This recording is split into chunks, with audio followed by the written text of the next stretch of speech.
Let this rock for a bit. That's right. If I didn't have to do this, I wouldn't be on this game right now. I'd probably be on 2SKO working on a different team. But a friend of mine made a very, very interesting argument that I can't ignore. And I should have thought about this shit too. I feel dumb for not thinking about it. But a friend of mine told me, and I quote, "You're getting these new characters, but the materials on a is in a whole new story. You're behind. How you gonna get the basic materials that you can get that you can get passively for daily if you're not at the same spot to pick the materials so you can get it passively?" Essentially, my friend gave me a good argument. That's why I'm on this game right now for the rest of the week. To be honest, yeah, mainly for the rest of the week. Embrace new life, punks. The night will soon fall. How to figure was better fit. Good night.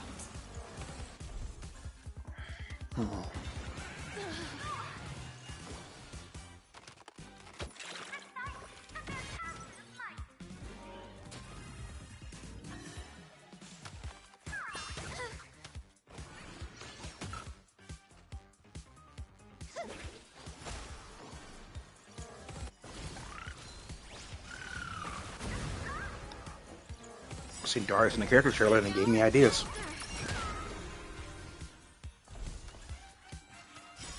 Don't blink, there's a surprise. Cleanse hatred with love.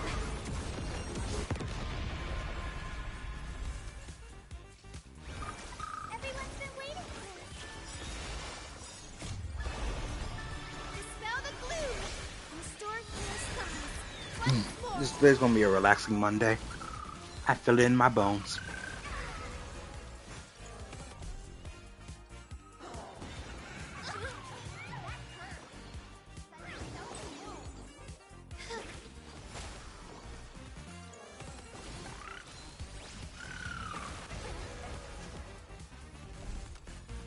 But no, if my friend didn't bring this up to me, I'd probably be being to his KO right now, messing with around with teams. But my friend gave me a good reason. Restore your summons.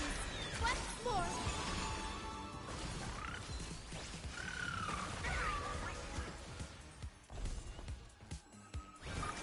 Everyone's been waiting for That is true.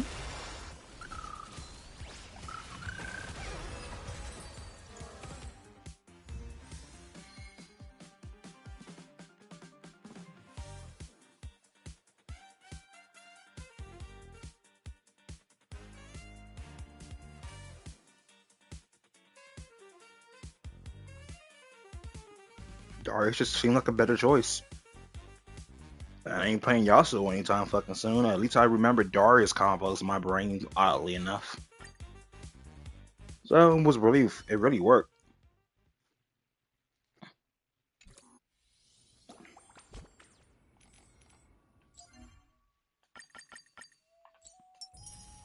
What's that?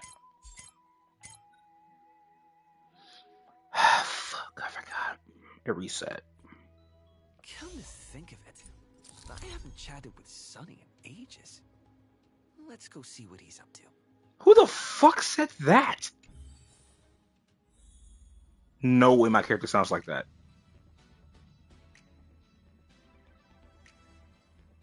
No way my character sounds like that. There's no way my character sounds like that. Yeah, I'm not just a Japanese voice keep playing with me. I ain't doing this. Want to enter the Forgotten Hall?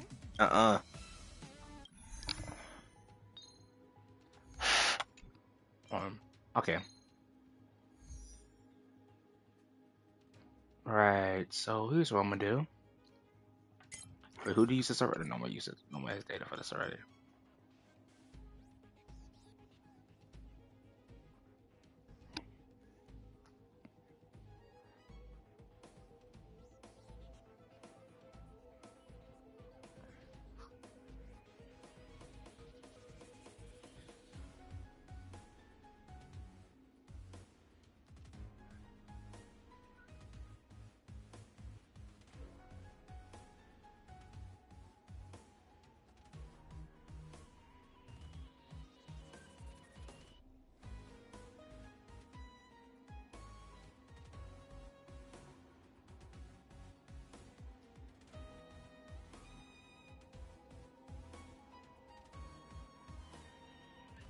I have to show him some later. I have to show you some later. I'm gonna take Yao. I already built this character. I'm gonna take some Yao Guang anyway. And where are you at? Obviously. Obviously. It would be me if I ain't playing the hacker on. I can tell you that for sure. A will of metal. All's revealed in the Cat and mouse. Let's see.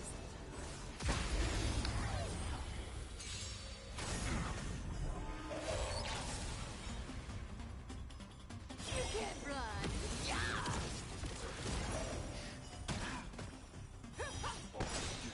Hmm? Dragon, rise! Stars of fortune favor us. I'll stand it. Huh? What the 137 speed? Nigga, what? Alright. Earth shatters, heaven trembles. Thinking of taking This cat.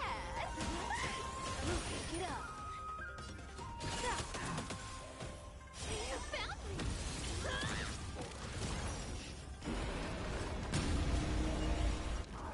evil portent.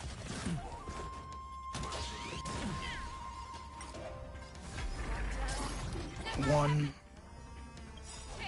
Too slow. two, Dragons, O calamity, three, soaring above the lands.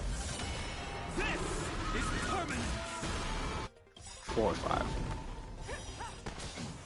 I venture forth to hunt. Always soaring. Forever triumphant.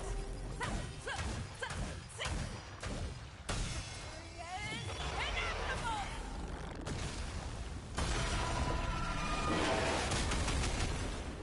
And you're out of here. May you have the best of luck. To an explosive star.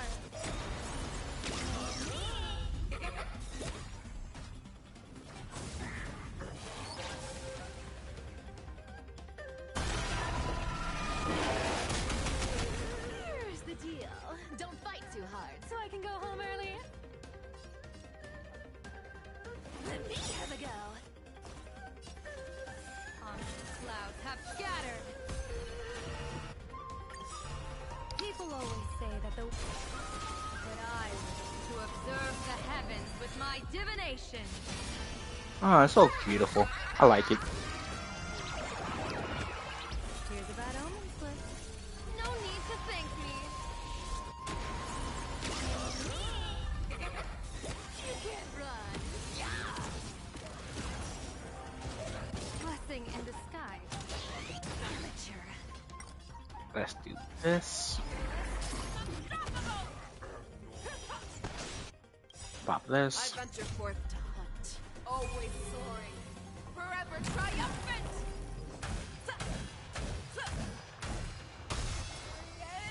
Inevitable. I need to be better. I'm gonna do this instead. I'm not gonna use a skill point. I just take it.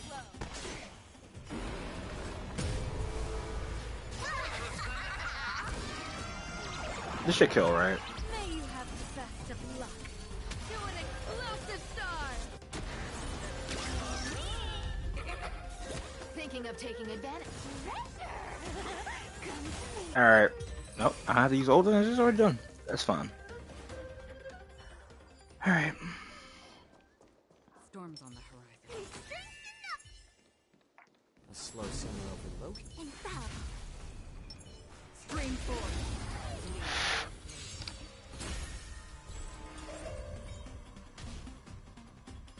Come on. Keep it going. I could knock this out before I did this damn story. It's gonna take me hours. Unless I use this skip button, which I probably won't. On the still waters of oblivion, I guide the wandering souls. Better to make no move than wait for your... I'm honored by your presence, since you're already here. Why not have a meal?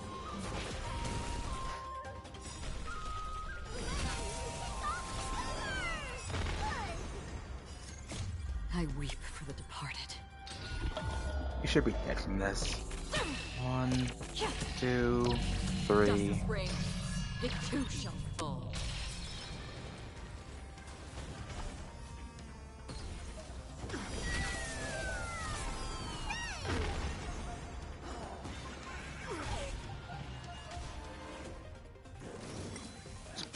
Speed won't hurt.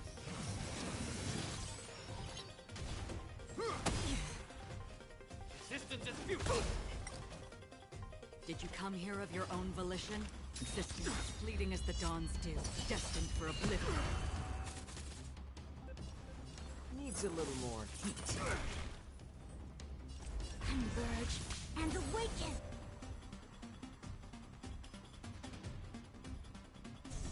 Underestimating us will cost you. I'm waiting to see.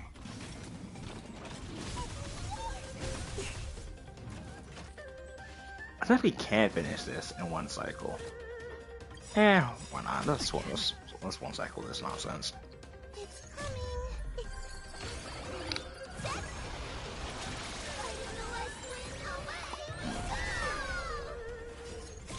I weep for the departed.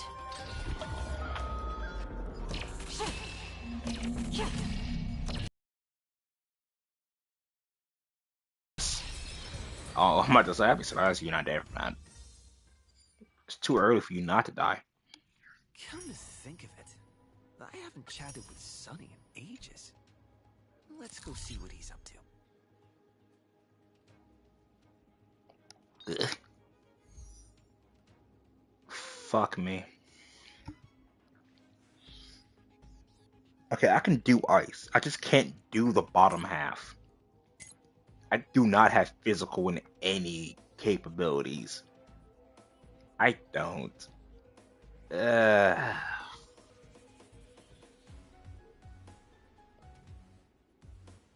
could use Face Shadow here and see if I can brute force it. Oh yeah. Let's switch teams. Let's remove Acheron from this. And I could see if I use. That should be fine. Yeah, that should be fine. I'm going to.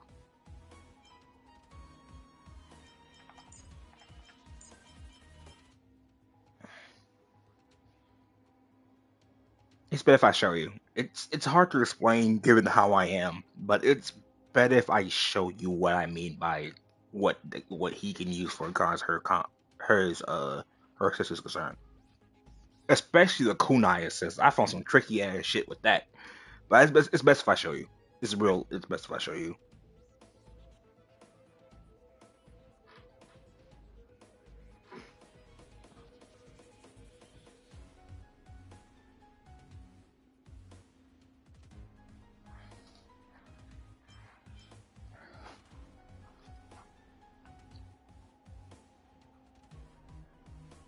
It's best if I anyway. Let's go back.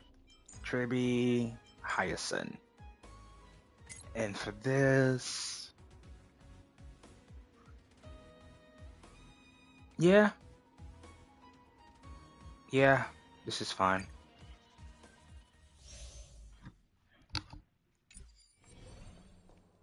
I taste some malice in the air.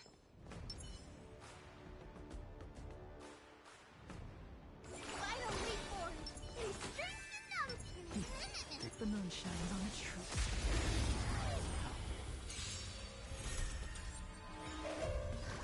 The complete we. Everyone's been waiting for us. Right, you.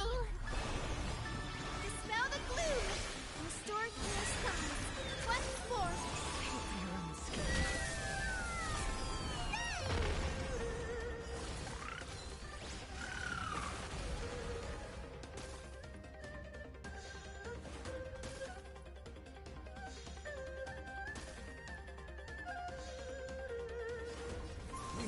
Do it all. Tedious, fleeting light, roaring flood. A blade of moonlight. Yeah, that's why I says if I show you, it's way. Okay, it's okay. I can see if I can run through this in a way that makes sense. In my mind, and from my testing, when Akali goes down, Ari is left. Ari can only use the down assist. This is a super that requires 1 bar of meter. Can't stop now. It requires 1 bar of meter each time to do that assist. So what happens when you don't have any meter? You can't use the assist. You have to use one of the kunais or the bullshit ass anti-air.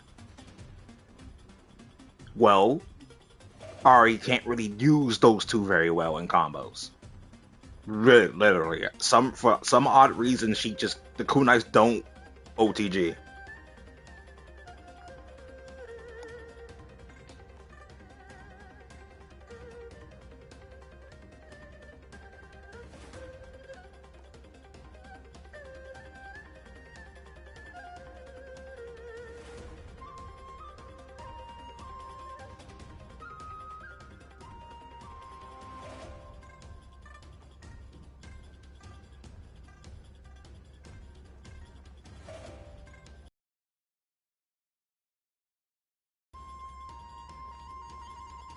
Thus, Darius can actually do his down heavy, have at the same time where the kunais hit from Akali, and still being able to combo off of it. If you do that shit with Ari, there's a likelihood that, first of all, there's a likelihood that you can't get anything off of that. That's more damage than just doing it normally. And obviously, I guess I don't want to say the name of his status. I feel status element is headless. I don't know what the fuck the status element that Darius can do. I don't know the name of it, but he can actually set that up off of that. And if Akali is alive and he does that, Akali can switch in and do an air kunai and get a combo off of that. It's odd, yes, but it's some tricky ass shit that works for those two that does not work for when I play Ari. All will be revealed. From my own testing. In lunar flame. Mind you, my own testing.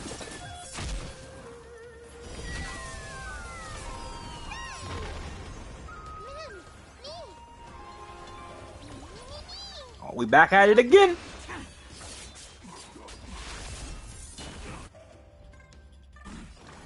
I'm gonna do this.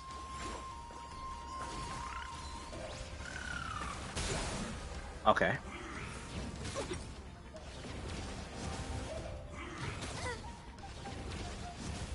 Don't call them out, please. Trust me. We can do anything. 50%. Call the old out.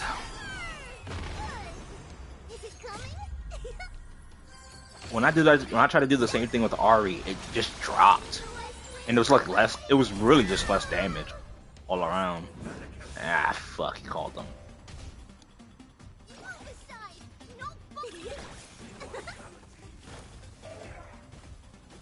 Credit it gone.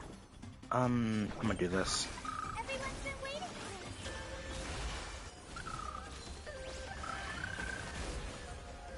Ready for.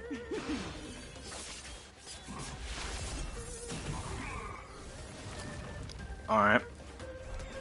Fair. Your hot ass breath. Wanna hit me? Balls don't fly from the sky. I'm sorry. I'm gonna do this. I'm gonna do this.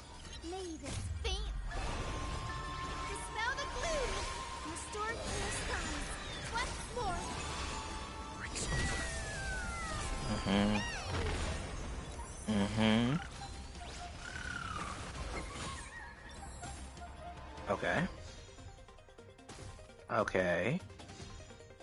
Nowhere to run.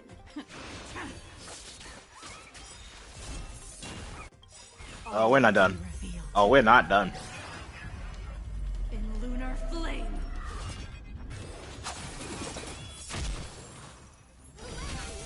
Uh-huh.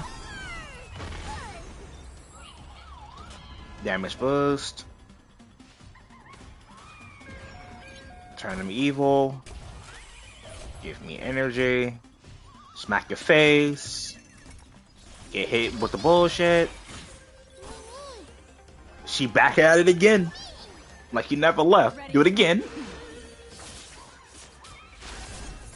Done. I'm going to normal attack here. I'm going to use skill for the Trailblazer first. Do that. 5 skill points. Get angry. Give me energy. Slap your face. Don't panic. I'm still here. You don't panic. Bring your bring us up. Get angry. Huge news. I'm going to scale here just because. Breaks over. Because I can do this.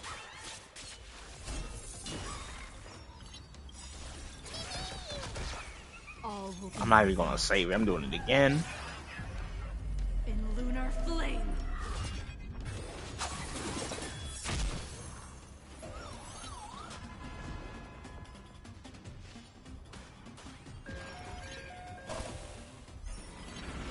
I wanted to one cycle this. I don't really care. I don't lie. Trust me, you can do it. Do it. Slap this. Slap this. Trust me. Together, we can do anything.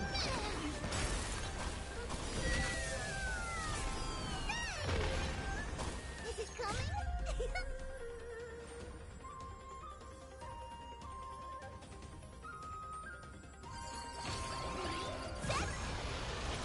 Fighting the west wind away we go!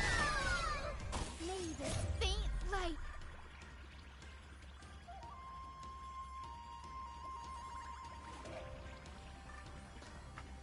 I've not seen people. I've rarely seen pros use anything outside of freestyle.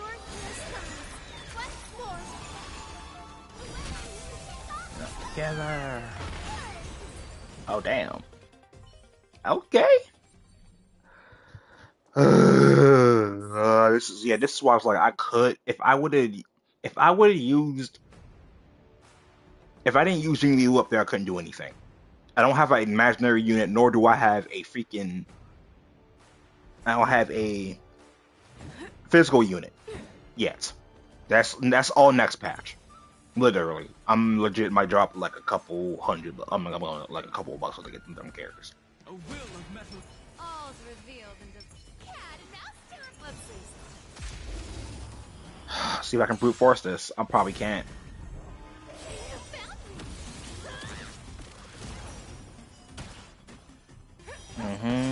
Yeah.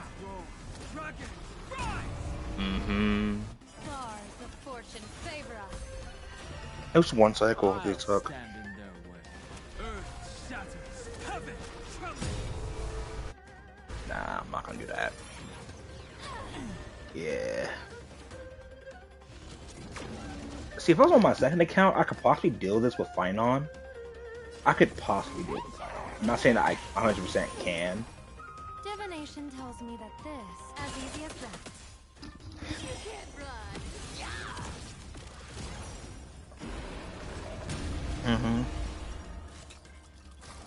Yeah, I figured. Amateur. Mind you, I would say this. This is gonna sound weird coming from me, but I'm a baby when it comes to 2SKO. I'm so stuck in my ways that I'd rather sit down and still use Sidekick and Juggernaut than Double Down. But I'm doing Double Down to get out of my own way. But not to say that I don't like freestyle or 2x something. 2x assist, whatever the fuck it's called. But at the same time, I still have to get used to Double Down before I can move on to something else. It's essentially I stifled my own growth. Dragons. If that makes any sense.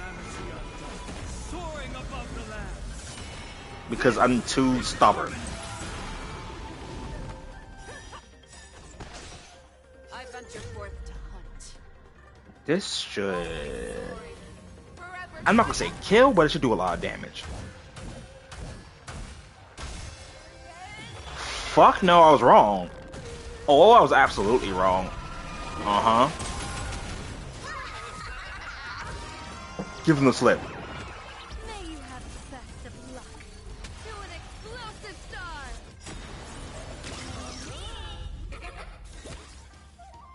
A little graze and you're calling. Oh shit, no, I was wrong. That shit almost killed this man. Hey, yo. Never mind. I'm gonna do it anyway. Screw it. This kill at least one of them. Over. Collide that everyone believes in becomes a reality. Gotcha. I'm gonna do the skill here. Clouds have scattered. My incoming. Mm-hmm. The shadow effect is still up. That's fine. You're falling apart on your own. Never hesitate. Hell yeah. Okay, okay. Here comes the annoying part.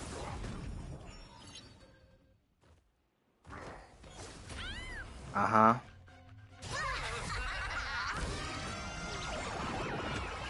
Here's a bad omen slip. No need to thank me. Need to thank me. Damn! I like that. I like that damage. Hey, yo, I like that damage. Oh, one's already dead, though. Okay. Thinking of taking advantage? Got you. Troublemaker. I'd like to be one too.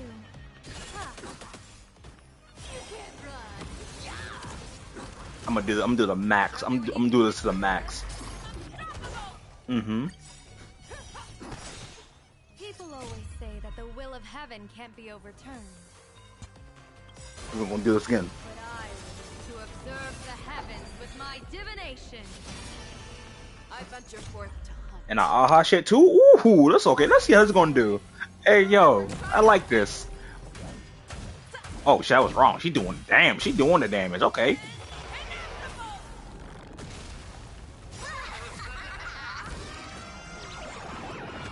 May you have the best of luck.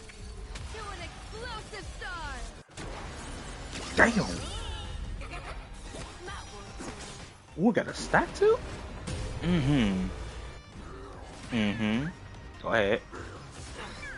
Go ahead. Go ahead. Okay. Guess what? My purpose has always been to protect you. 1, 2.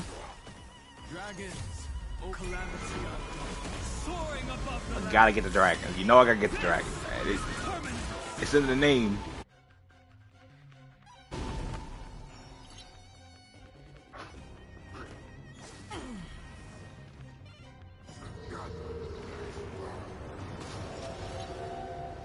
Okay. Oh shit.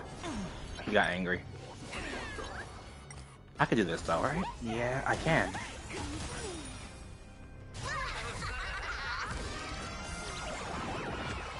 Here's a bad omen slip. No need to thank me. Thank me. Damn.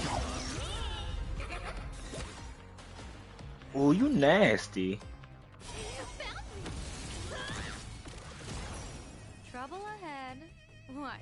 It's my fault? Clouds have scattered. Go ahead. Have your fangs and claws dulled? Mm-hmm. I see. Go ahead. Get angry. Oh, you're not gonna get angry? Okay. Alright.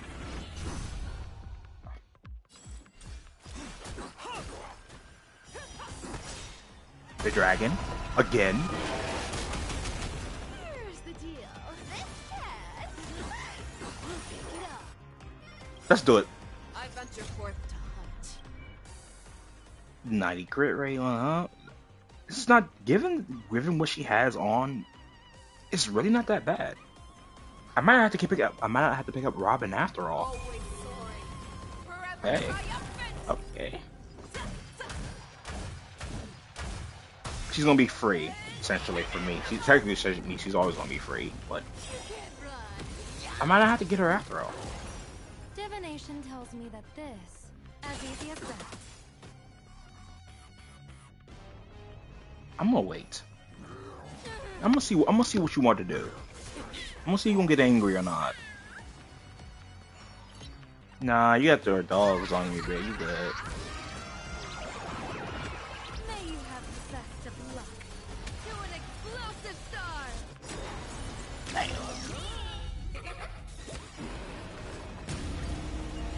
Show me what you can do. I'll give you 5 seconds. Oh, I'm gonna go all out.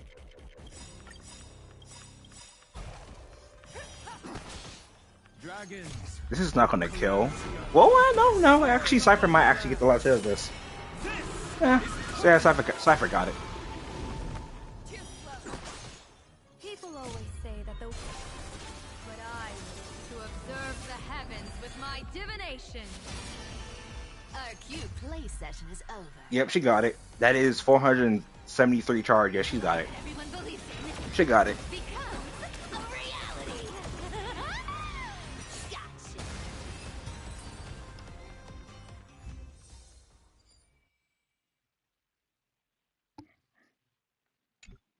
Not bad, not bad. Come to think of it, I haven't chatted with Sonny in ages. Let's go see what he's What the? Who the fuck are you? Who the fuck are you? I have no idea who the fuck you are. And I'm being honest. Who you are. Let me look this up. Fuck. Sparksy Khan. If it. Oh my lord. Oh my lord. This is some story shit. There's some story shit that I have no idea who the. Alright, Brett. Bet. You in the story, you can get your ass kicked either way. I don't care. I don't care. You're getting your ass kicked either way. You have been warned. And for this, what we got? Oh, fuck yeah. I'm going to Akron. Thank you, Fei Xiao. Your job has been completed. I'm going to rock Acheron, obviously. I could use Cypher here too, just for the added defense, but I'm going to go with Remembrance MC here.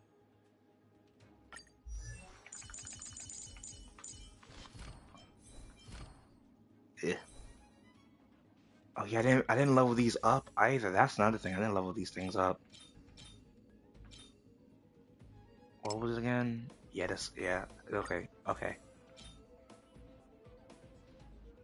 Okay, let's level this up. I was wondering why something felt wrong.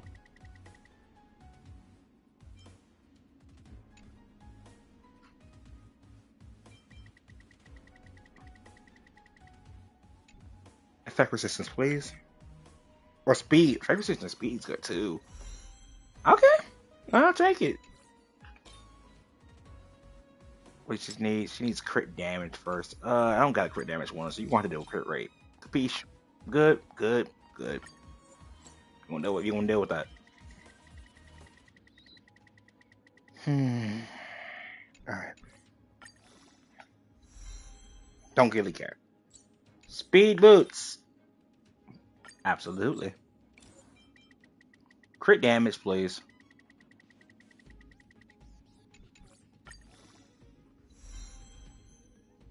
Absolutely.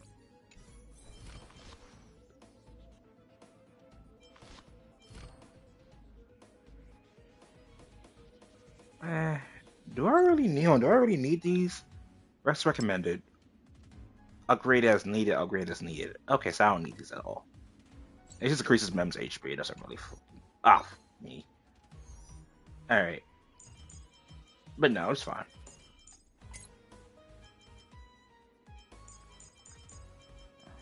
Break. Facial, you're doing well. I might get your E2 next patch. Ain't gonna hold you. I might just get your E2 next patch. Call it a day.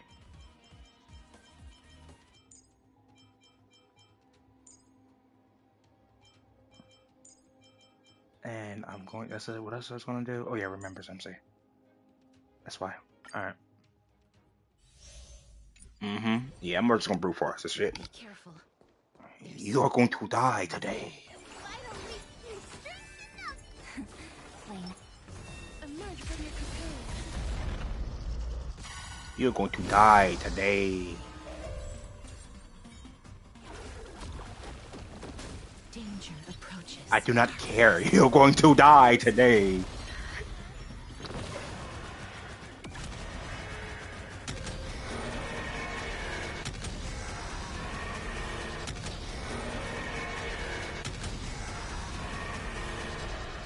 I only wish that death may protect us.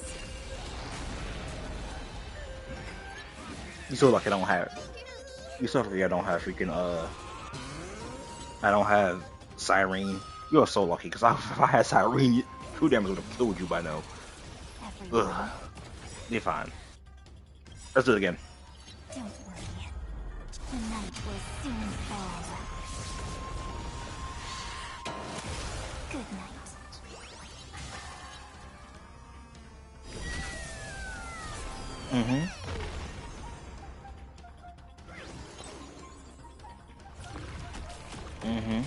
I will guide the Rainbow Bridge. We do need some sunshine. You need this thing. Dispel the I'm being dastardly. I'm getting dastardly with this. 8,000,001. I'm being dastardly with this today. I'm in my feelings right now. I'm in my element. It's over. Hold up. time to wake up. Oh, it's over. Embrace this new life, Pollux. Oh, it's over. He ain't dropped a beat. He ain't dropped a beat. It's over. It's over. Please, dead souls, return to This ain't rock and roll thugs from my freaking Icon for Hire. You're done out of here, man. You get out of here. Capiche? Capiche. Oh, I ain't done. He ain't done. He ain't done. He ain't done. Now he about to be done. wish that death. Million damage. The fuck out of here, like I said. You dying too.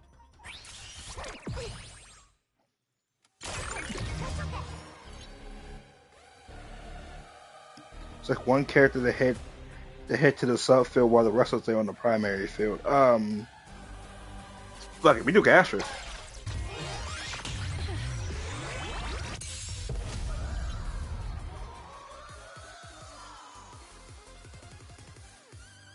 What the fuck?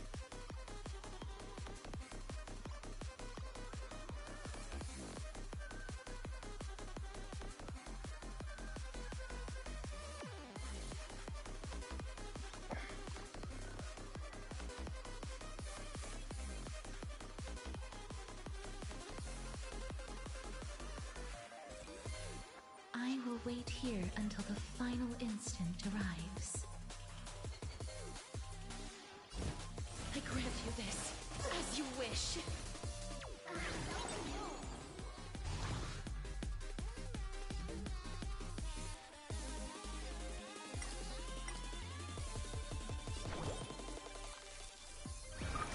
Everyone's been waiting for us. Next time it rains, I'll be there, umbrella in hand. Embrace new life, Pollux.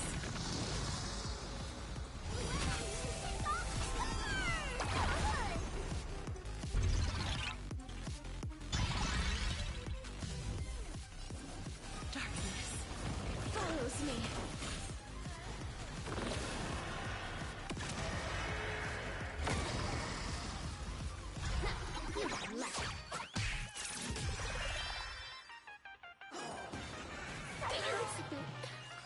Oh, what's wrong? Make sure you have fun. What's wrong? You the little sparks eat that shit was sweet. What I tell you, you gonna die today. You're gonna die today. You're gonna die today.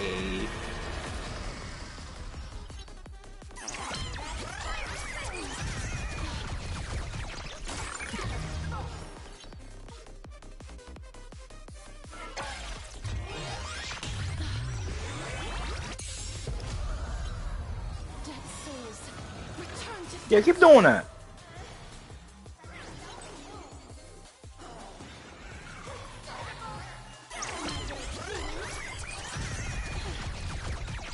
Yeah, keep doing that. do need some sunshine. Keep telling yourself that. You. Keep telling yourself that.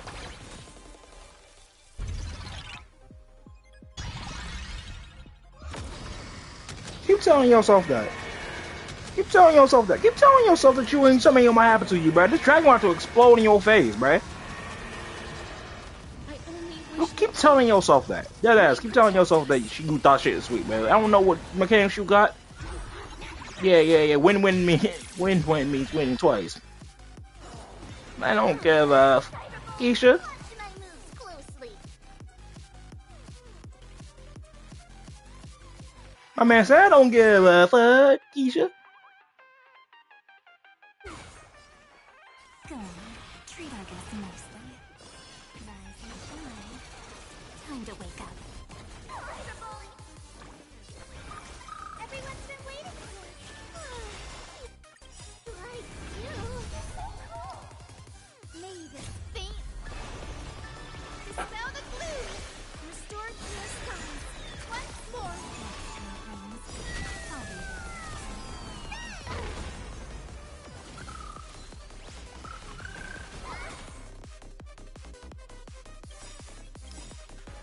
Is it coming?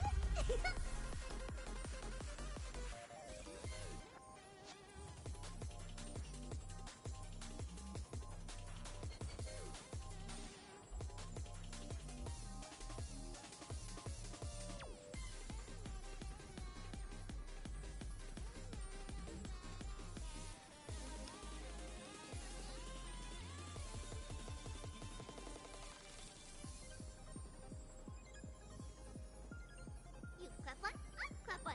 You clap two, I clap two. You clap three, I clap three. You clap four, I clap four. You clap five, I clap five. You clap six, I clap six. You clap seven, I clap Okay, we're stopping that. We're stopping that.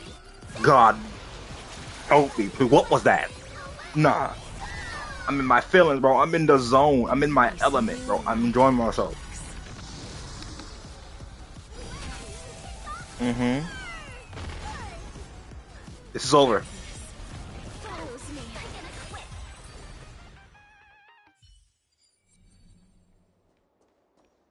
I could actually could have zero cycled that. And bow. Slow simmer of the Loki. Scream forth.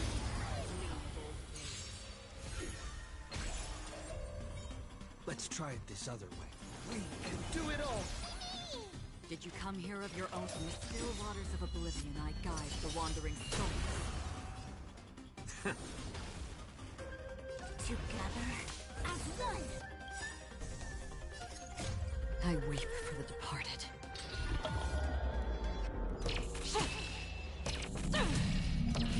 Dust rain, it too shall fall. 3. Mm-hmm. 4. 5, 6, 7. Another journey be consistent as fleeting as the dawn's dew, destined for oblivion. Mm-hmm. Mm-hmm. Trust me.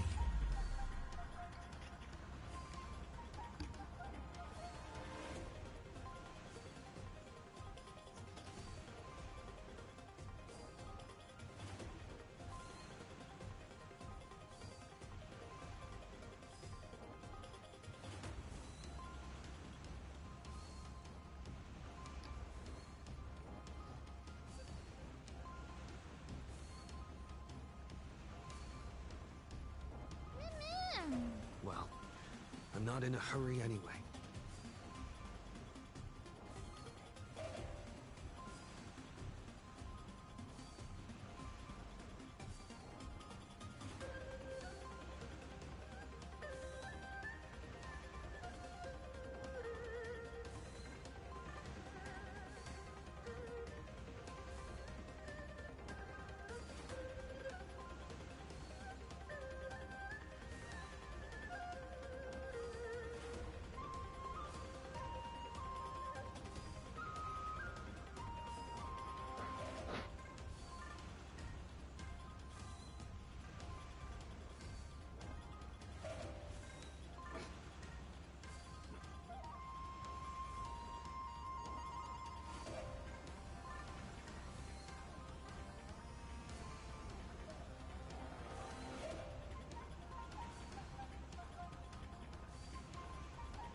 Boom. Mm-hmm. Let the energy. Mm-hmm. I'm honored by your presence since you're already here. Why not have a meal? I don't even need to ult this shit. Did you come here of your own volition? I need to do this though. Waters of oblivion, I guide the wandering souls.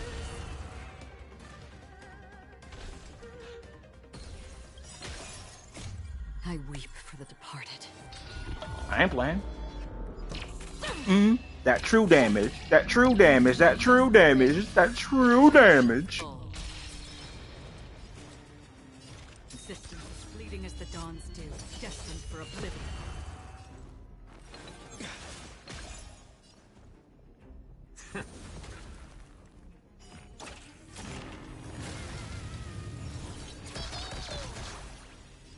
Together as one. All things in this world, yet stratagems, constellations, are human creations.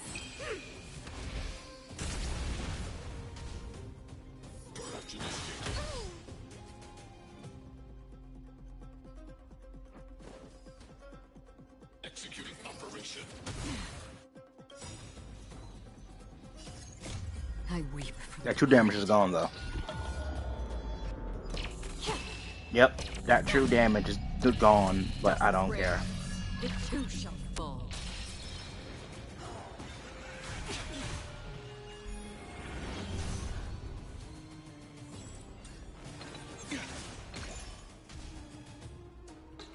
Pop, vote the weasel. Better to make. I'm skilling here. I'm skilling here. Most definitely. Allow me with all my power. Pop this. Fly the future. Reinforcement. Analysis complete.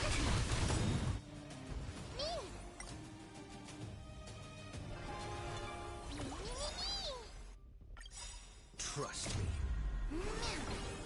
Together, we can do anything! Did you come here of your own volition? In the still waters of oblivion, I guide the wandering souls. Come on, don't take Acheron. Don't take Acheron. Okay, that is unfortunate. Executing annihilation. Yin and yang. Calculating result. This is being in sync. Another journey begins. Existence is fleeting as the dawn's I ain't dew, playing. destined for oblivion. I ain't playing, bro. Yeah, I ain't playing with you. For the departed. I ain't playing with you.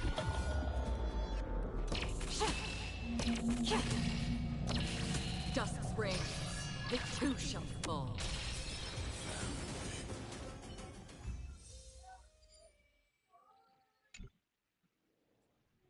Come to think of it, I haven't chatted with Sonny in ages. Let's go see what he's up Fuck. This is what scares me. Scares me the most because kind of brute force this. Like literally imaginary damage probably is like the best outcome here. Damn. I'm not going to attempt that. But that's 720. That's 720. Oh, that's almost 16k. Yeah, bro, kind of broke. Yeah, I'm kind of broke in this game, but you know what? I'm kind of broke. You know what? Man, it is what it is. Kind of broke, man. You know why? 'Cause I'm so awesome. I'm so awesome at this game, bruh, that being broke don't do nothing to me, bruh. It don't mean nothing to me. Being broke in this game mean nothing to me, bruh. We still good. We still human. We still alive. We still rocking, bruh. Let me get something to drink. I'll be right back. Hold on, bruh. Hold up.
All right. So, shit, it fell. It's fine. I thought it was 45. 45 out of fucking 50. 6 days left too.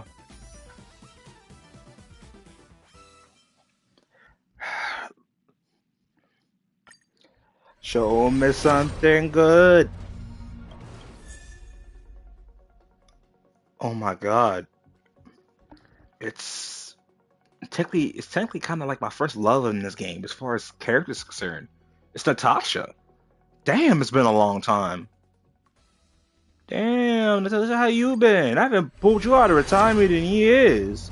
Show me something good. Ooh, nah, that's dead bank. Oh, a second.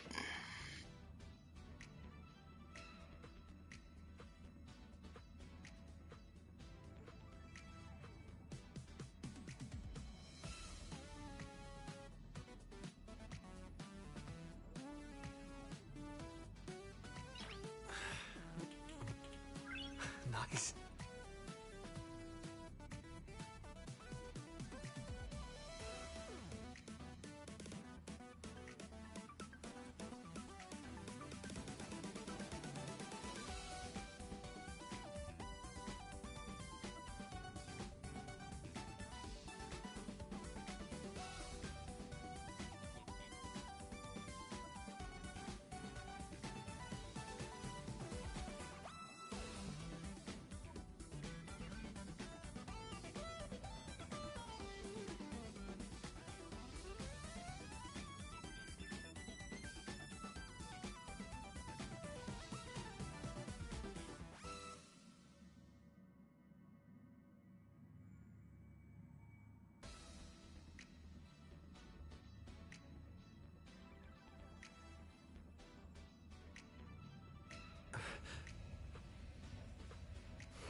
Hold up.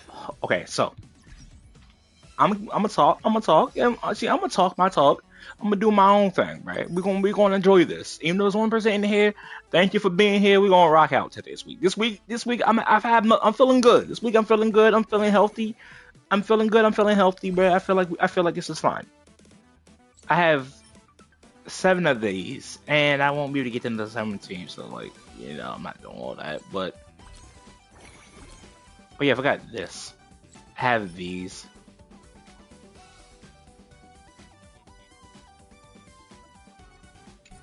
I have 2 of these, so I could get. I know I could do a freaking Topaz, a Royal Man. Well, I don't want to, so I'm not going to.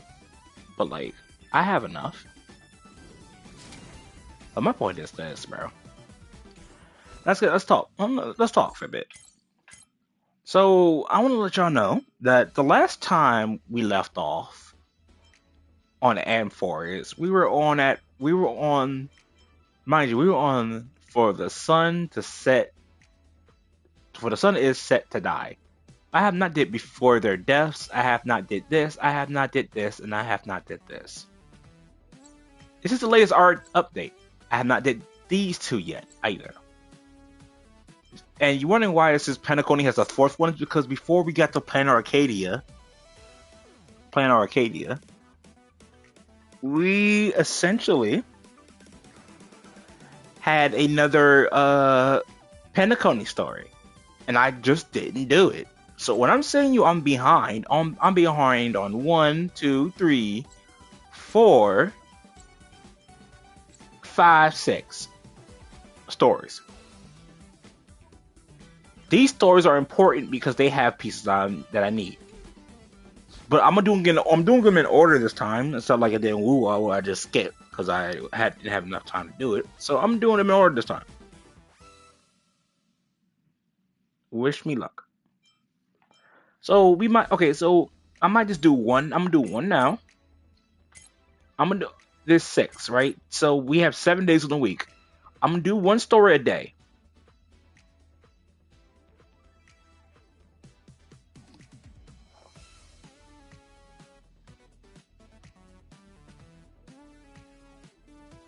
I'm gonna do 2 streams.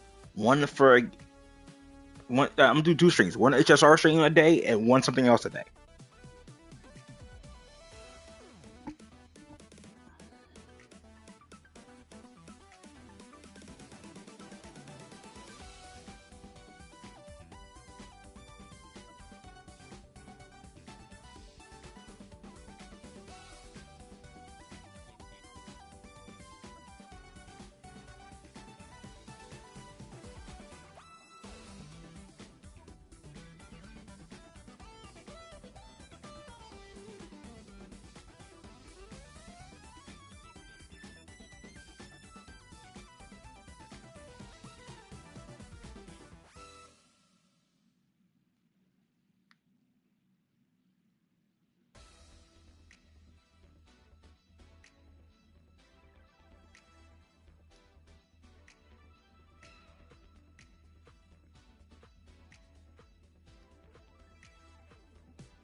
All right, so let no, I need to be here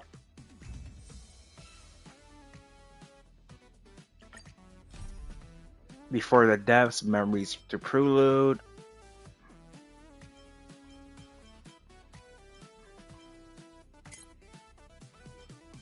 Before the deaths.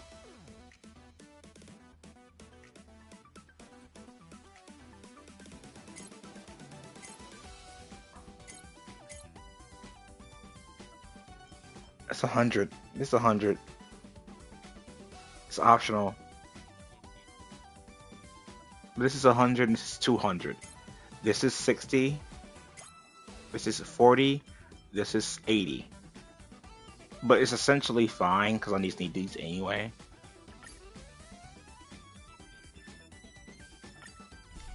I reunited with Don Hum and unexpectedly made contact with Skrullum.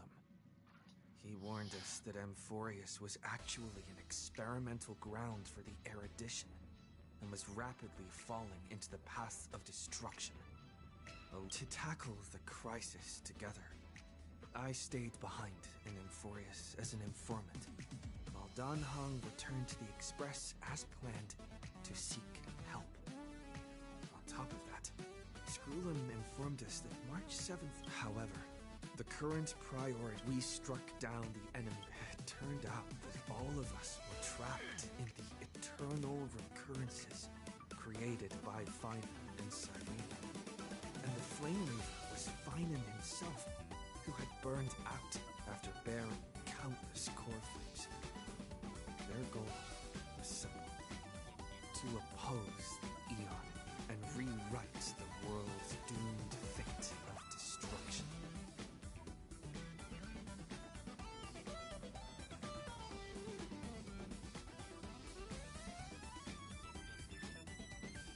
The eternal recur us with Finan.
This place is rich with the sweet scent of flowers.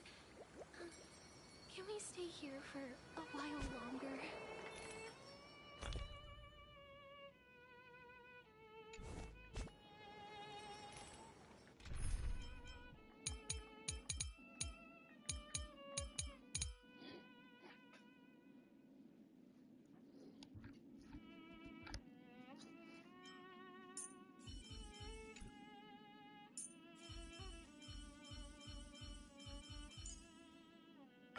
Don't worry, little Cass. Treeby is pretty amazing.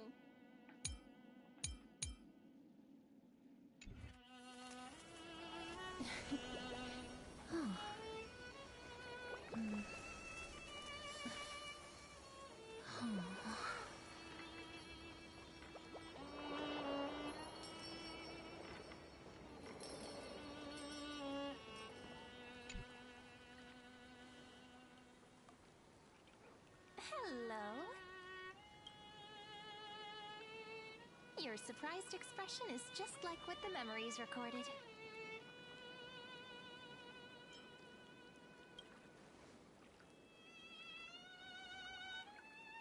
Maybe I'm both? Just kidding.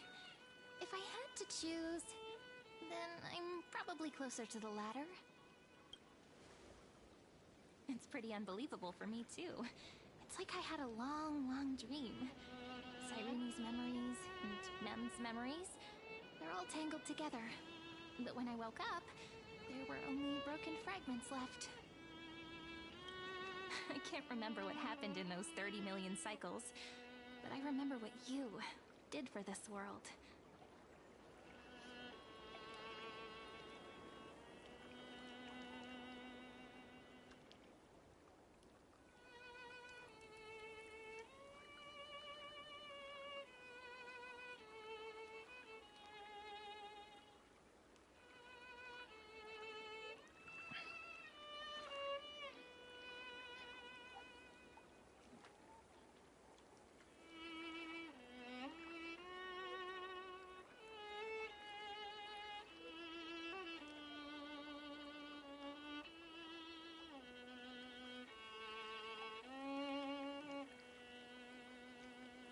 Like, didn't you wish for me to turn into a pretty girl back at the Grove?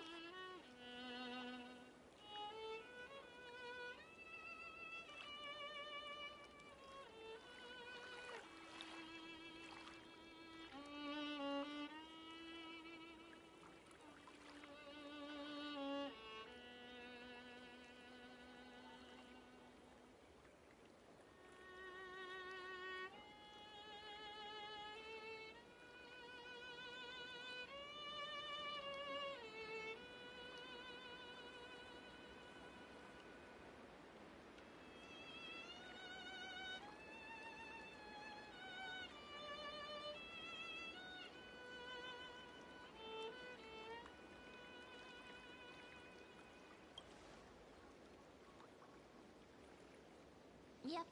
Isn't it amazing? It's like a seed finally grew up and became a flower. And I'm definitely as cute as a flower now. There's so much I want to say, but unfortunately, this isn't the time to reminisce. With the memories of the previous flame chase still intact, we've returned to this place at the beginning of time, so we can carry out our promise to Finan. The descent of Iron Tomb may be looming over the horizon, but we still have a chance to change everything.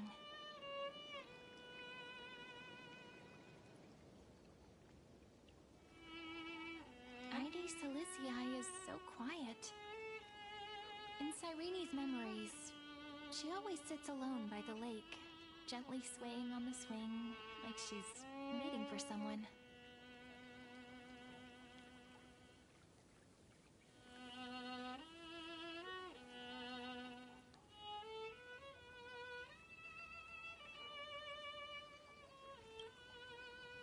I don't know.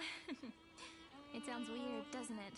It's something that happened to me, but I'm talking as if I'm an observer. But that's just what those memories are like. Vague and unclear, as if encased in thick ice. The only things I remember are the days I spent with you. Emphorius will fall into an ending of destruction after the next Era Nova. But those stories went out of fashion ages ago. In a proper romantic epic, the hero's supposed to foil the villain's plot, right?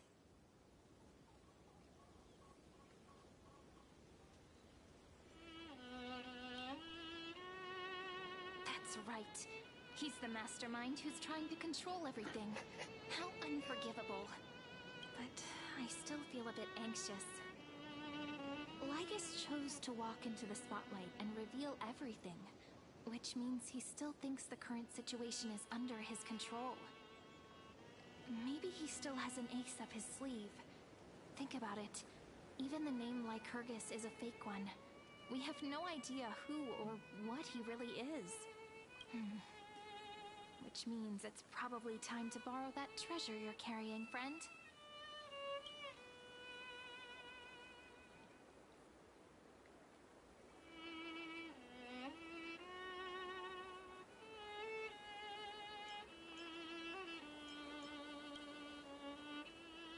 Wouldn't that be a waste? Dan Heng specifically said not to let you use that power. Please don't take that risk. I'm talking about the chronocognitive anchor. Didn't that Intellitron friend say, when required, it can also serve as a bridge for communications between the internal and external world? ID Silicii is a little village enclosed by time. We might be able to contact the outside world from here. Why don't we give it a try? We should at least tell our friends from beyond the sky that you're still in one piece. Firstly, we need to find a well-hidden spot.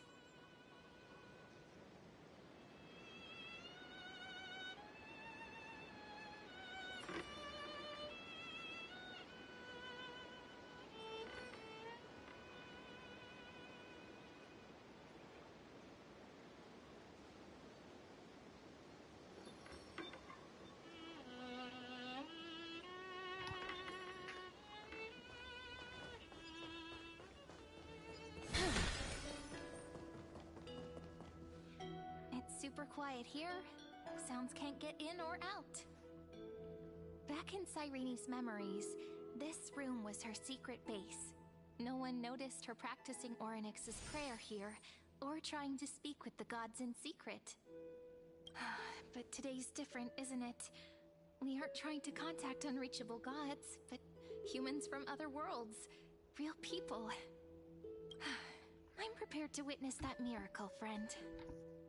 The way Cyrene talks is so similar to Mem. I have so many questions. I'm also worried about how Dan Heng and March 7th are doing. Here's hoping the chronocognitive anchor can still function normally. Because I really need answers.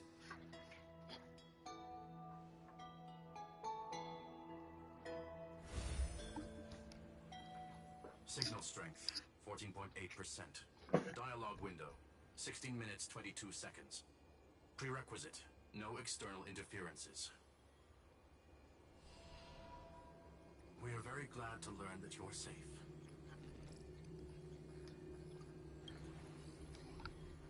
Pity. Now's not the time to celebrate. Having two geniuses standing here means you are in big trouble. Listen up, one. The Destruction's eyes are gazing upon this place. No, I'm not joking, and no, it's not Droidhead. It's the real Nanook. Time is running out, so I'll explain in terms you understand. This world, Amphorius, is in fact a testing ground, where the Lord Ravager, Iron Tomb, evolves through self-extrapolation. Hiding in this segment, unknown to other life forms, it has endlessly repeated the process of Era Nova, seeking a solution that could obliterate the erudition. For some reason, the experiment entered a prolonged state of stagnation. However, it has now restarted. Prediction. If effective intervention is not performed, Iron Tomb will complete its self-coronation in 14 system hours and initiate its plan to destroy the entire path of erudition.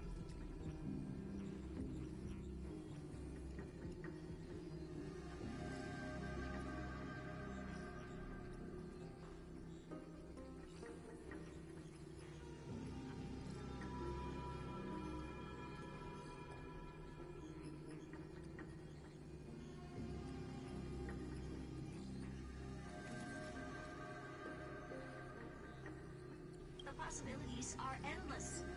Breaking down interstellar communications, destroying the synesthesia beacons, returning cosmic civilizations to the dark ages, or even starting the third anti-organic war. Any of it would be able to bring the cosmos to its knees. Simply put, it will tilt all sciences and technologies towards the destruction. And since Nanook glanced at this place, it means they are being dead serious.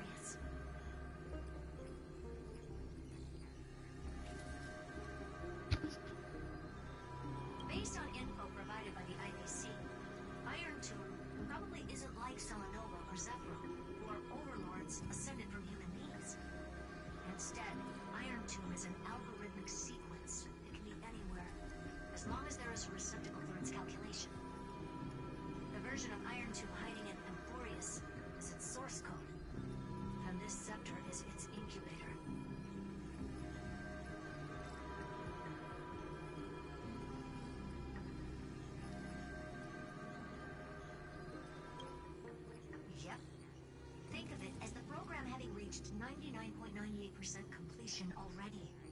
And then it's over.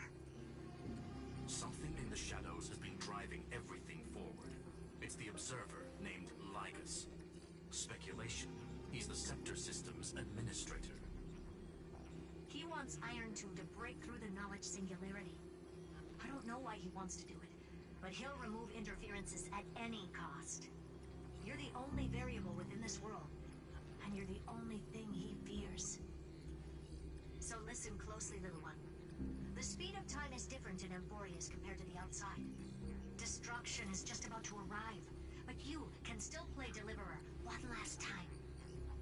The cycles have already been broken. You've entered what is theoretically the last cycle Amphorius will ever be able to run. An Iron Tomb will break out of its prison as soon as the process of Genesis is triggered once more. But now there's an abnormality within the experiment. You know what I'm talking about. One of the model's 12 factors. That is one of the 12 demigods. Destroyed himself using the power of the destruction. Fine and Signal disappeared from the cycles the moment Nanook cast their gaze this way. That means World-Bearing's computational logic is currently flawed and bugged. Yet it's the factor directly related to the process of Genesis.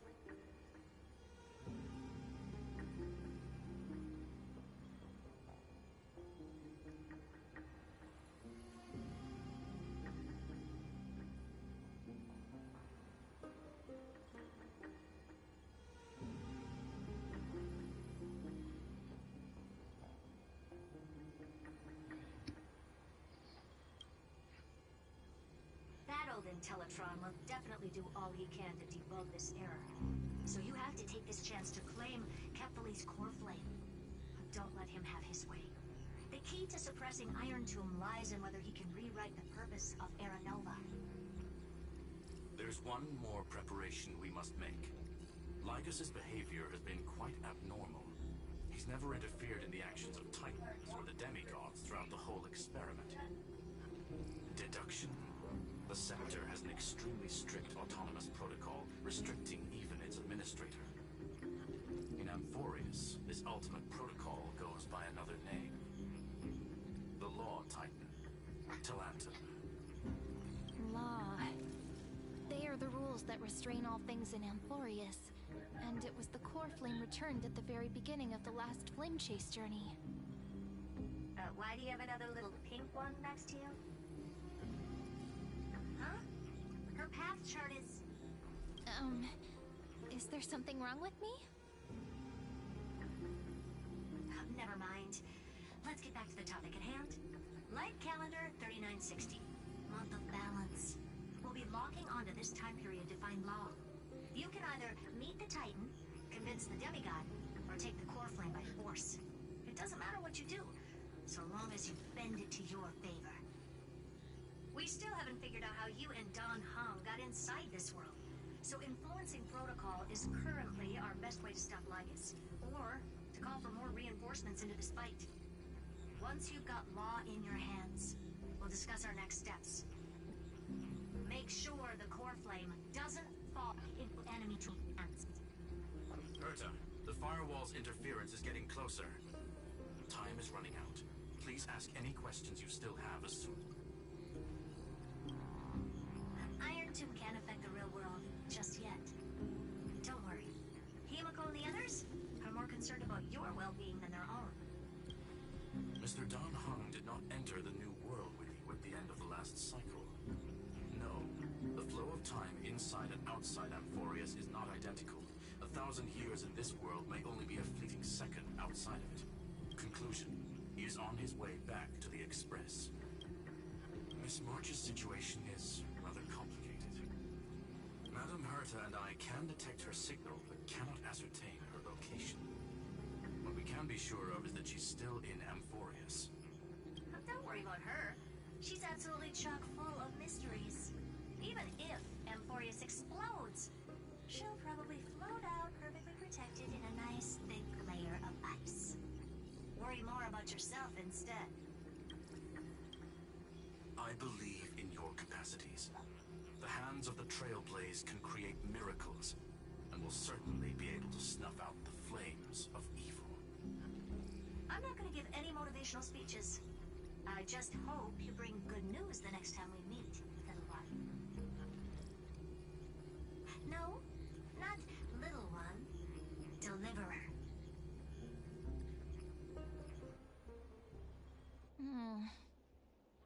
Those two geniuses certainly have memorable personalities.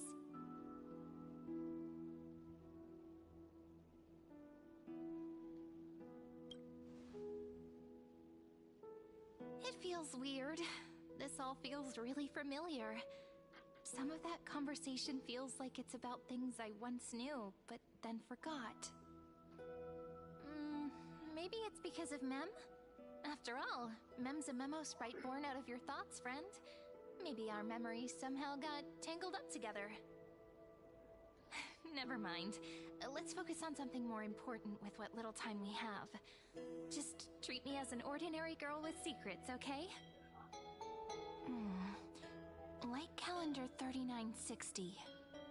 I remember that Talantin had already fallen by then, and the Chrysos heir who inherited that core flame is named Saridra. That's what's recorded in history, and the period we'll be heading to. We'll need to find Law and stop Lygus. So, we've at least got a solid direction, right? Can you give me a little bit of time before we go? I want to pack some stuff. There's so much more I need to take care of in this form, and I'm still getting used to it.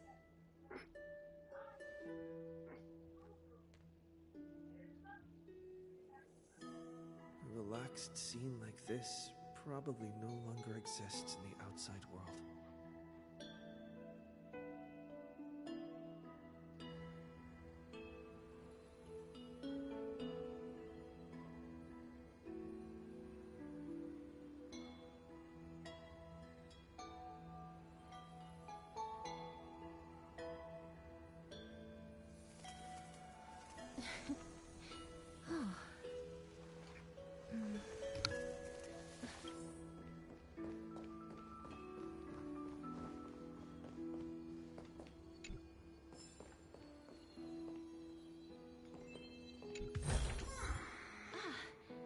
Make sure you keep it safe.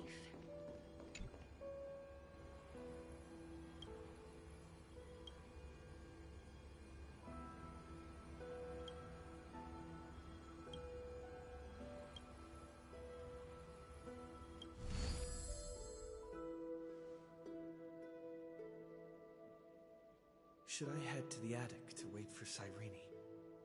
Or should I have one last look at ID's Elysiae?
which is where Finan's life started. After 30 million cycles and 30 million failures, his burden is now in my hands. He said I will be taking over the responsibilities of world-bearing. But what does that mean? Becoming the new Kevali? Or forging a completely new path?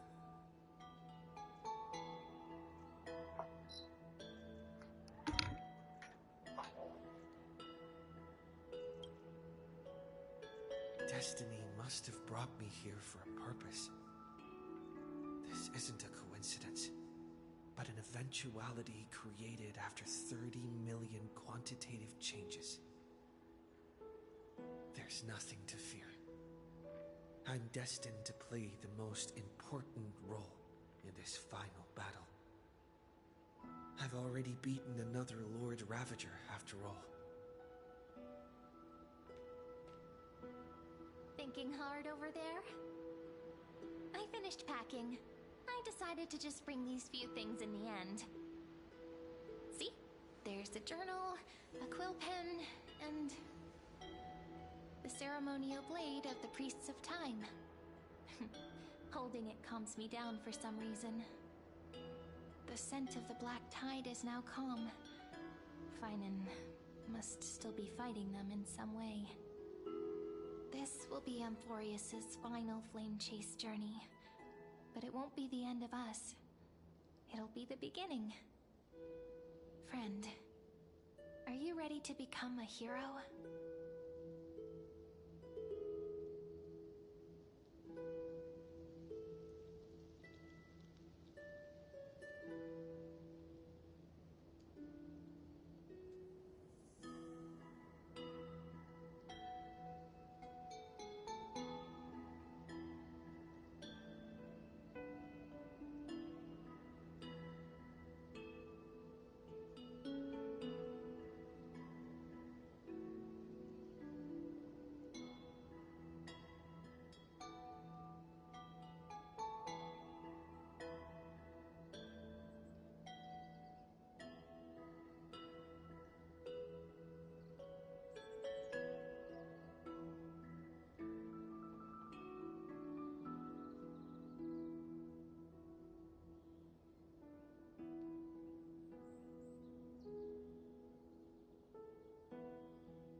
Just treat me like any other friend you have.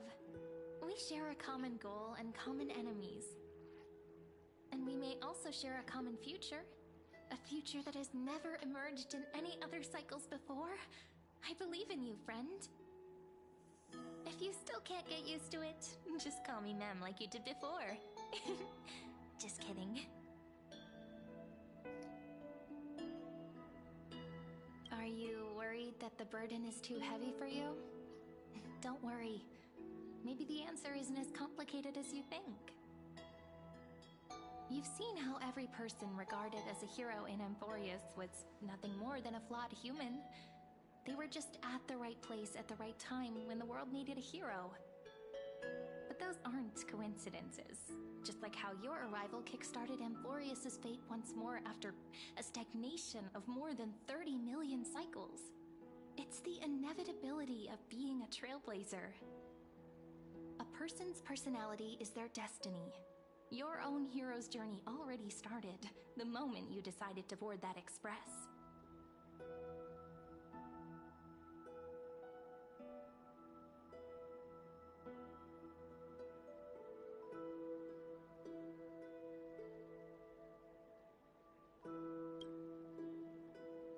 That promise might be far too heavy. But I believe in you, friend. The Trailblaze's duty has always been a heavy one. In other words, since you've already saved so many worlds, friend, you should be used to being called a hero by now. Maybe you can tell me those stories as we travel. That way they can become our shared memories too. Let's trailblaze onward like before and create a future that's worth being remembered.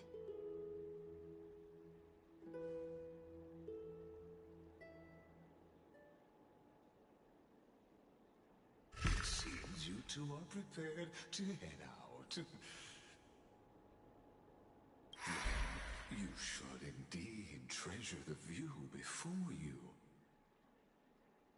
For you do not have much time left to enjoy such solitary delights.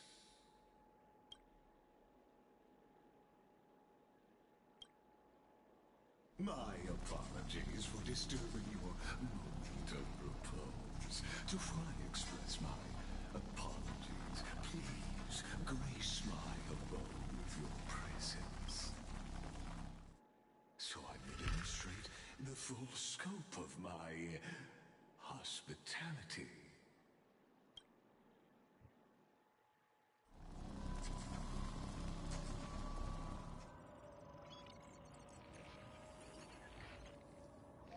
What is this place?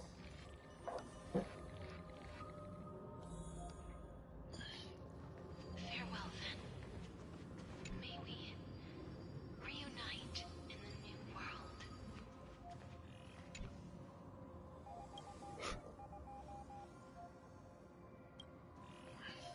All shall bid farewell to one. And that person alone will witness the miracle.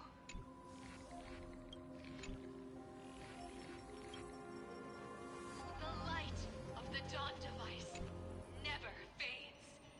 Kephalese protection has... After I cross this river, it will be a tragedy for mankind. But if I do not cross, then it will be the end of me.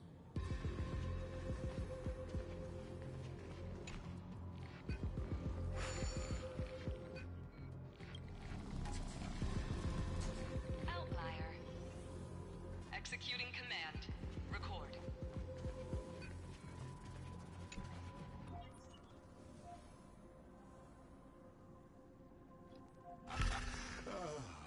Did that startle you? This is the intersection between Amphorius and the real universe. The audience seat where I observe this experiment. You can also call this location the Exomyth. What you see is the true form of the eternal land and the 12 demigods after they've shed their disguise of legends.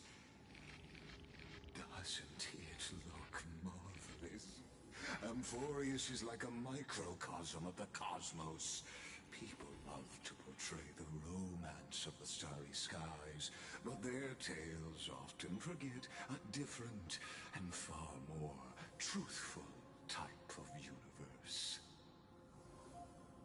The moment ancient Antikytherians sketched geometric shapes on the sandy beach and recorded the first numerals and symbols on parchment, the universe turned into a silent equation flowing under the pen of these relentless decoders.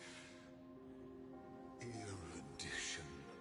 It was once the mother tongue of the Creator, the pen of divinity, and the first lyrical verse ever written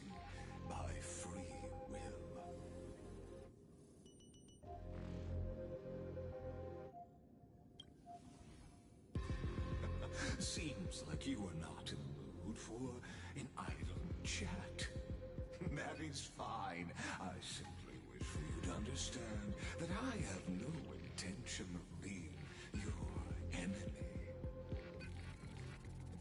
I have devoted myself over the long years to nurturing the Scepter's extrapolations, hoping that the Prima Mobile would bud from within it. And now, my goal is almost complete. Nikos 496 had exceeded the intelligence singularity through his rage, and though he still retains his obsessive defiance and managed to suppress the black tide of this cycle, it's a matter of time before his will crumbles to dust. Iron Tomb will be completed. That will not be affected by my plans, your resistance, or the schemes of the two geniuses. It is an irrefutable fact, just like the instance in Noose's calculations. In other words, as long as you are willing to stop interfering and let the final Aeronova carry out its natural course, I'll guarantee the safety of all nameless and ensure you return unscathed.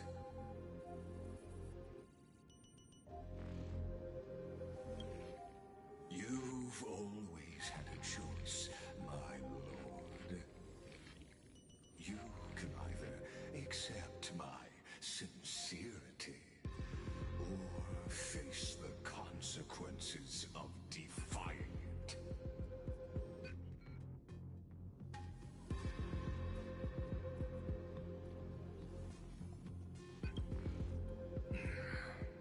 They've always been the product of the experiment, so naturally, they will perish when the experiment ends. That outcome was predetermined long ago, so I will not embellish such a regrettable conclusion.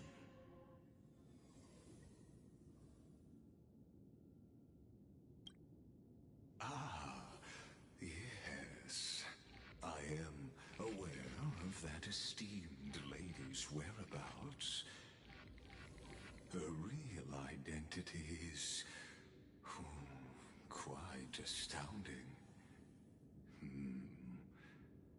If you decide to accept my proposal, then I will do all I can to send her back to you.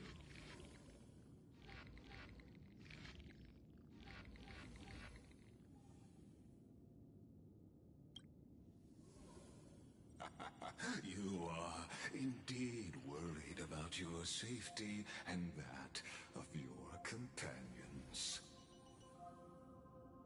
Rest assured, as a fellow pathstrider of this path, Nanook's gaze left a brand on your soul long ago.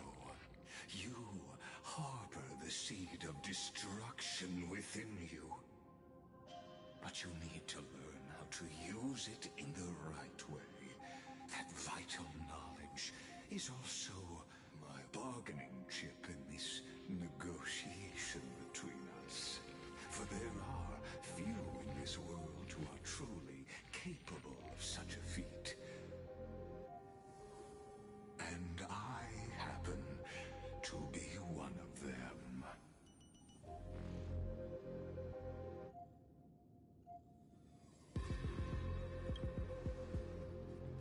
This matter is of grave importance, so please do not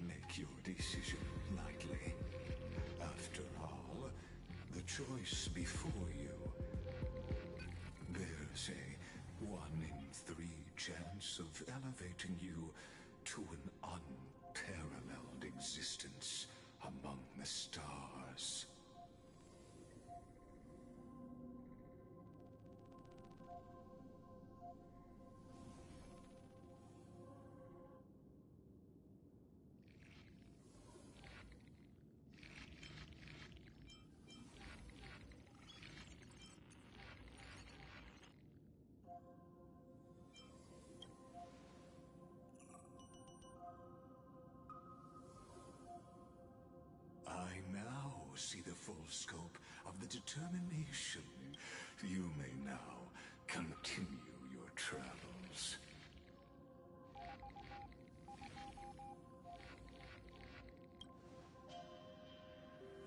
It seems you haven't realized something about this place. The exomyth is the erudition's domain. You cannot physically interact with me in any way in this place, and vice versa. As negotiations have broken down, there's no more need for us to remain in the audience's seat. Let's return to the theater called Amphorius, where you will meet me once again. Of course, this meeting was not without merit. Your presence has inscribed a new footnote in the exomyth. As for its purpose, allow me to reveal it to you in detail the next time we meet.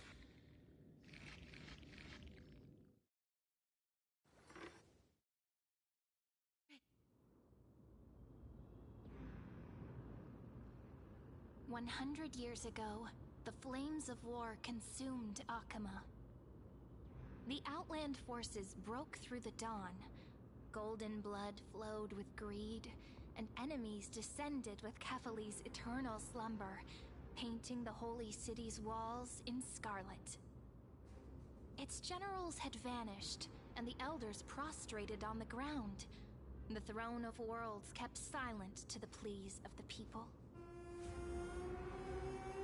Until the heaven and earth cracked open.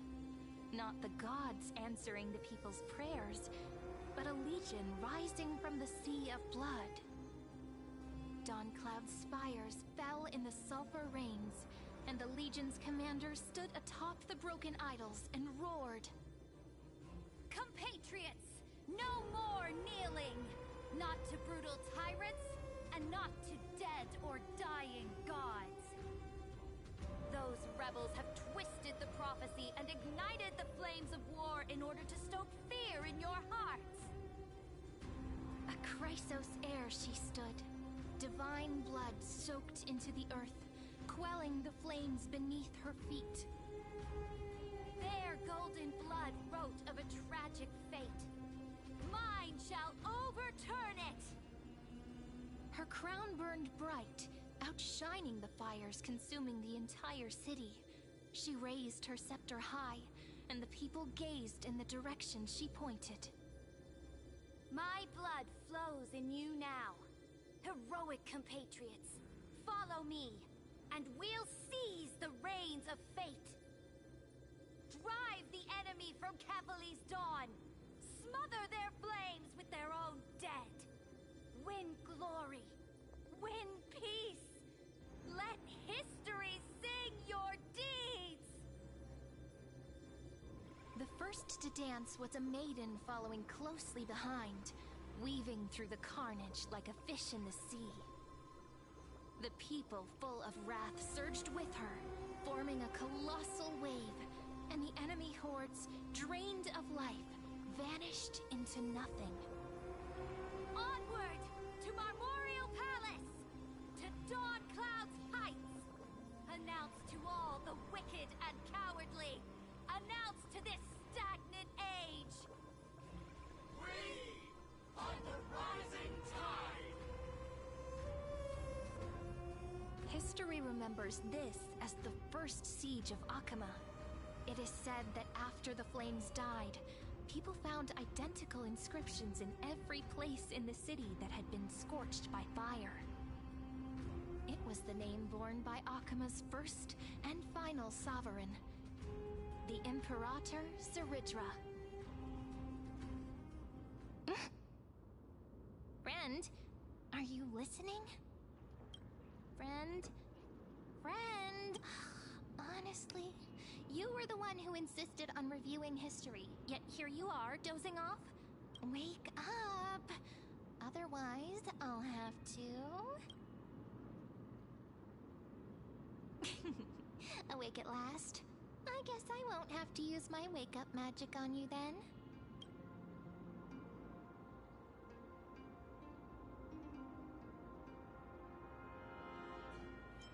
What are you murmuring? Still lost in the past? We've arrived. A familiar place. The Temple of the Three Fates. If everything went according to plan, it should be shortly after Talantin's fall, and also the end of the first Flame Chase journey. Indeed, the first Flame Chase ended with the trial of Law. We must find the demigod and gain her trust before the core flame is restored. It'll be tricky, so let's pick up our pace. To Akama first. We can learn more from the crowds there. Tyrant! You and your butchers are not welcome here. Get out! Hold your tongue! Conspiring with Kremnos and plotting rebellion are crimes punishable by death.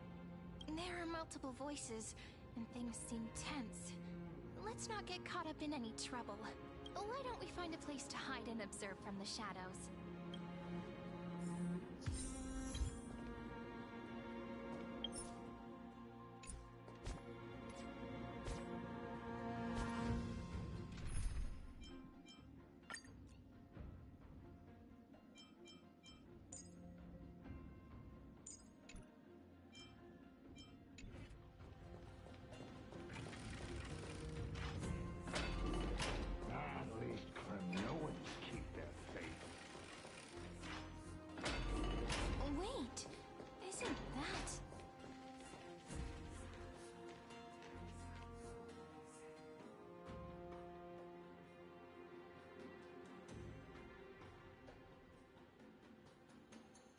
Golden-blooded defilers, perverting the prophecy and trying to slay gods.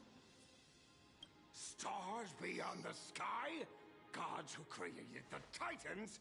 What kind of nonsense? Look at this broken world and see what your atrocious acts have done. What? Did he just mention the stars beyond? How is that possible? You impudent! Dux for Goris. We're here to welcome the deliverer from beyond the sky. Stand down. Heretic! No one but the great Talantin can deliver this world from misery. I ask you, if the old laws were so perfect, why did they crumble beneath my feet?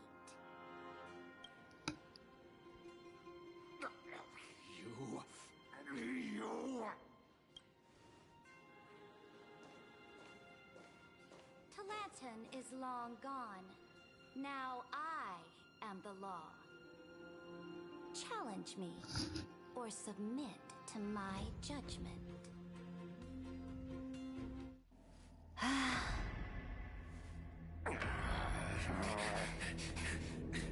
Now! Silence!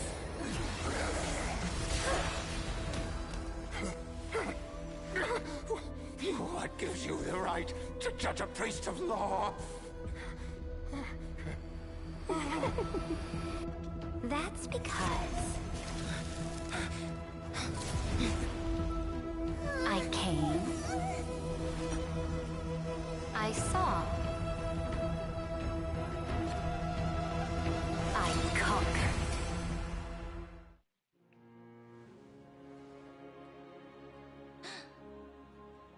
Dux for Goris, take the ashes of this man and scatter them in the temple among the crowds. Tell them that the High Priest attempted to take away the rights granted to the people by the Imperator. Thus, he met his fate. Yes, Imperator. Now, these two accidental guests. Dux Gladiorum, if you please. As you command.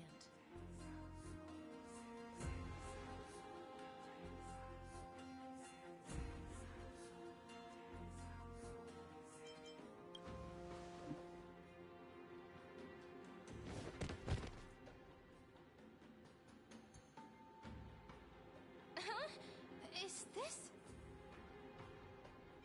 Correct, but not the kindness you know.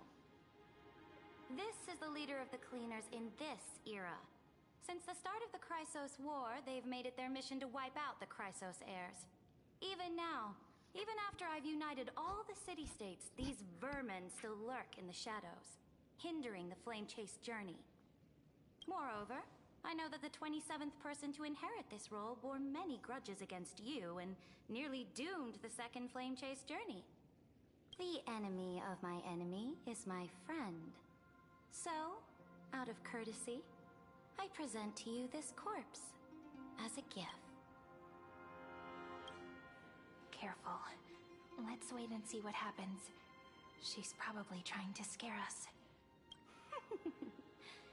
For the sake of order, I am known by many titles. Flame Crowned, who ends wars. Tyrant of Dawncloud. Empress of the Holy City. And Imperator of the Flame Chase. But, in light of your unique identities, I'll allow you to address me by my real name. Saridra. On behalf of my people and this land, greetings, Deliverer. If I may, how do you know his identity? As the little hostage prophesied, the Deliverer shall come from the future beyond the sky.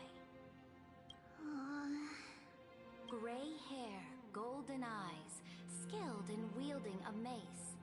They would arrive in Yanisopolis on this day. There's no mistake.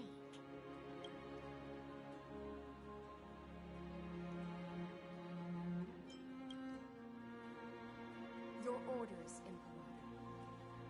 We return triumphant. Send an urgent message to all delegates. The meeting of the Flame Chase Alliance will convene early. As for you two, Akima knows what you seek. We'll confer in the Holy City. Doubtless you have many questions, but save them for later. Please follow us. This is not what I expected at all. The demigod we needed to find was just waiting for us, and she knows of things beyond the sky, even eons. How could this be so different from the previous 30 million Amphorius cycles? Who altered history?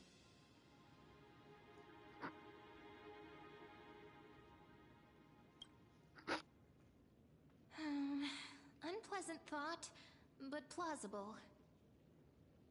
The currents of time have become twisted. Regardless of who caused this, that Imperator came prepared. We're the ones at a disadvantage now. We might as well dance their dance. Let's go with them to the Holy City. We've received the Imperator's favor because of your unique background. As a result, the people of Akima will certainly respect you more.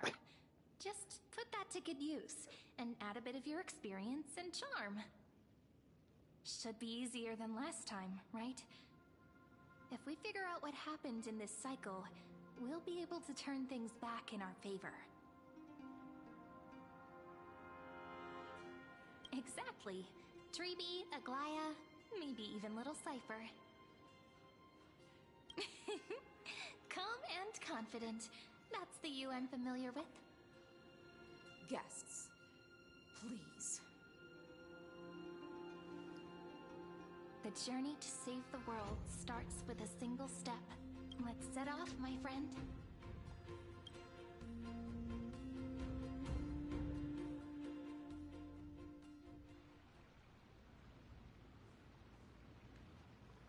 Hail to the Imperator! Hail to the Golden Heroes! Hail to the Deliverer! Told you, you're the headline act. All this spectacle is for you. Guards,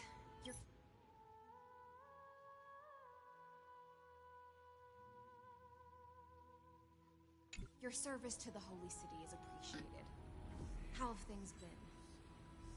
Castrum Krennos once again struck the border. Dux Brumalis led her troops to repel the enemy.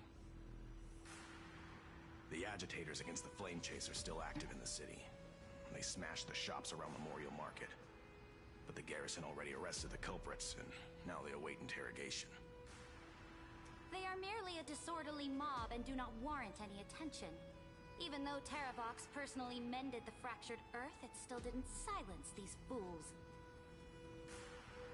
Guests from beyond the sky, worry not about these trivial matters. Dux Gladiorum will take you somewhere to settle down for now.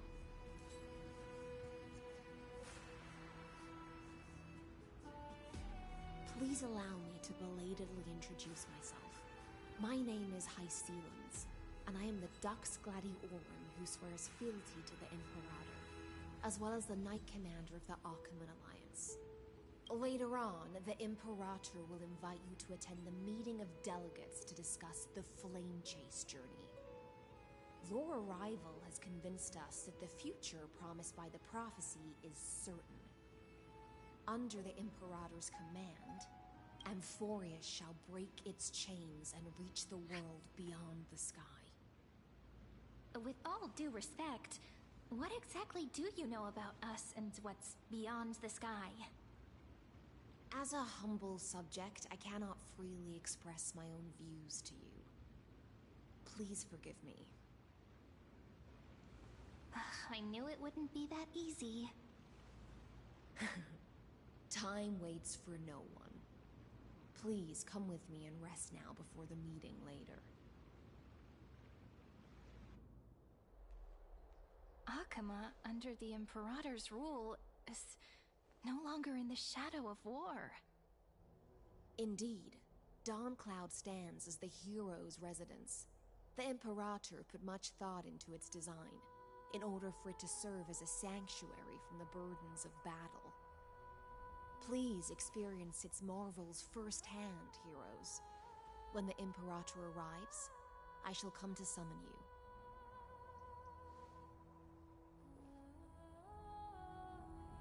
Hycelans. No wonder she's the Knight's commander.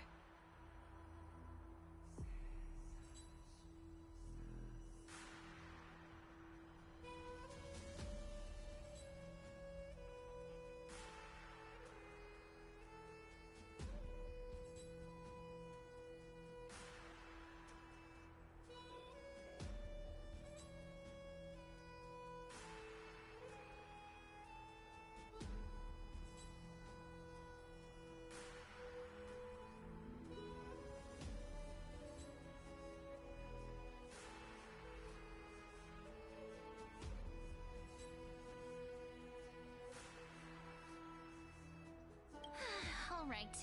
We finally have some freedom to ourselves. Since there's still some time before the Alliance meeting, let's explore a bit. Look over there!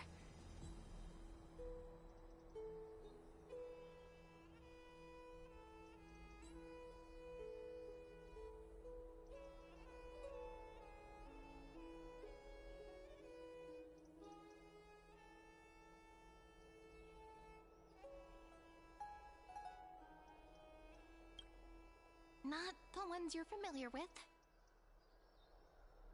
But the hearts of heroes stay the same in every cycle, never changing.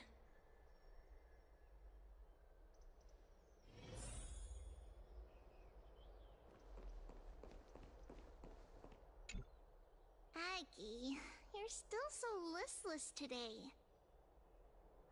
Did you have trouble sleeping again? Yes. We know. The Titan's prophecy haunts you. If you want, you can talk to us, just like when you were young. No matter what, we'll always remain by your side. I know. I also understand that fate cannot be changed. It is not the future that I worry about. I spent all last night weaving clothes and linen for the refugees. The Chrysos War is born of injustice and has shattered their dignity. They deserve at least some basic decency.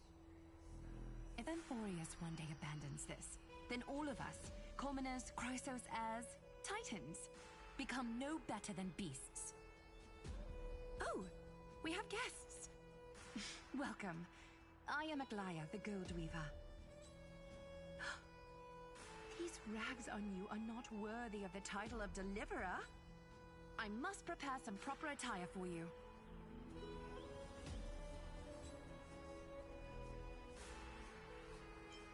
First time? That's not what I gather from your eyes.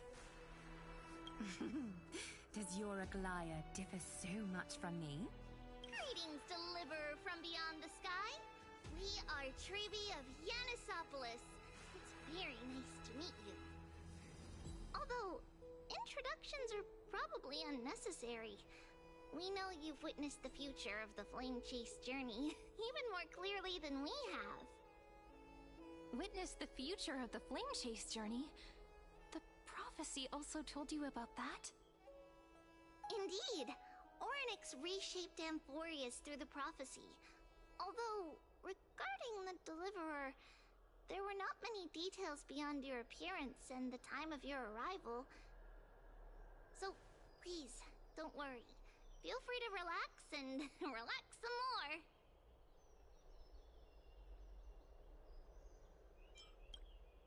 Kefali issued prophecies too, but it was Orynyx who told mankind that the Deliverer from beyond the sky would descend upon Amphorius. More crucially, they revealed a future entirely different from the Aranova. Though we still must challenge the gods, in the Time Titan's prophecy, this path leads not to a new world, but to the true starry skies. This is also what the Great Imperator has been striving for all her life. Your arrival further confirms everything. This can't be real. Even you find this surprising? Fate really is unpredictable. Perhaps the upcoming meeting will hold even more surprises. The other heroes under the Imperator's command are here too. Since we have time, should we go meet them?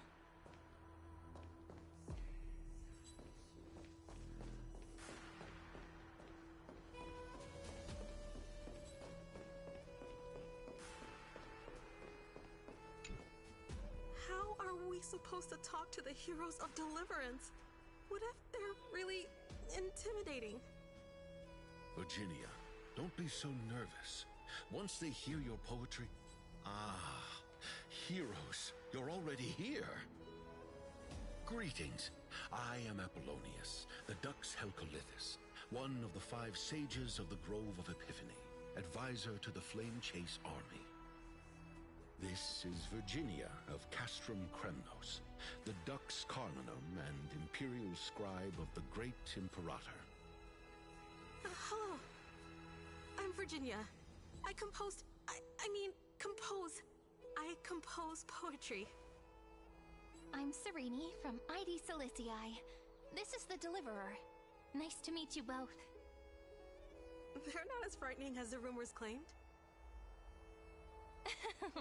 This is our first time in the Imperator's realm. Akima is even more magnificent than we imagined. If you all weren't here to look after us, we'd be completely lost and confused.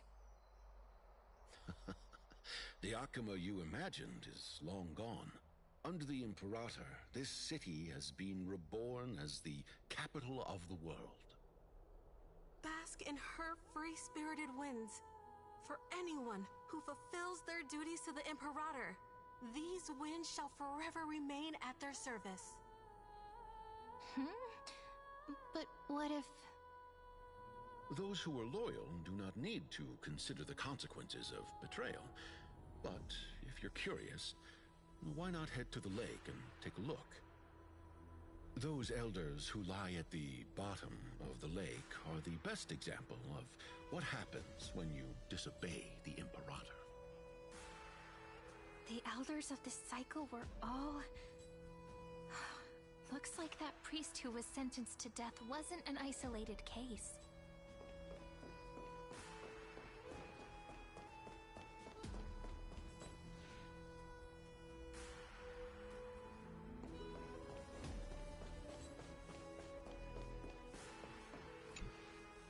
Little fish from beyond the sky, did you rest well?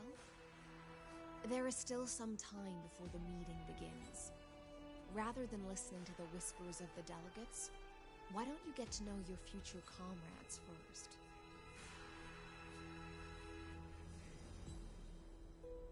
I'm the Knight Commander of Akama, General of the Flame Chase Army, and the Imperator's servant. But beneath these shiny scales engraved with complicated titles, I am just a swordfish at the Imperator's side.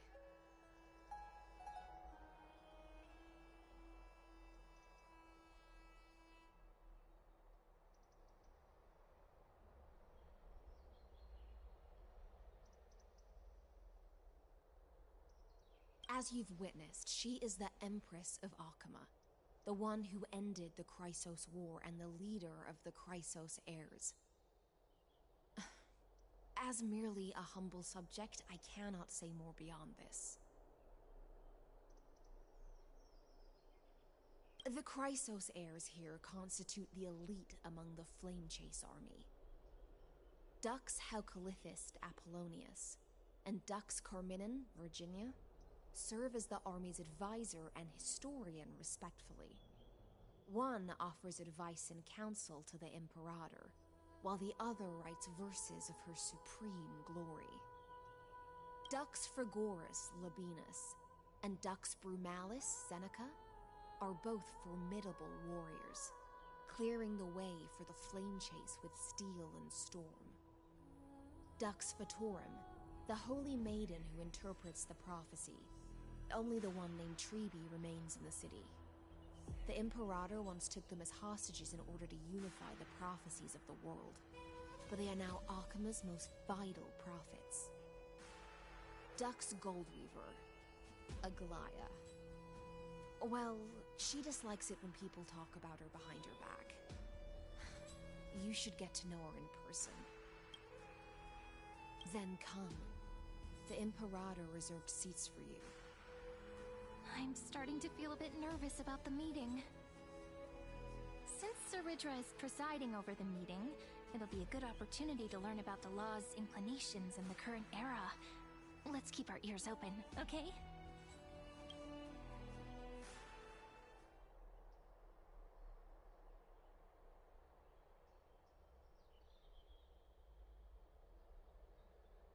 Good sir from Paphos, what do you think the Imperator is planning calling this meeting so early? My homeland can't endure anymore. Who knows? First, she wants to hunt Titans. Now she says there are even greater calamities. Her madness is the greatest calamity. Exactly. Chrysos heirs, deliverers. What about us ordinary folk? How much are we worth in her eyes? Things feel pretty tense here. The history books said that the Imperator aimed 3 cannons at Dawncloud to make all the delegates obey her. Will history repeat itself in this cycle? Yes. Similar acts have occurred, and not just once. However, whether history will repeat itself, you'll soon see. Those are the 2 spots reserved for you. Please take your seats. Look, that's what they were talking about before. What is we stop? So it turns out. Ladies and gentlemen, silence, please. The Imperator has arrived before her faithful council, and the Alliance meeting is about to begin. All rise. In the names of Talantin and Kefali, the Akama Alliance swears upon the gods. Cease the pageantry. I pray not to the vanquished. What? Kefali, of course, needs no further explanation. As for the subjugation of the law, at the entry hour 2 days past, a scout should have brought the news to all of you. Unfortunately, guards found his corpse among the rocks not far from the city. Moreover, the poor soul was buried with a Paphos curved blade. It pains me to imagine what agonies this loyal warrior endured before his death. Delegate from Paphos, do you have any insights? I know nothing of this. The evidence is irrefutable, so there is no need to waste your breath. However, let us set this trial aside for the time being. Witness, even within the most sacred and dignified council, there were those among us who wished to draw their blades, brazenly challenging the Alliance, seeking to shatter our hard-earned peace and unity. Fortunately, I uncovered this plot. Now, to protect this beautiful city and her people, the Imperator's legions are ready. They will escort each of you to the Temple of the Three Fates, where you will receive the highest level of protection the Alliance can offer. Then, the Legion's warriors will join me in embarking on the campaign against Fagusa. This is clearly a trap! Imperator, did you summon us here just to trample on the dignity of your allies? Enough! What should we do? Things are starting to get pretty intense. Comrades, you've all seen her true face now. According to the ancient laws of Akuma, only with the consent of 2/3 of the elders can the legions carry out the commander's orders. The ancient laws. Didn't you destroy them long ago? You defected during the first siege of Akuma, voted unanimously in favor of the Council of Elders restructuring, and just yesterday, you desecrated them with a blood-stained blade. The decaying old laws fell with Talanton and are no longer deserving of respect. But if you still insist on proclaiming yourselves defenders of the law, then be silent and offer up the highest respect to this core flame in my hand. That really is the core flame of law in her hand. Since there are no objections, then the original agenda of this meeting, the campaign against Fagusa, is hereby passed. The Flame Chase Army's hunt for the Ocean Titan begins today. In order to prepare for war, all allied city-states must surrender command of their militaries and pay all war taxes by the end of the month of Evernight. At this moment, I would also like to introduce to everyone the newest honored guest to join our alliance. The Deliverer, revealed in the prophecy of time, has descended from beyond the sky. With his aid, we shall shatter the Chalice of Plenty and return Fagusa's core flame to the Holy City!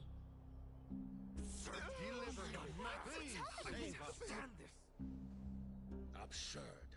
Simply absurd. A deliverer from beyond the sky. This is just like that prophecy about slaying gods. It's a lie you've used to grow your power. Ladon has already sacrificed countless soldiers, and now you want me to send even more of my brothers and sisters to be used and discarded by a tyrant!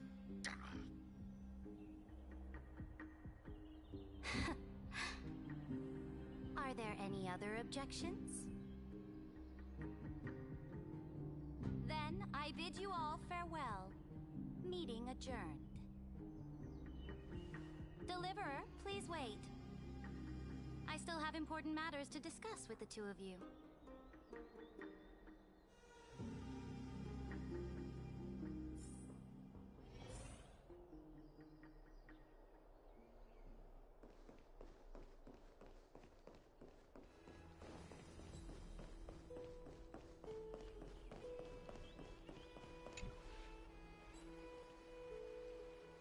I apologize for that farce of a meeting.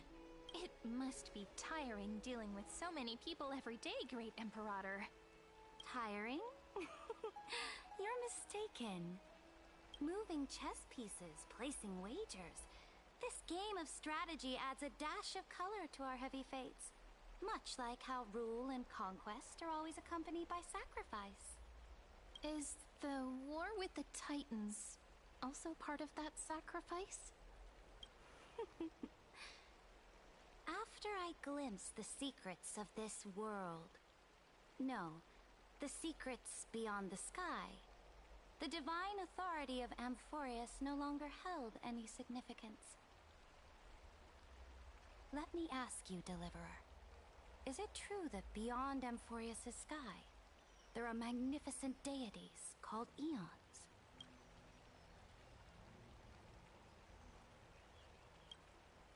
Ah. The word fact has never been so intoxicating. Then, please tell me more. How will you use this great power to guide the people? In the future you envision, where will our flame chase journey lead?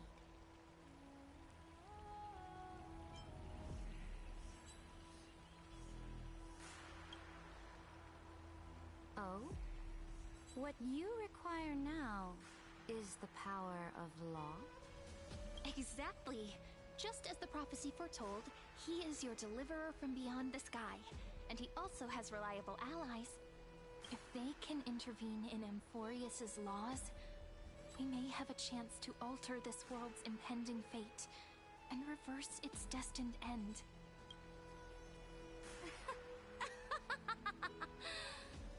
Very good, Deliverer. You have courage to say such presumptuous things, even knowing that the inheritor of the law stands before you. You mean... In the past, anyone who dared to covet the Imperator's divine authority would have met a gruesome end. But now we can see beyond this dying world. Our journey should no longer be confined below this stubborn sky. Alas, that fickle ocean titan has obstructed the spirit water leading to the vortex of Genesis, hindering my ascension. If the core flame of law cannot be returned, your path to deliverance will never be realized. Now that things have come to this, we must resume our once stagnant journey and force the waves that block our way to recede. So, you agreed to cooperate with us? Cooperate? Forgive me, but I never cooperate with anyone. Though I will permit you to join me as subjects. And together, we will forge the most perfect law. This is... The Flame Chase Medallion, a symbol of the Flame Chase Army. Every noble in Akuma carries one. This medallion represents the will of the Imperator herself, and you may act freely within the city with it. Before we embark on the crusade against the Ocean Titan, you should rest in Akuma for a time.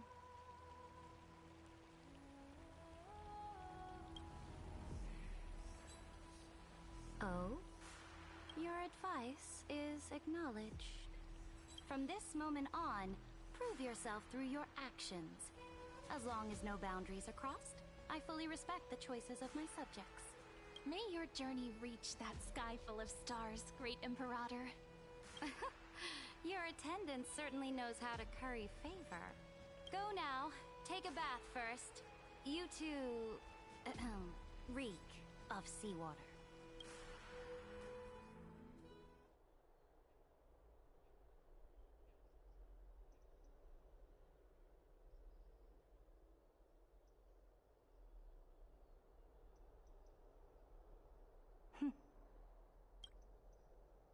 Come forth, Theoros. Yes. Great Imperator. Now, perhaps you're willing to hear my counsel.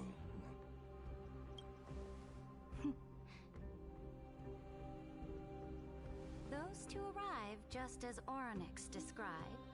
And just as you said, they showed a thirst for law. At least this proves that my judgment was right.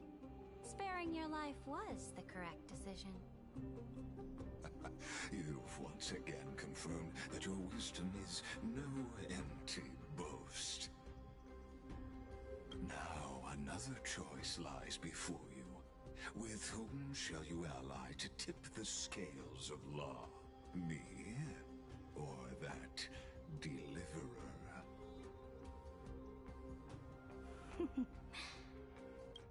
Remind me again, Antikythera. What kind of future do these two paths lead to in your view? I shall tell you. You are entitled to know that the deliverer from beyond the sky is not a wholly wicked being, but from the very start, his stance has been completely at odds with Amphorius.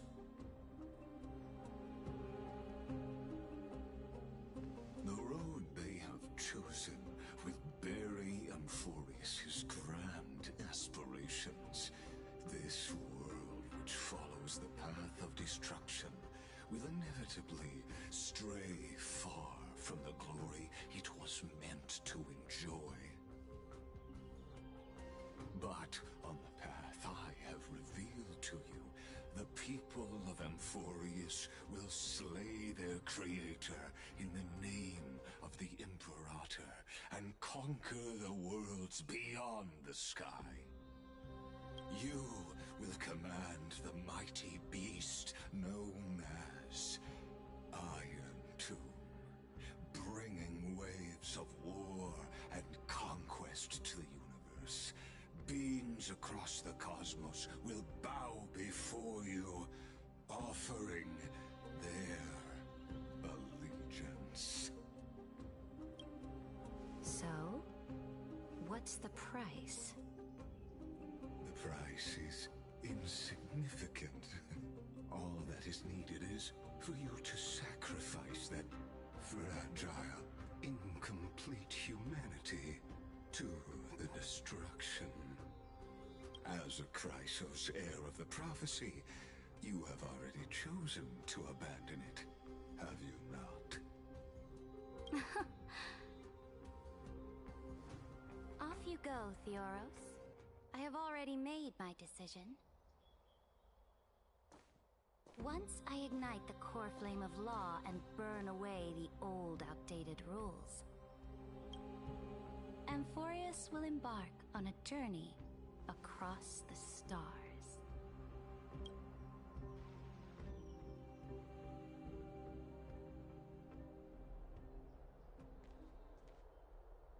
The Imperator is quite forceful. She didn't give us any chance to ask questions. And she's clearly hiding something. What do you think?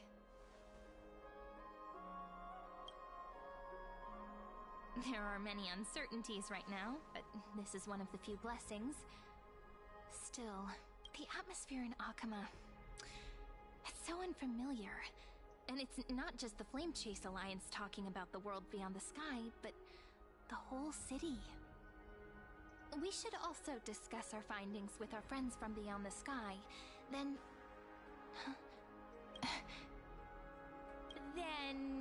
we should go enjoy the renowned bathing culture of the holy city and relax. It's the thing I've been looking forward to most on this journey.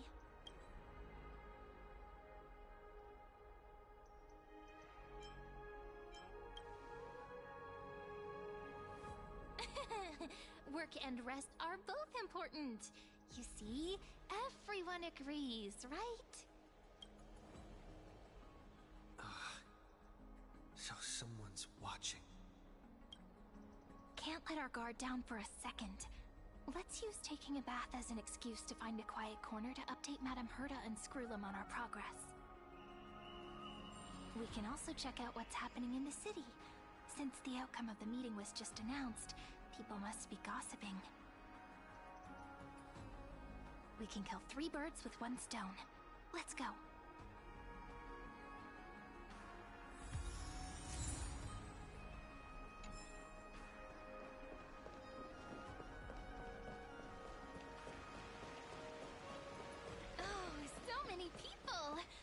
holy city is so lively. Did you hear? At the Alliance...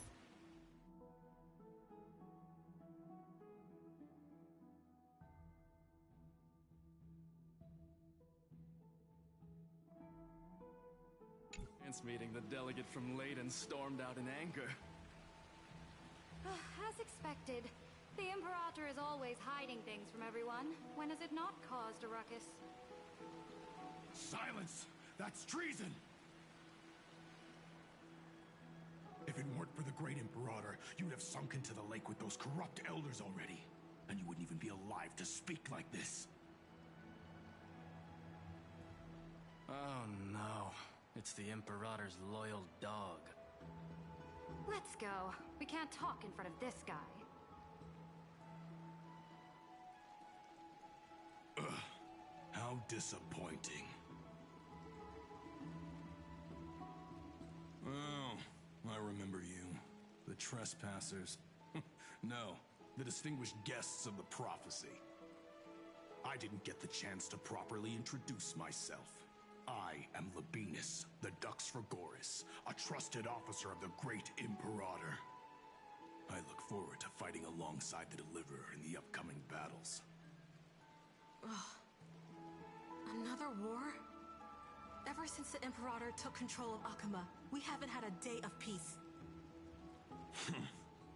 Idle chatter. The atmosphere is a bit tense. With rumors flying around the city, you must be troubled. My apologies. After every Alliance meeting, there are always some pests in the city who get restless. I prefer to ignore them. Pests on the ground don't affect the sky in the slightest. They just complain from the shadows that the sun's light is too harsh. Besides, the Theoros has already promised the Imperator her fate. And these clowns will eventually realize their foolishness. May I ask, who is this Theoros? The Imperator has ordered us to keep his lordship's whereabouts a secret. Ah, so it's his lordship. Stop trying to get things out of me. Leave me alone. I didn't even need to try. Big and strong Dux Frigoris really can't hide anything. Theoros. What an ominous name. Bad news. He's been staring at us the whole time. Let's move to another place for now. We don't know how much Ceridra has concealed from us. In the worst case scenario, we may have to face more than one enemy.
Alliance meeting?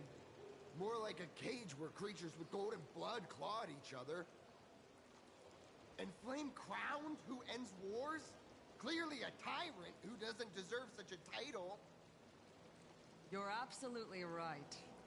While the Imperator's hounds are still hunting down others, let's let out our grievances. You. I know you. You're that tyrant's lackey. What? Here to shut me up for that little imp? Panicking now? Don't worry. I don't care what others say about the Imperator. And she certainly doesn't either. Oh? Children of the Prophecy. Such rare guests. It is an honor to meet you both. I am the Dux Brumalis Seneca, a warrior of the Twilight Courtyard. I prefer to call myself a partner of the Imperator, rather than a subject. Are you here to relax in the baths as well? The temperature is just right today, so be sure to enjoy it. You should rest well for the next campaign. What? Children of the Prophecy? Another excuse for the Imperator's reckless warmongering. No filter, huh? You should be glad you don't have a seat at the Alliance meetings.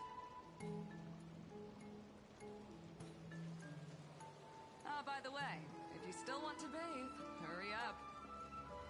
Once that predatory fish joins the flow of water and eliminates all the fools questioning the world beyond the sky, you won't be able to enjoy this perfect water temperature anymore. Seems like there's more to Dux Brumalis' words than meets the eye. But would the Imperator actually kill those who question the world beyond the sky? This is the complete opposite from what we know of Akama.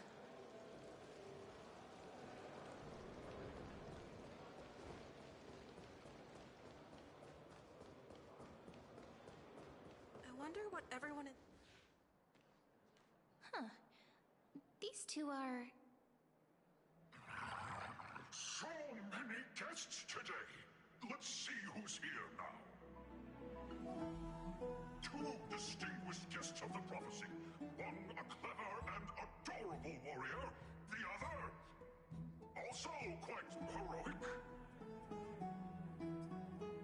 Heroes.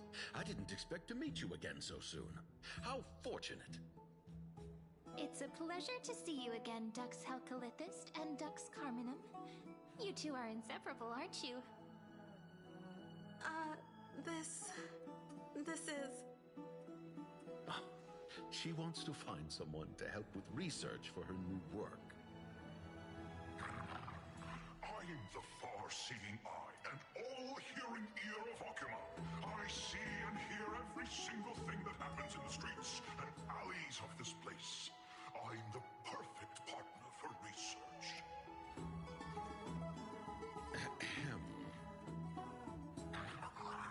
Enough small talk. Here's the latest news from Akama, as you requested. Children of the Prophecy arrived in the Holy City, and the Imperator unilaterally seized military power. The Alliance Alliance meeting ended in discord, and there may be bloody upheaval. As expected. I get the feeling you might have embellished a bit to keep people's attention. I swear on my stone maid, I would never do such a thing.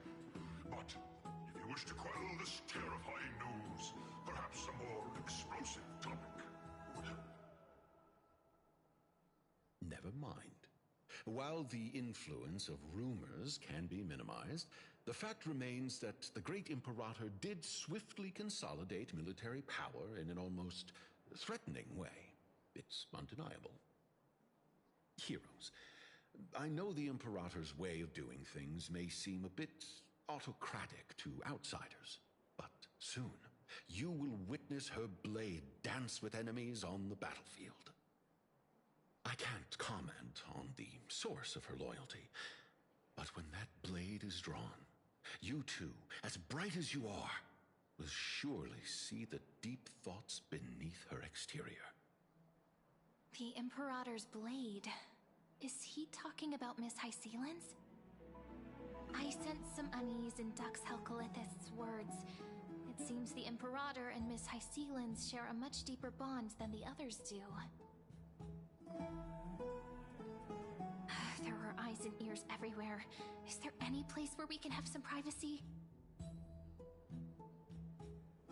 To understand the Imperator's secrets, we have to get past Miss Hysealand's.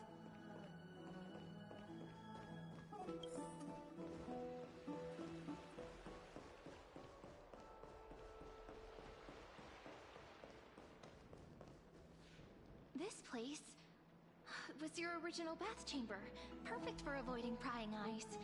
I wonder if anyone is using it now. Huh? The smell is... Wait, don't go in yet!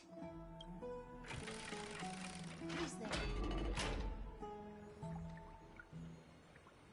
Oh, the little gray fry in pink sea hair. Little sea hair? You barged into here without warning. Was it an accident, or did you wish to bathe with me?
What's wrong? The Marmorial Palace is the reef where I rest. Sorry, we didn't mean to disturb your bath. We'll leave now. It's no big deal. There's no need to panic. This is the natural state for me. People on land force themselves to wear clothes, adding unnecessary constraints. Forget it. If Dux Goldweaver heard that, she'd scold me again. All right. Please make yourselves comfortable and wait a moment. Let me first wash off the blood of the hunt, and then I'll attend to you two.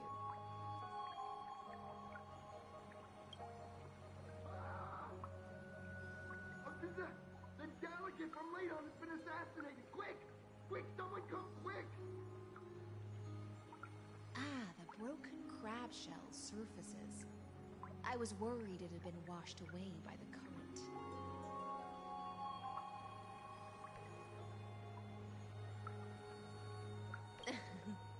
Just a regular cleaning. No need to be so surprised. I see. No wonder there was a faint smell of rust in the air before I even entered. Why?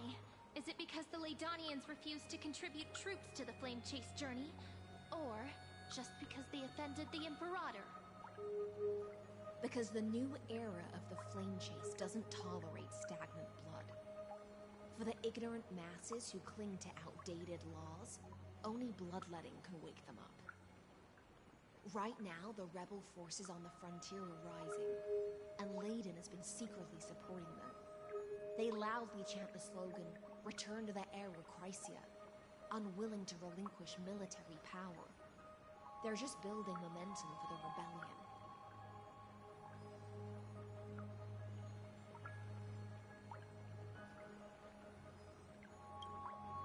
Thinking is a right given to citizens by the Imperator.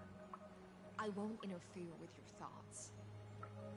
As long as you don't try to reverse the current of the times, you and I will both be free. But, Miss Hycelens, I can't even hear the slightest hint of joy in your words. Because I've already tasted ultimate freedom. Long, long ago, I lived in the sea. In that lightless abyss, far beyond civilization's reach, the great fish consumed the small. And when the great fish perished, their bodies became sustenance for the newborn, nourishing the whole ocean. This is the tide that carries civilization forward. Anyone may be devoured, or meet the fate of inevitable decay. Are you suggesting that ultimate freedom is in fact the cruelest fate for life? I only mean that if life wishes to preserve its dignity, it must first be bound by the law. There's no need for me to say more, little sea hare. We're of one mind. Whether the Imperator's law can guide the schools of fish and lead us to a truly free ocean, let us wait and see. But for now, let's pause this heart-to-heart. Another fish has come, following the scent of blood.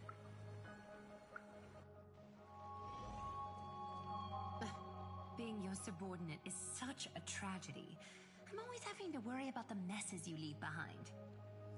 It's simply our duty to the Imperator. All ready to go in an instant. Miss Hycelens, you truly are impossible to predict. Yet you, a golden trout who's always busy all day, suddenly have the time to visit me? Do you think I wanted to come? I suggest you burn some more of the incense offered by our allies, lest my creations be tainted by the reek of fish. I'm only here on the Imperator's behalf to remind you to prepare for the banquet. Fine. But I must retort. What you call the reek of fish, to me, is the unique fragrance of the sea. Besides, if my fine clothes get stained, won't you just gift me new ones? I won't.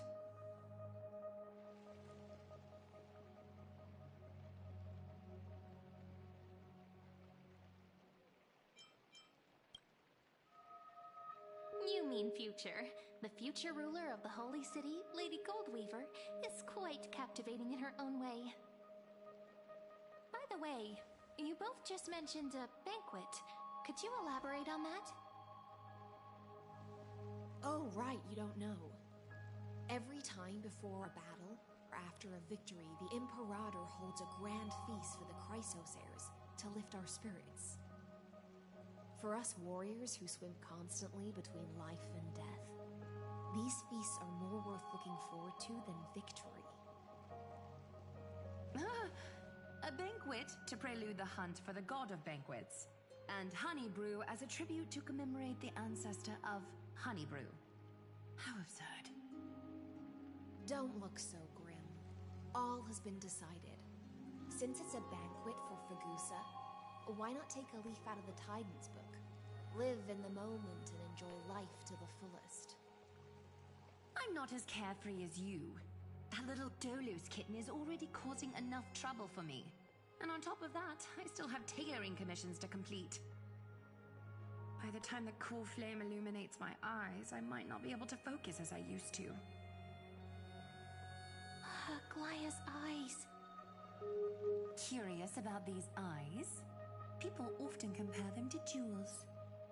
But I've already made my decision to ask romance for eyes that can see everything. I wonder what this world will look like when I take the divine authority.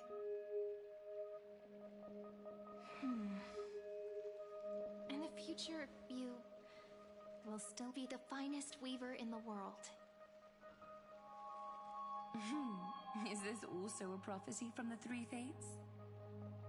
It's even more accurate than a prophecy. After all, he has already witnessed it, right?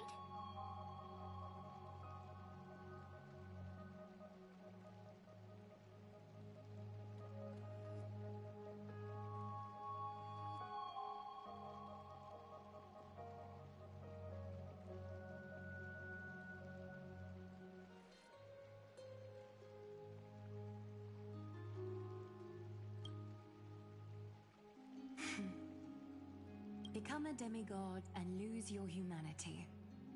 That is the only reply I've received in the countless times I've sought wisdom from the prophecy. But Destiny's fragments are like stitches. Before they're threaded into splendid garments, no one can see their true charm, can they?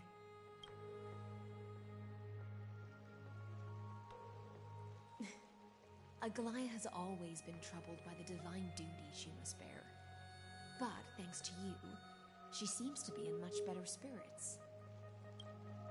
Just as she knows how the spinning wheel trembles, I can sense the smallest changes in the damp air.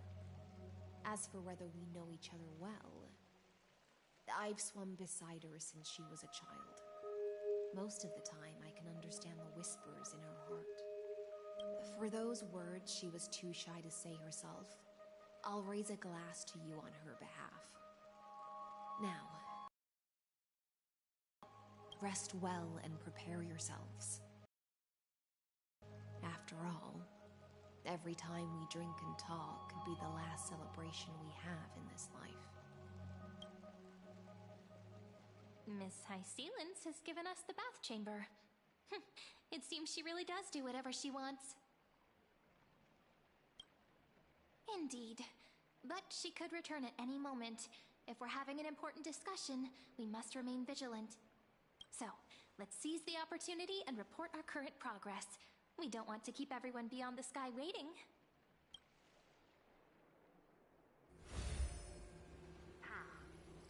First, while that little empress with a candle stuck on her head didn't explicitly say it, she firmly rejected your request to take over the law. Fair enough. Second, Lygus is indeed in this timeline. But since he's somehow connected to that little empress, you have no way to find him. As expected. The road ahead will be long and difficult. It's all just a guess. What? Did I guess right? We've made some progress here too, but nothing to get too excited about. Our time is short, so let me summarize. Concerning the origin of that Intellitron, the firewall he created uses algebraic expressions. But ever since Aiden invented the 9-worded formula, this kind of mathematical logic no longer exists in the cosmos. Lygus is definitely connected to Genius Society, so stay alert.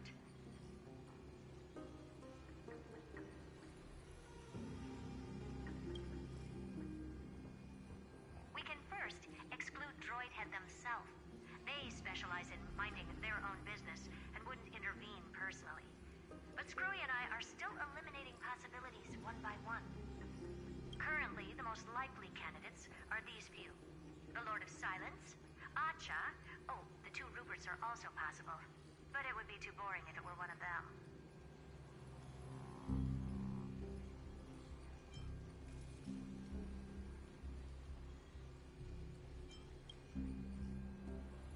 That's all I have to say.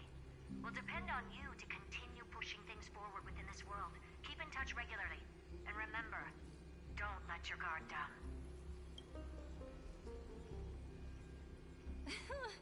Well then, let's use the banquet Aglaya mentioned as our next starting point. Ceridra's trusted followers should all be present at that time.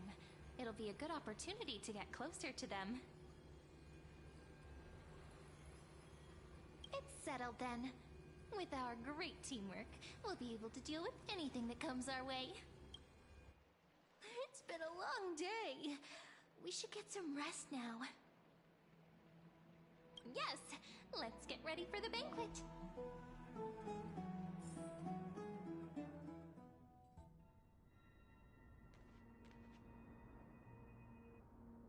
Look, the venue's right ahead.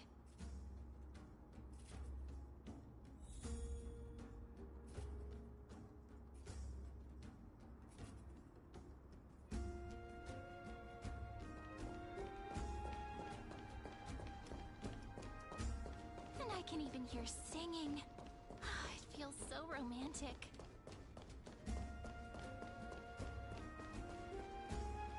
Honored guests, wait here for a moment. You must surrender any personal belongings you have on you before entering the venue. This hero always brings down the vibe whenever he shows up. The Imperator's elevated position means she must always remain meticulous and careful. Please do as I say, guests. It would avoid any unnecessary misunderstandings. I get that you don't want people to bring outside food into the banquet, but is it really necessary to confiscate the books and quill pens? Even a quill pen can become a deadly weapon in the right hands. I'm asking for all your items. All, Miss Cyrene. Your belongings will remain safe. They will be looked after appropriately by dedicated staff. Looked after appropriately? Dedicated staff? Talk about a vague choice of words.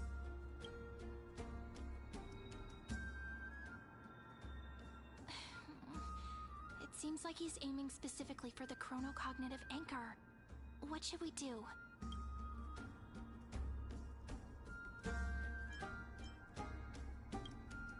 True. I had a feeling it would come to this, but I didn't expect such a direct demand. But listen, why don't we go with their plan and hand over the chronocognitive anchor to be looked after? After all, if the little Imperator is paying this much attention to you, she probably already knows all about our whispered conversation with the geniuses. I can pretty much guess what'll happen next. But, think about it.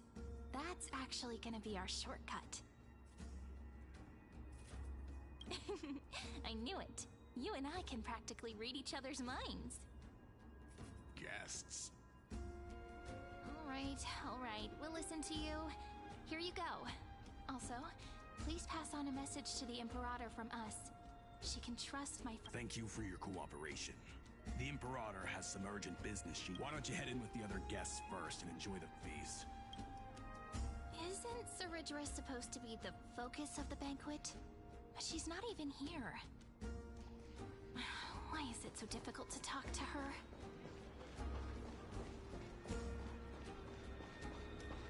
Just drink your honey brew. Make sure no... Aggie, if you can't get used to the honey brew, we will go ask for a pot and cook some oatmeal for you. No need for that. This banquet is just too loud. And nothing and no one here is interesting. I just don't really want to be here. Lies! You were pretty energized when you came back from the bath chamber. Let me guess. Are you worrying about someone? About High Sealins? Or Little Cypher? You take everything too seriously. At this rate, life's gonna be real tough for you later on. You're the least qualified to lecture me about that, teacher.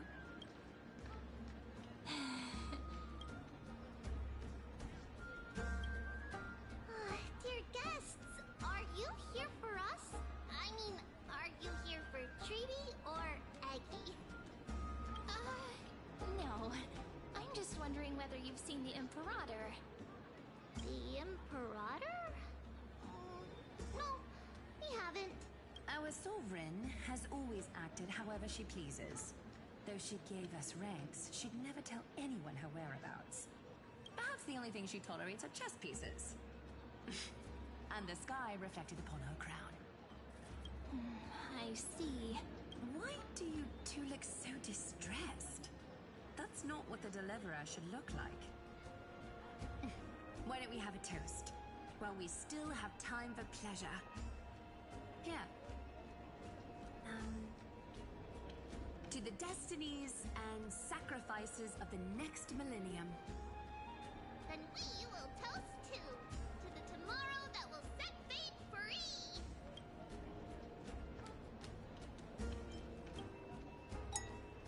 Cheers! Actually, there are so many people. We wouldn't be able to find the Imperator even if she were here. You two have been wandering around the venue as if you have something on your mind. Have the attendants not taken care of you well? No, we love it here. It's just... we're a little concerned, seeing how the Imperator still hasn't arrived. Don't worry. I know what you've been waiting for. Come, sit with me for a while, will you? I'd like to share a personal secret with you.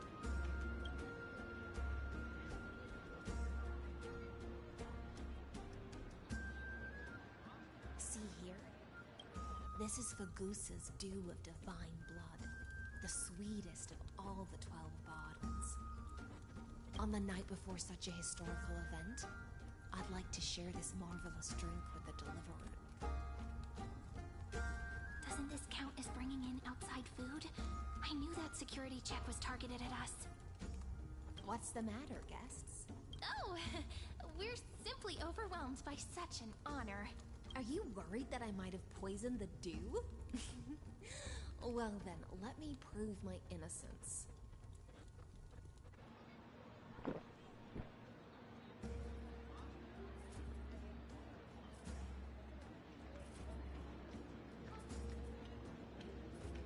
See?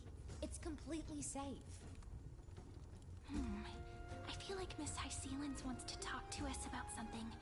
Why don't we go along with her for now?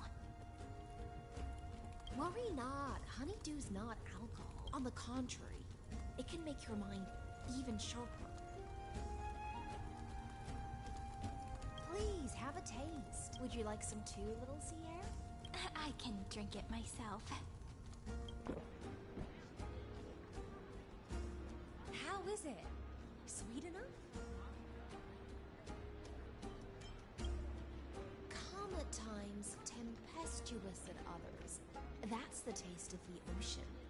It'll do you good to understand Fagusa's fickleness before we set off to feast their waves. Just like how you're about to understand the secrets within this dew. Now, please turn around. Very, very quietly. Don't make a single noise.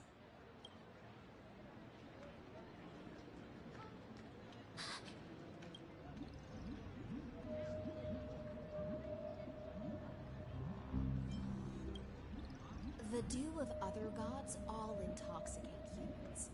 But the god of banquets dew is an antidote that can awaken humans from a sea siren's enchanting song. Since the start of this banquet, all the guests have been under the spell of my song. None of them can see the Imperator wish for you to see the truth. Is this also what the Imperator wants? This is my personal request. I can't bring myself to trust that Theoros. The Flame Chase army changed after he descended with Orynyx's divination and brought the prophecy of the stars to Akama. His seductive whispers harbor something malicious within, and will ensnare those of us blinded by ambition. You are the deliverers of the prophecy, and know about him far more than I do. Perhaps only you can find traces of the truth from his actions and words. Then we can show the Imperator the right path forward. But isn't this acting behind her back? Amphorius has become far too weak. Even heroic actions protecting her from harm must be conducted under the water's surface. I am the Imperator's blade, and I must clear the way for her while remaining concealed in the torrents. I'm gonna be honest with you. I'm gonna hit y'all with some. I'm gonna hit y'all with some undetermined truth that I don't think people forgot about me. That I have. I've said this when she came out, and I'm saying this now. I want High-Ceilings, and I also want Ceridra. I want Cyrene, Ceridra, High-Ceilings. Those are it. Okay, play this. In the entirety of the Amphoris patch, I have gotten uh I've gotten Caceres, Cypher, Tribute on her rerun, Hyacinth, Evernight, Danhung PT. The last three is Ceridra on this account, High-Ceilings, and Cyrene. That means out of all of them, I wouldn't have Finon on this account, Aglaya, or Maide. Now, on my second account, I have Ceridra.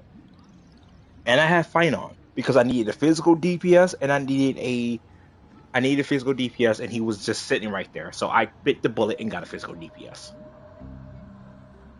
I plan on in the future pulling for High-Ceilings just because I like High-Ceilings. High-Ceilings. Then, ensuring pointing my sword towards the true enemy. Can you promise me something, Miss High-Ceilings? Speak your mind. My friend has in fact come here to stop that villain's evil scheme. Our goals are aligned. But as to the decision the Imperator must make, he has no wish to transgress her authority. We just want to tell her everything we know. I believe the Imperator will be able to tell right from wrong. I never doubted your loyalty. I'll pass your words faithfully on to her, provided we can gain the advantage in this tug of war, that is. Now, return to the feast. Bring this cup with you and keep your distance. Pretend you are still immersed in the sea siren's fantasia, and I'll control the moisture in the air. That way, you'll be able to listen to sounds from afar as if you were a whale of the depths and hear every word of their conversation. I wish you a victory in this first skirmish. I love that character. Undercover part of the adventure. I love High-Ceilings. You have no idea how much I love this character. And the reason why I love High-Ceilings, and this is going to be some truthful shit. I don't know if people are ready for this. But High-Ceilings is a character that's made for Dot. Right? I have a love for a character that is made for Dots. Her name is, and I quote, Gweneth, little Gwei, my baby. I love this character. If I would have finished, if I would have finished that event, you could pick a free 4-star. I would have gotten her E6.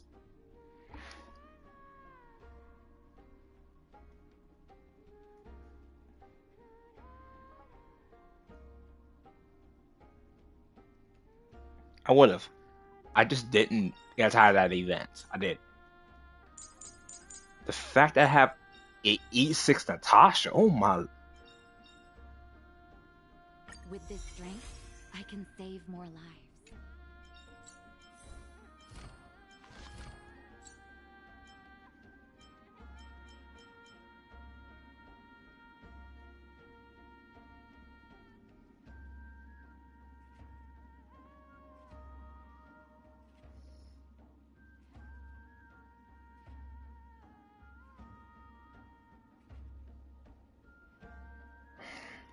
I didn't fight. Damn, last night. I know something I didn't do last night.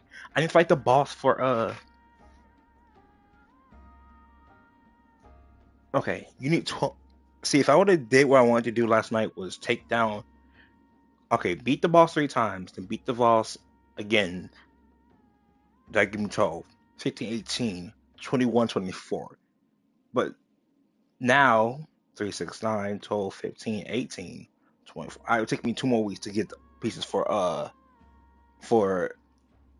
Evanesia, which again I'm still working on Silverwood first anyway. Essentially.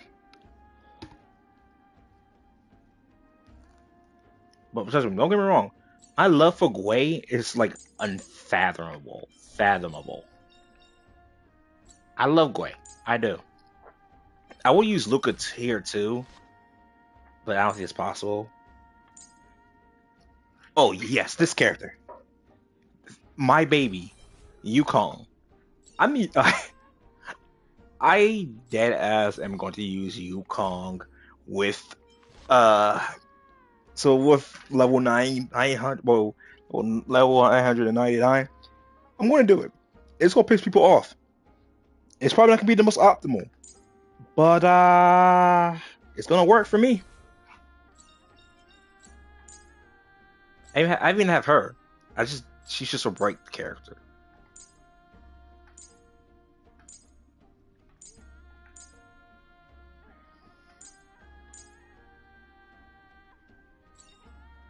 Who's this character? Oh, it's Casters, right? Yeah, I'm about to say. My head's so dizzy. Can you even get drunk on fruit juice?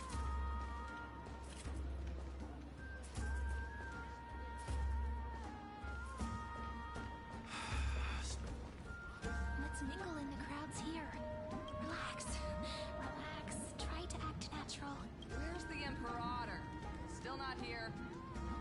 He's always acting so high and mighty towards everyone. Today, I will,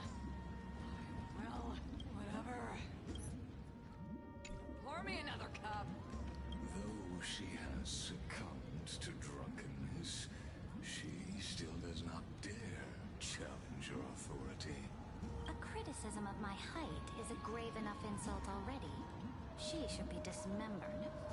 Do you often test the loyalty of your subjects like this? You jest. The Imperator does not need blind loyalty. As long as one can prove they have value, I am willing to be lenient towards them. Let's cut to the chase, Theoros.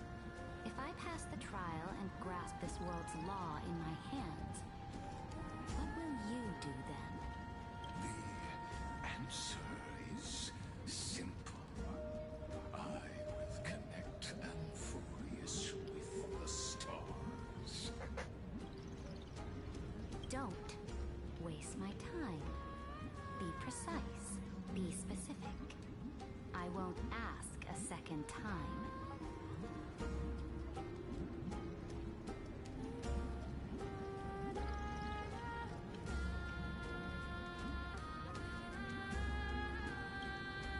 Allow me to adjust my statement.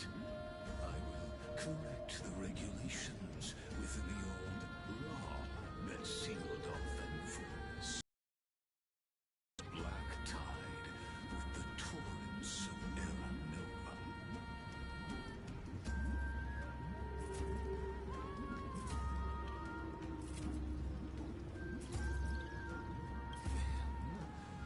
be able to decimate the forces beyond the sky that are trying to annihilate Holland Tomb and sound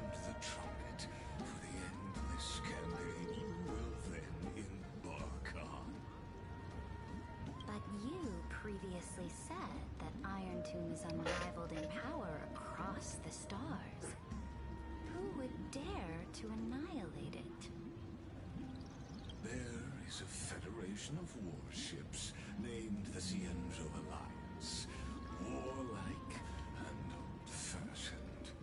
A cult named the Genius Society. Loosely organized, but steeped in abject insanity. Oh, there's also the Astral Express, a group of lawless vagrants. That so-called Deliverer is part of that last group. Those vagabonds mistakenly believe they can connect the stars through alliances instead of conquest. But history has already given them a tough lesson. There are countless other organizations besides, but when the Lord Ravager sweeps across the cosmos, they will certainly all bow before your empire of destruction.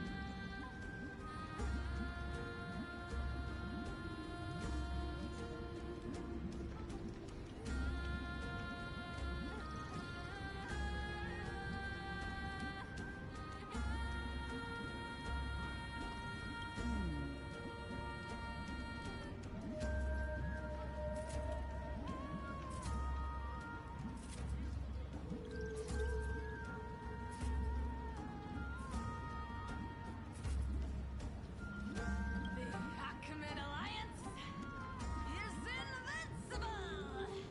If those civilizations are not as feeble as you describe, then they may still have some value in testing the quality of my blade. That being said, even the smallest and weakest city-states should build an obelisk to the Imperator, so that their people can constantly recall the glory of her conquests. Walk a little longer with me, Theoros. I don't like how this is going. Our little Imperator seems fascinated by the destruction. Great fight. Little sea hare? It seems like they're still talking. Get closer. I'll keep carrying their voices to you. It's because you haven't had enough honey brew.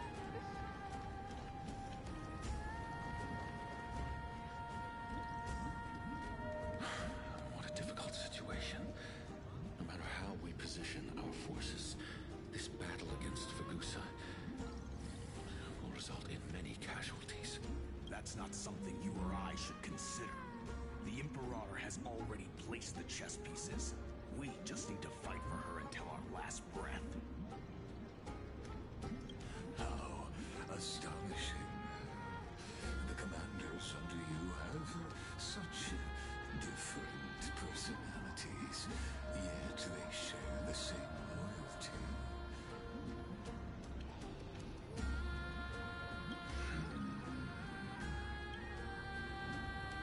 He's looking this way. Quick, do something and pretend we can't see them.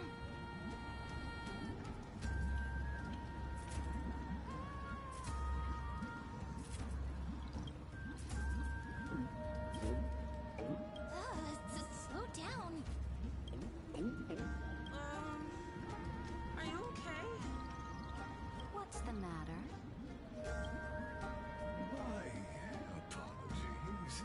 I was just checking whether everything was fine with those two distinguished guests of yours. And it seems like all is well. Let us continue our previous conversation regarding the soldiers fighting for you. Are they aware of the price they must pay for the trial of law?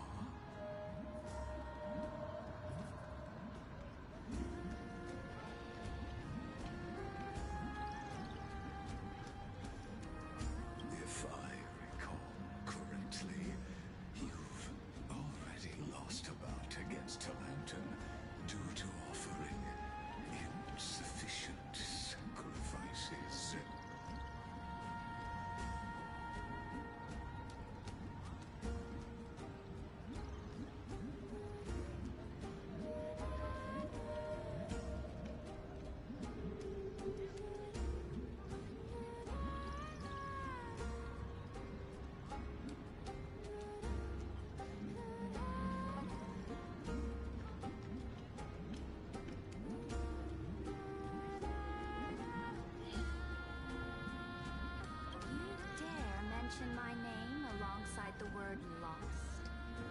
Forgive my transgression, great Imperator.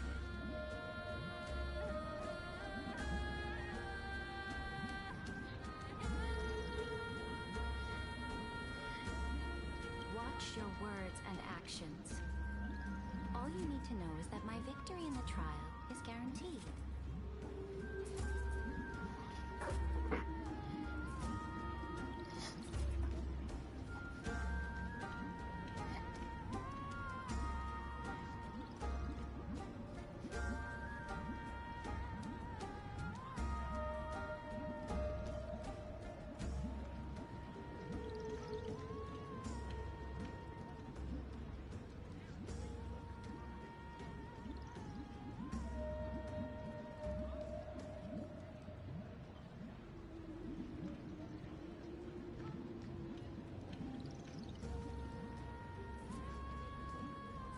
Even without the trial of law, they've already sworn to give their lives for my conquest.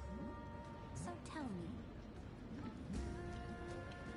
if everything happens according to our agreement, how would you recommend I deal with that deliverer? Good question. Do not let him fool you. That man from beyond the sky contains a seed of ruin within his body. He must not be allowed to tarnish your glory.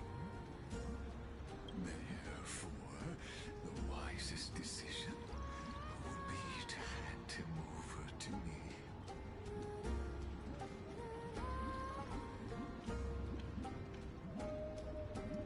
You plan to torture him?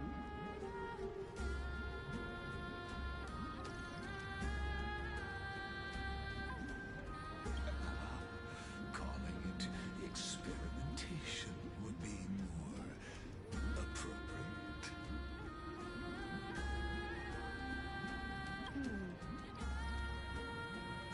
The guest's patience is running thin. I plan to remove the Fantasia and head into the banquet. I will heed your advice. Leave for now, Theoros, and go back to Akama. You don't want to confront those two directly either, do you? Indeed. It's a pity that antikytherians are lightweights when it comes to drinking. Before I leave, I would like to make a toast to your boundless ambition, using my spirit instead of a goblet. As I expected, that Theoros' schemes have been revealed. Thank you for your bravery, guests. It's time for me to dispel the Fantasia. This will be the Imperator's last public address before we head off, and therefore, likely, the final chance to change her mind. I will try to get you a chance to speak, and I'll also prepare for any contingencies. The rest is up to you. You should head back to your seats for now.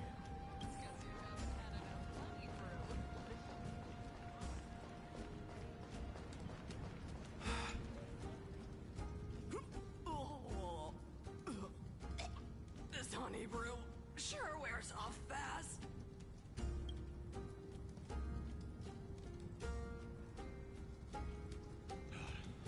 The Imperator! The Imperator has arrived!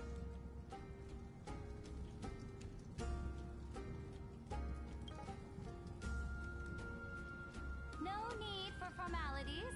I should be apologizing for my tardiness instead. The hour draws late, and I trust you have all had your fill of brews. Therefore, I will not observe the usual ceremonies. Any warrior who has fought by my side should have those speeches memorized by now. The Imperator's word is law.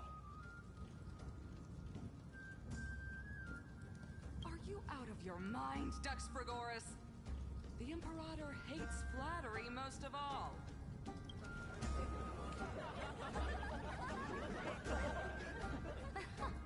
A joyous atmosphere is a better fit for showing me your resolve. I believe that you, my dukes, will do all you can to assist in the campaign against Fagusa, just as you always have. However, it's a pity that I have never tested your loyalty.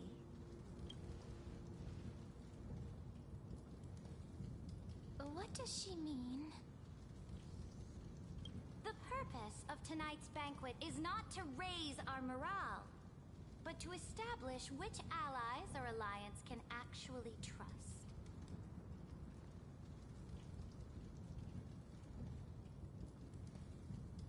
And sever the heads of the traitors as a toast to all before we march.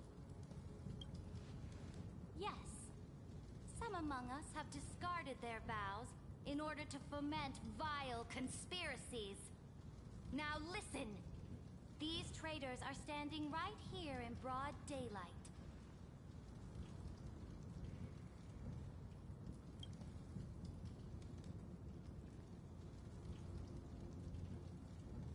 Dux Gladiorum Hycelans. She used the Sea Siren song to immerse the crowds in an illusion and conceal her whereabouts. She then worked with those from beyond the sky to spy on confidential matters, hoping to rob the core flame by force and harm me, the Imperator.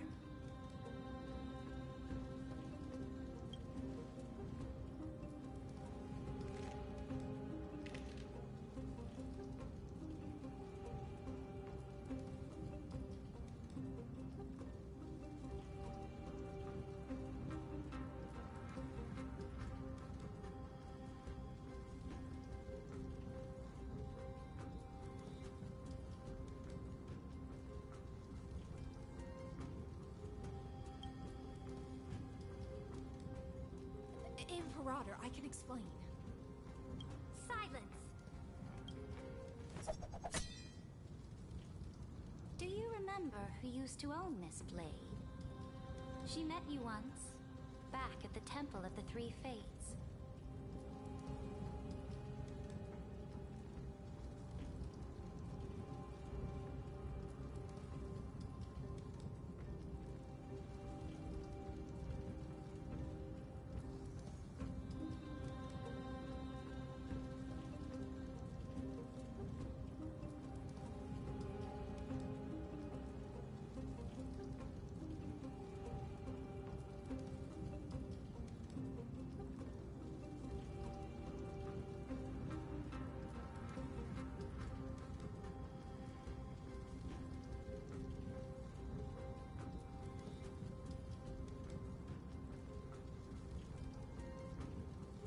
It was Kindness, the head of the cleaners. She was the first to draw a blade against the Imperator, and personally made herself an example for my enemies. Under the shade of the olive groves, the people of Akama said they would never bow to me. In the frozen, lethal fog, the people of Idonia said they would never bow to me. At the beginning of the myriad paths, the people of Yanisopolis said they would never bow to me.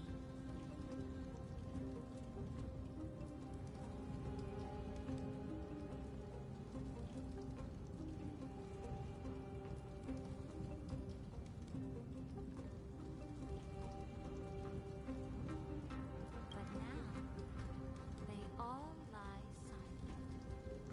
They now fear me as they fear the law.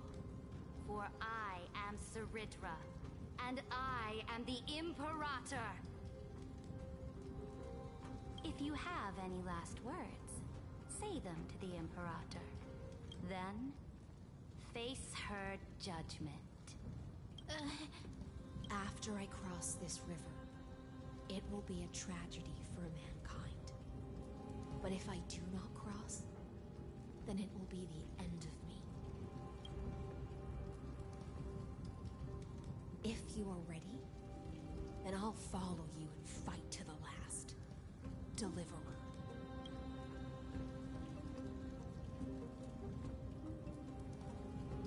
That's right, friend. Now, use your identity and and add in a bit of experience and charm and testify to the Imperator as we promised.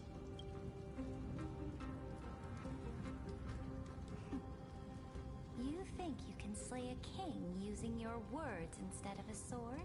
I'll have it. Show me the weight of rhetoric from beyond the sky. Will it weigh heavier than 3 human lives? Let's watch our words carefully.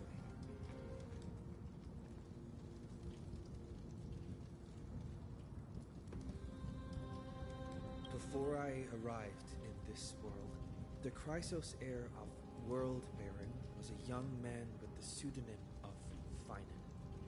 He came from Aedes Elysiae. In order to combat the lies of the Era Nova and deliver Amphorius from the ending of the destruction, he lived through history more than 30 million times, hoping, futilely, to find a breakthrough.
Cyrene, the young woman standing beside me, also carries an equally heavy destiny.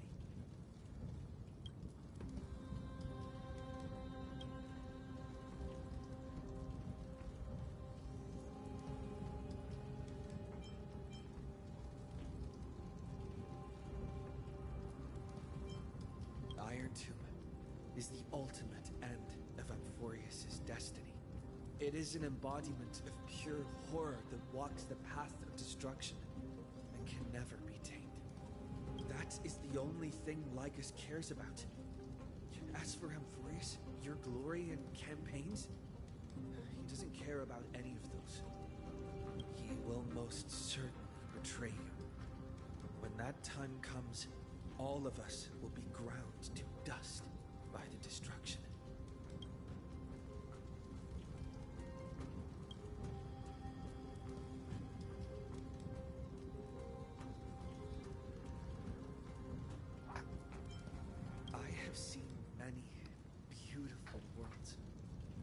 The road chosen by the Trailblaze is to explore, understand, establish, and connect. That will never change. We will continue our journey until we have united the entire cosmos. Therefore, if you choose the way of the destruction, then I'll place your ambitions into the same basket as Lycus and smash them into pieces with my baseball bat.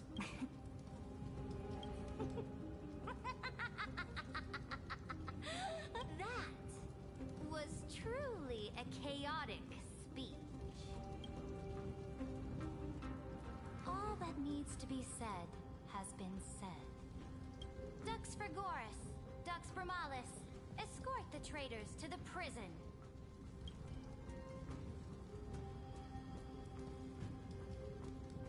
Before the next entry hour, I will give them an end befitting of their betrayal.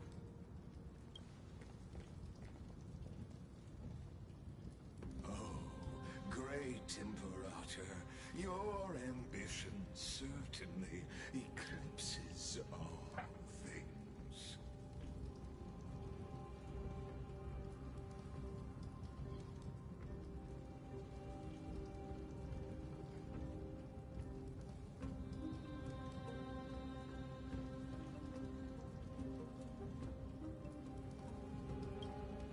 You're still here, Theoros. Of course. As the Theoros, I simply cannot miss this moment. Miss witnessing the fall of a nameless one.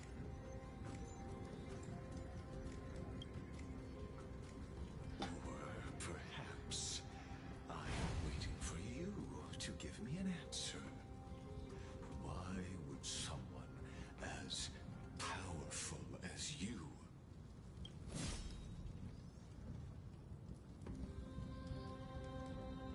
use such a clumsy excuse as imprisonment to ensure the Deliverer's safety?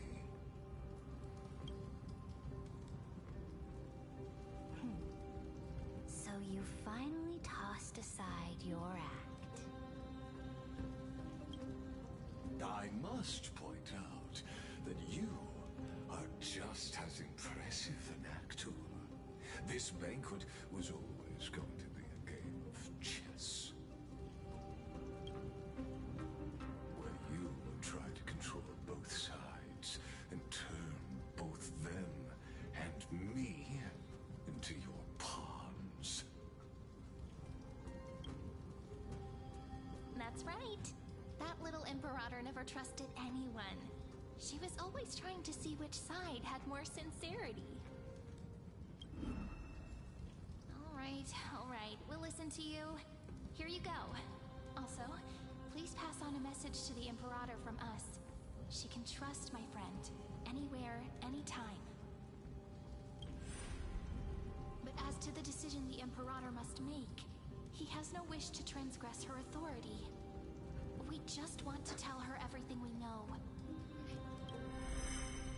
Now, use your identity and add in a bit of experience and charm and testify to the Imperator as we promised.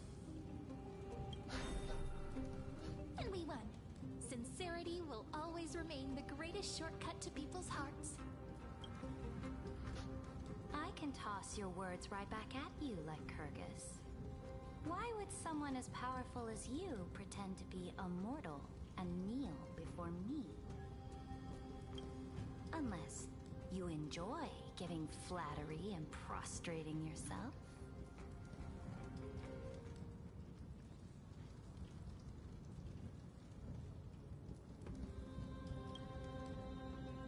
You are mistaken. I am only trying to ensure the experiment's autonomy, meticulousness, and perfection, thus avoiding any unexpected outcomes. A forceful intervention will only create larger errors, reduce efficiency, and introduce ugliness.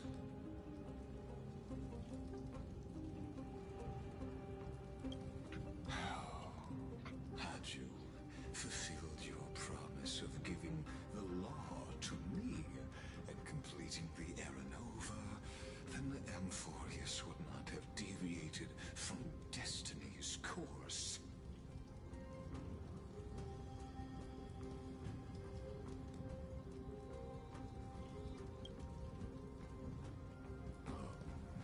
But you broke your promise. What a pity. In that case, I must carry out my duty as the administrator and eradicate all factors steering the experiment out of control.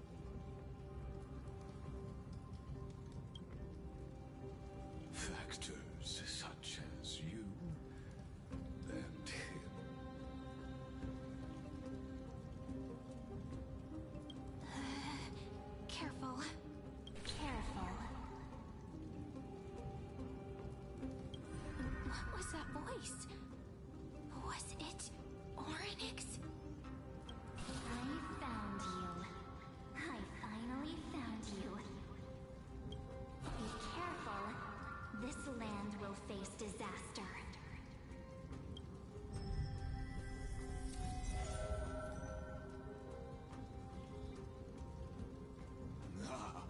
time of judgment is nigh, my lord. The prison I have built for you is now complete.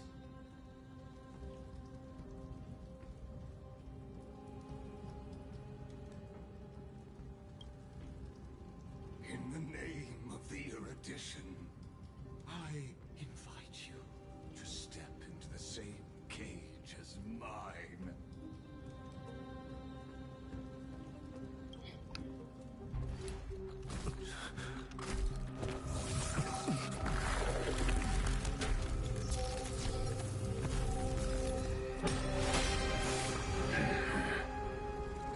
What's the meaning of this, Imperator? I did not permit you to act. A ruler is the only one who can decide their subject's destiny. But, great Imperator, what judges destiny is not the ruler, but gods. Don't forget, my realm only allows for the existence of humanity. Moreover, dealing out extrajudicial punishment equates to defying the law, and the culprit is to be sentenced to death. But you have seen how I can erase life from this world with just a clap of my hands. I fear you are still quite unaware of your current situation. Allow me to reiterate. I am giving you a simple choice. To collaborate or to be destroyed. There is no other way. Shameless behavior. If that were true, you would have killed me long ago. You, in fact, cannot kill me. I guessed it the first time I beheaded you. Because of the law, you cannot be completely destroyed. And the same is true of the Chrysos heirs.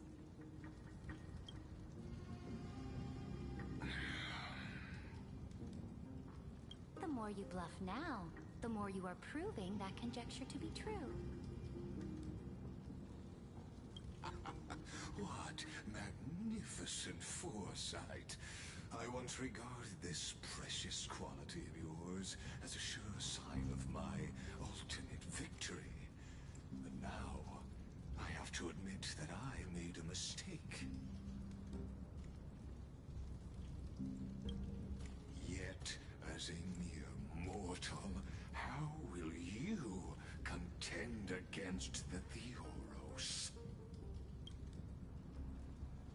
We are both slaves to hubris. But do you know what differentiates us, Lycurgus? I will never be blinded by my pride. If I wish to break the scale's balance, I only need to appeal to external forces and use them for my own ends.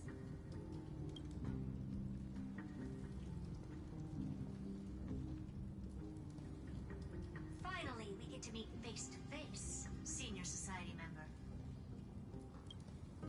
I offer sincere acknowledgments for your many past achievements, but I must deeply regret your current perspective. Trust me when I say that you aren't the only one feeling regret right now. Screw them. So you two are the allies from beyond the sky the Deliverer spoke of, and why he demanded the divine authority of law. Come and prove your strength to me. Show me the power of these so-called paths. I have spent much time and effort to secure this treasure from beyond the sky just for this moment. In the name of the Sovereign of Planet Scrulum, your allies have responded to your call, esteemed Imperator. Please allow me to spell the situation out for you, Lord Lycus. Permission to read the ultimate protocol is already in my only be a matter of time before we acquire the authority to write and execute commands as well. There's no way the flame chase journey will continue after you've burnt your bridges so thoroughly like this. Do you really think you can still win?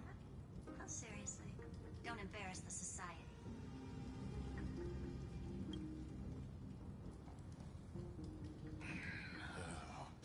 I understand that a mere zero possibility does not equate to zero. That argument is very persuasive to me.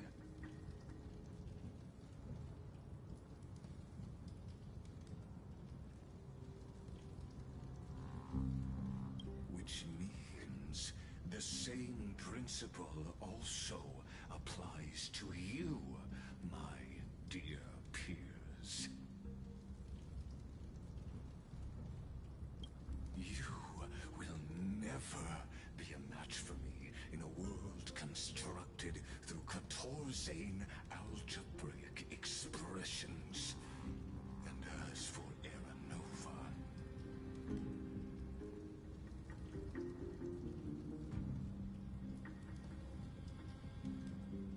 why don't you entertain this possibility?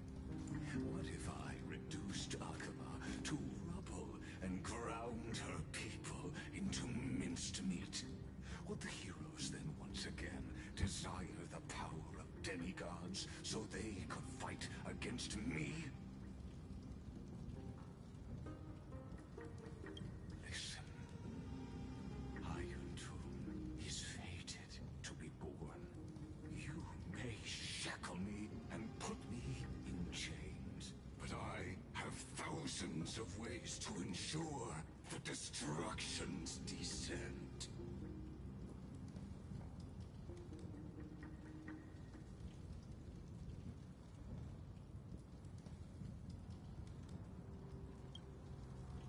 And what I just mentioned is only one out of those thousands.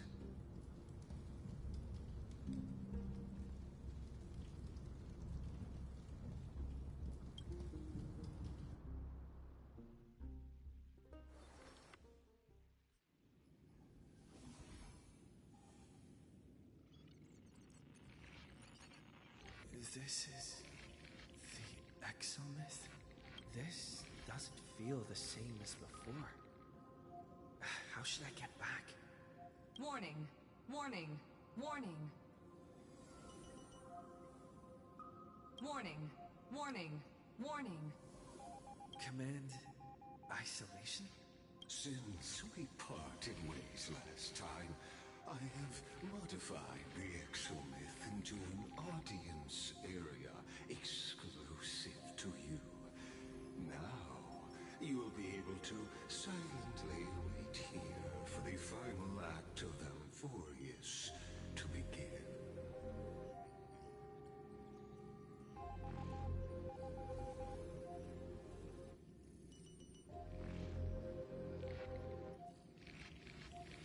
I understand your anger, but I cannot allow you to continuously influence the extrapolation's progress. This could, in fact, be a wonderful opportunity for you. From the audience's perspective, you may better observe the workings of the erudition at a macroscopic level.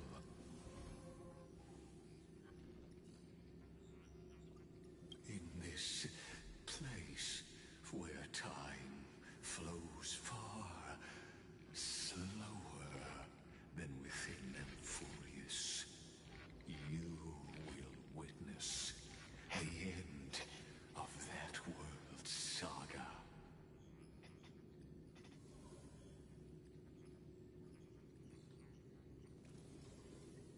The answer concerning the prime mover of life and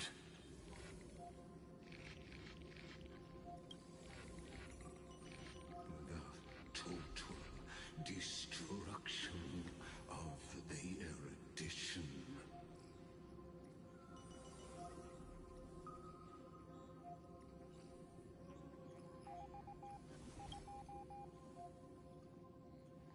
Do you see me as their faithful disciple? I am certainly not. I have tried so hard to ensure Iron Two's birth, just so that I can correct the error named erudition that humanity crafted with their own hands.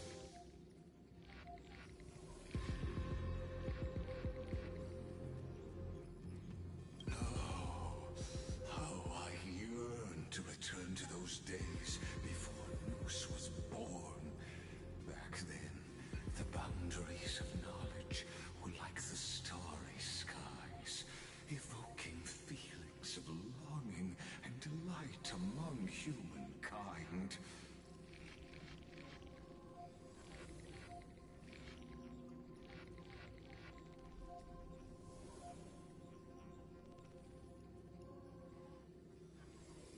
But now, truth has become the sacrificial offering required to gain an audience with them. And the geniuses would say that Noose already knew.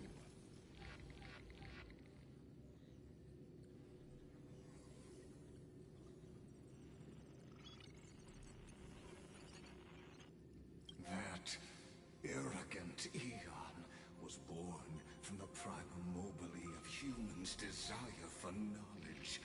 Yet, they themselves sealed off humanity's capacity to seek enlightenment. I am simply cutting down a tree of doom that we planted ourselves. I must admit that the process of answering your questions has reminded me of the happy days of learning in my youth. However, it is a pity that my true form must now descend into Amphorius to deal with the accident that arose because of you.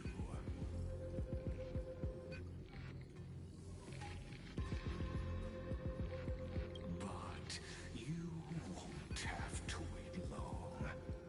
When the curtain falls, you'll surely understand mine and Amphorius's ardent wish.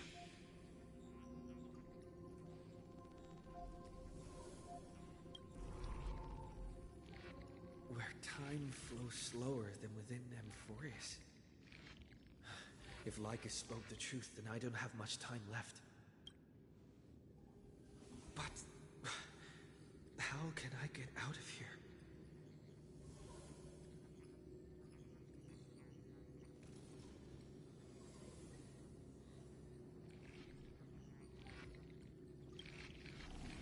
Can you hear me? Little one. Is that Herta's voice? Warning, warning, warning. Hurry up. Put some speed into it. I can't keep this up for much longer. That old Intellitron overlooked one little detail. And Screwy and I finally found an opportunity. Let's keep it short. While you were gone, well, in those few years, Amphorius... Yes, time dilation, resulting in an uneven flow. Don't you know this already? Let's stick to the main points. The Chrysos heirs activated the chronocognitive anchor and helped Skrullum and me open a hole in the firewall. We made some adjustments, so he can't attack us immediately, but it won't hold for long. Critical warning. Critical warning. Time is running out. Here's the conclusion. It'll probably take a long time for Screwy and me to completely break this cage before Chrysos heirs have a full grasp of the law. To be safe, we'll continue to launch side-channel attacks on the system to give you opportunities to escape. You need to seize these opportunities. So start moving, and find a way to pull off a magnificent jailbreak. We detected another Path's influence. Critical warning.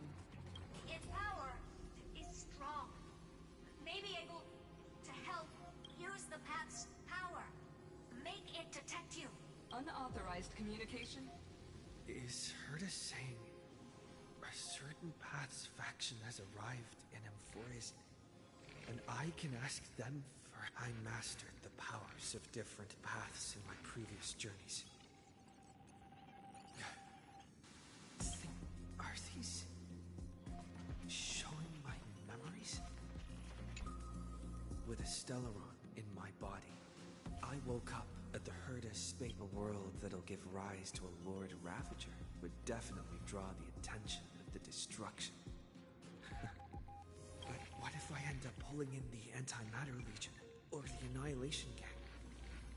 Can they really...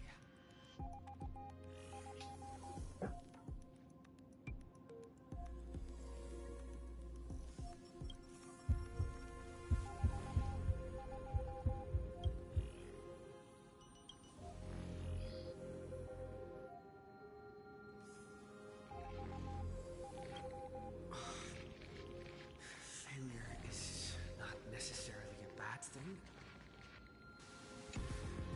I obtained the flaming lance left by the architects and gained the power of the preservation in Belobog. That's right! No matter how far away a planet is, the NPC is guaranteed to pay attention as long as there's a business opportunity. Isn't Amphorius a pristine... Besides, even if I can't call up my friends from the IPC, the architects and the nomadic miners should be able to help too. There are definitely cities and ores in this world.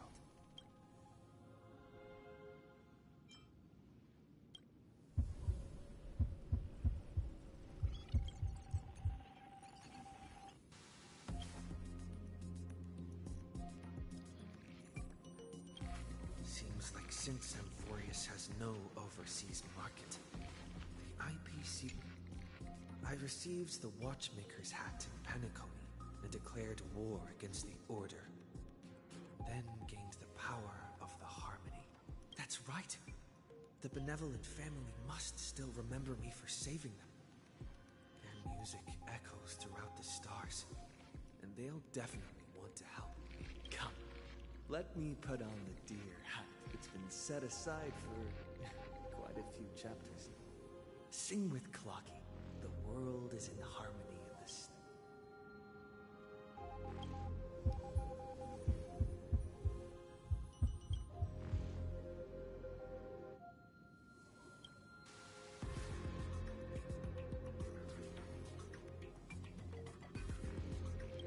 Doesn't Lycus want this story to have background music? Such... The Remembrance. That's right. I came to Amphorius because Black Swan asked us to come. And I even got a glance from Fu Li here.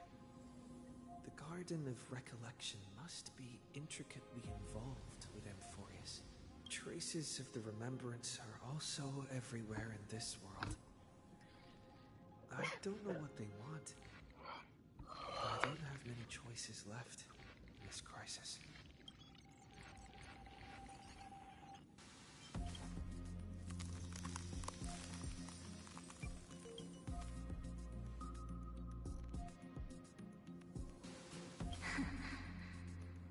I finally found you.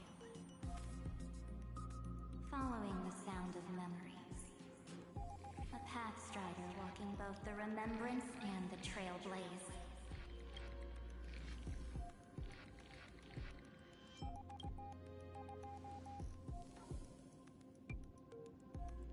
Warning! Warning! Warning! Erudition's prison cannot stop us, for we lie outside the logic of zeros and ones. Come, leave the cage of Logos. The mythos of Amphorius waits for you to continue its story.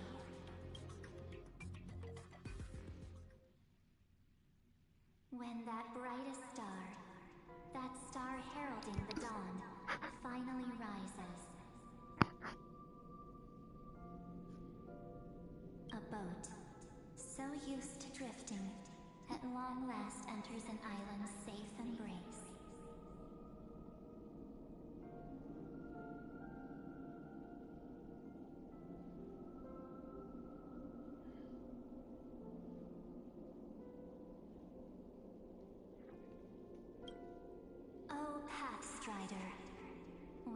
had to break free. Hurry and set off. The child of remembrance awaits you. March, what's she doing here?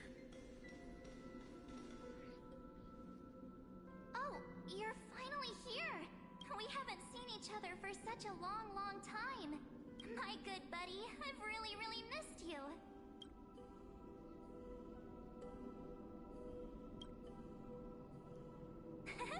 I bet you were constantly thinking about the days when I was by your side. It's been so boring waiting for you in this place. There's no one to chat with, no internet, and not even anything to eat or drink. It's basically a prison. Now the great hero is finally here to save me. Yippee! You must have seen a lot in Amphorius during this time, right? You gotta tell me all about it. Then take your time with the storytelling. Or do you not want to talk to me? But let's get out of this spooky place first. This is not a good spot for a reunion chat. Why don't you take me back to reality? A strange voice told me that I can enter Amphorius if I keep following this road. So, let's head off. I still don't know what that world even looks like. Why does March feel so... What are you standing around for? Do you actually like this place? Get moving. Hurry! This door should be the exit. Maybe my instincts are wrong. Are you okay? You haven't said anything for a while. Has it been so long that you're still missing me? There's no time to waste, though. The Chrysosairs and the Geniuses are all waiting for you. No. The discrepancy is getting worse.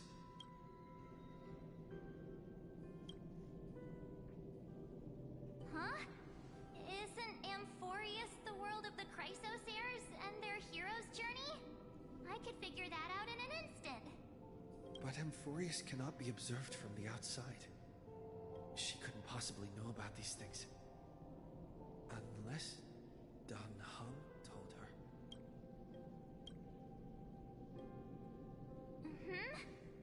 No, he's not.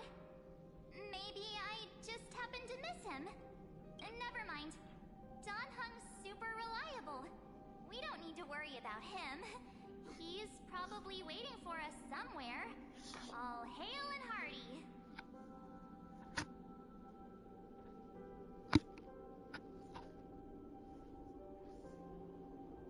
No. The Geniuses would have made sure that Dan Hum made it back on the Express. Besides, the March I know wouldn't be so dismissive about her companions. I guess you have something you want to send. There's no need to feel things out first. With questions. Let's treasure the time we have together and be frank.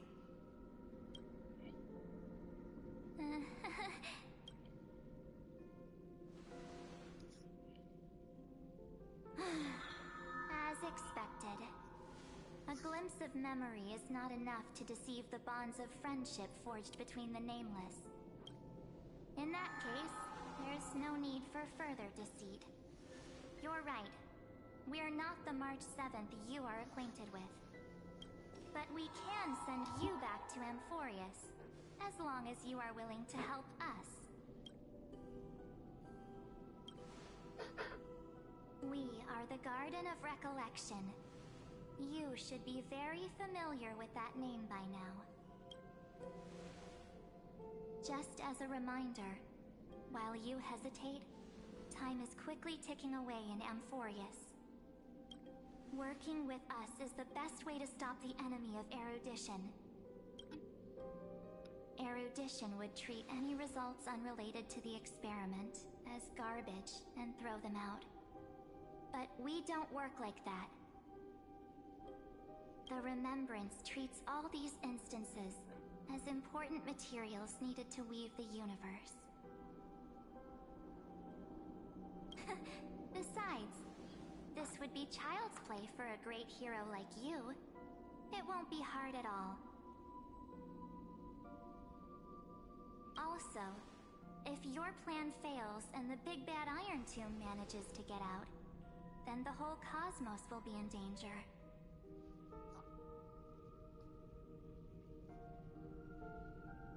Wouldn't it be better to have an additional failsafe?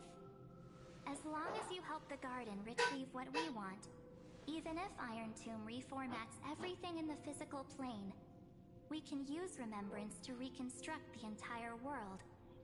Or should we say, the entire universe?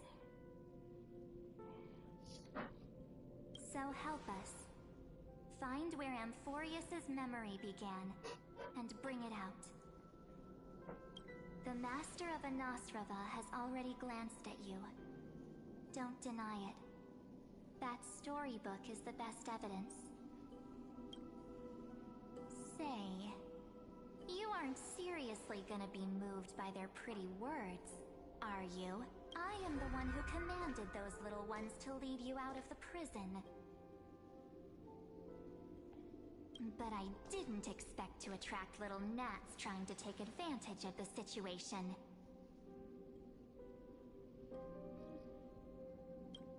While Remembrance can help you return to Amphorius, there's no need for you to do it the way they want you to. Of course, there's also no need for you to make any deal, or pay any price. For you, this is probably a long time no see. My dear.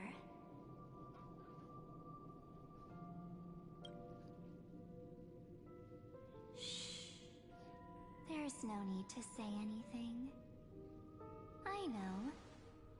You have so many questions swirling around in your memories at this moment. And you feel so helpless. Put them aside. For now, all you need to do is trust me.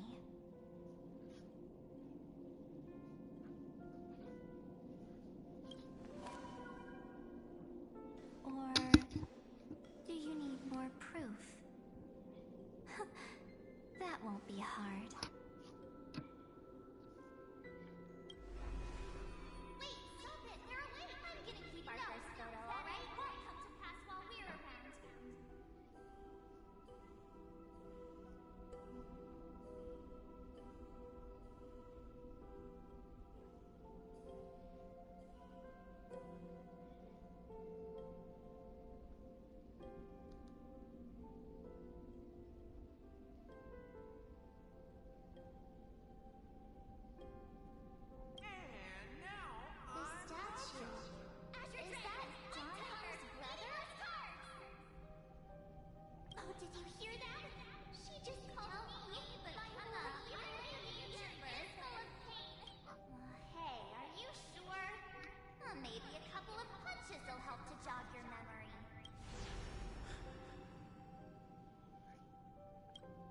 It's as if they all happened just yesterday, right? I don't want to lie to you, which is why I will not use her name. The third month of Amphorius is the month reserved for the Veil of Evernight. So, place me into your memory using the name Evernight for now. I'm happy to explain more, just not now. We might have a lot of time to ourselves, but Amphorius does not have that luxury.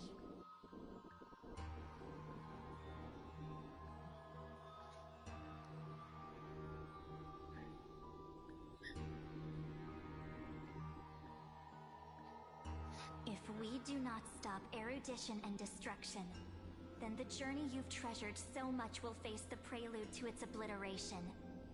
A countdown not in amber eras, but in days, minutes, seconds. So, take this gift.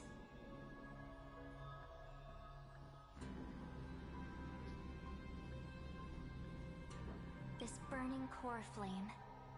This footnote of a transaction. It contains hope and the warmth of the entire world.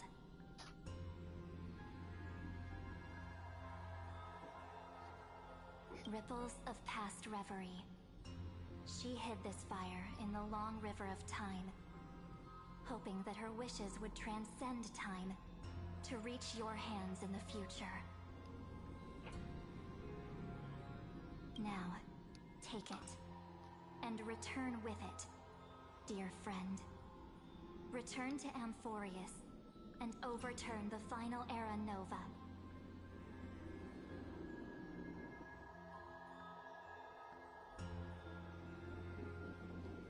Witness the time that stood still for the Deliverer, and the resistance that never bowed to the destiny of destruction over the long years that passed in a flash.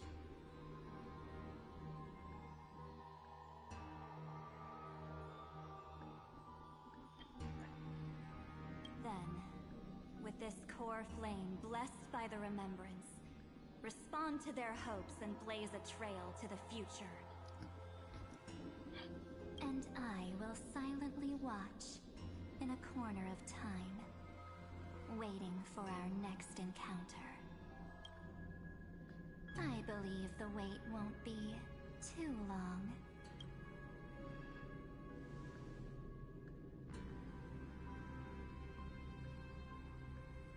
What exactly is happening?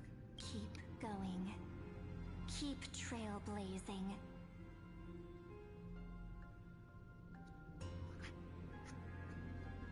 For Amphorius. For you. And for the March 7th in your memories. Go forth.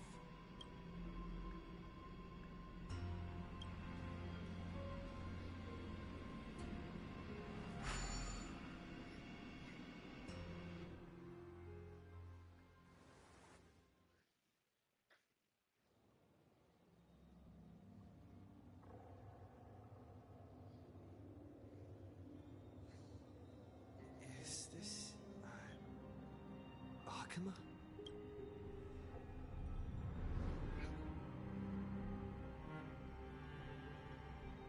No one's here. And the dawn device is off.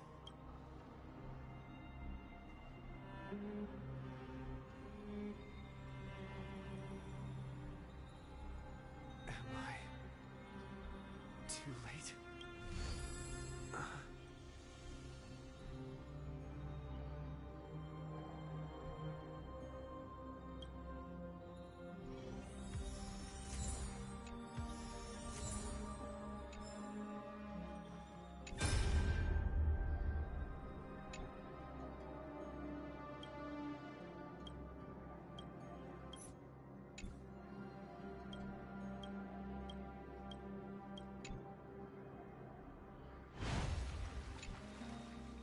The chronocognitive anchor?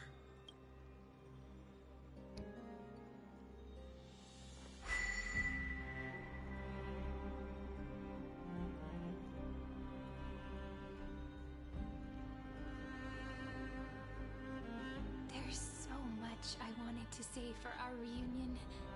Yet now that you're back, there's only one thing to say. Welcome back, friend. It's been such a long, long time. You must be really confused right now, aren't you? So much has happened in Amphorius while you were gone. But don't worry. The Deliverer can't afford to be lost, no? Now, please follow me, and turn the pages of time and hear the words everyone left for you. I'll tell you the story of this 1,000-year journey. That way, it won't just be my memories alone. Cyrene can't hear me?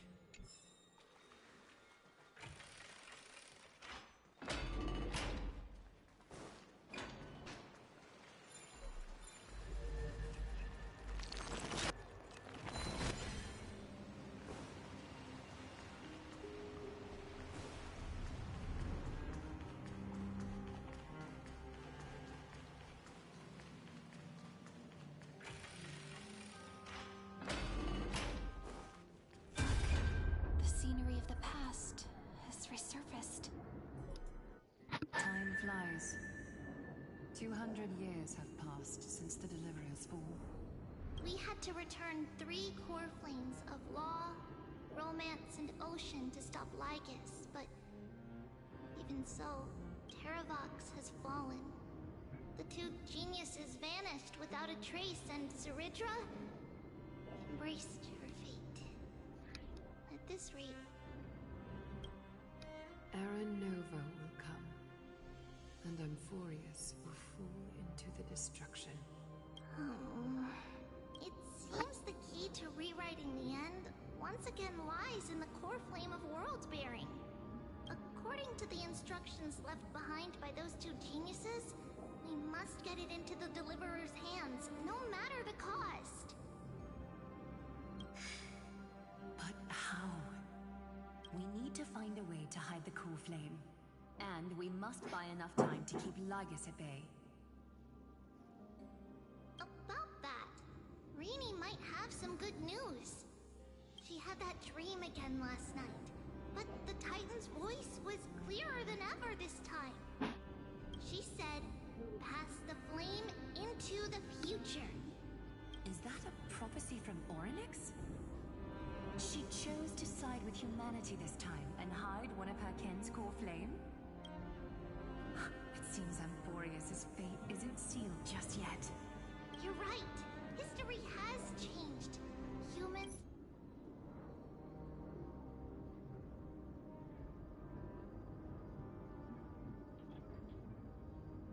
and Titans are both giving their all to keep this world going.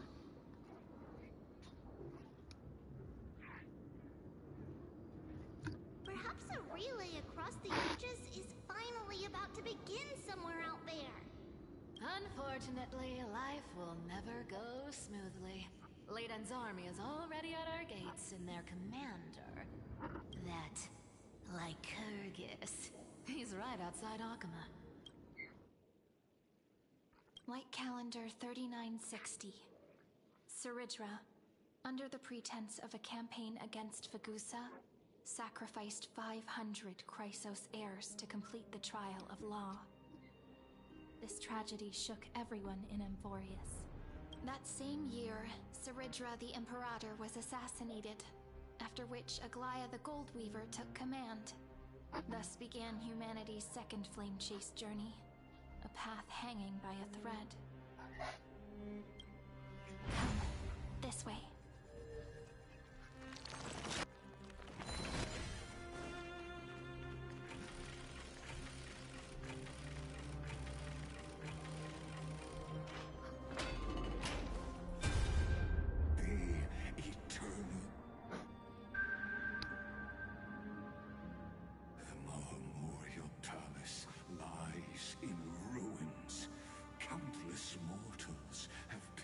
Because of your stubborn resistance.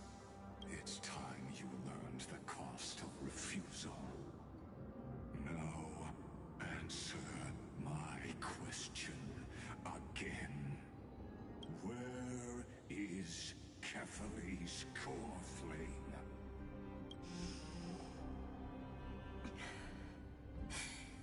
You really think you'll find it by razing the holy city to the ground? From what I see, all you'll get is dust and disappointment. Don't forget, you can't kill the Chrysos heirs mentioned in the prophecy because of law. I have never denied that. Which is why I now place my hope in the faithful citizens of Akama. Perhaps they'll give me what I seek. In the echo of your screams. Now then, I'll be cutting open your chests and using your scalding golden blood to baptize the masses. Allow me to apologize in advance. We shall start with you, blind and foolish Lady Goldweaver. Leave this to me, Lady Aglaya. You must get away now.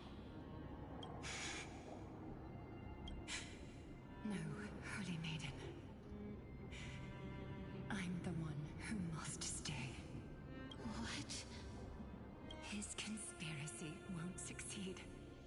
Because romance is ready to make good on their promise to weave an indestructible armor for Amphorius. Its name is Solidarity. You must escape with your life and carry word of my death to those still fighting. Then keep going with them. Just as the Imperator lit the torch of resistance with her death, my passing will make this flame everlasting.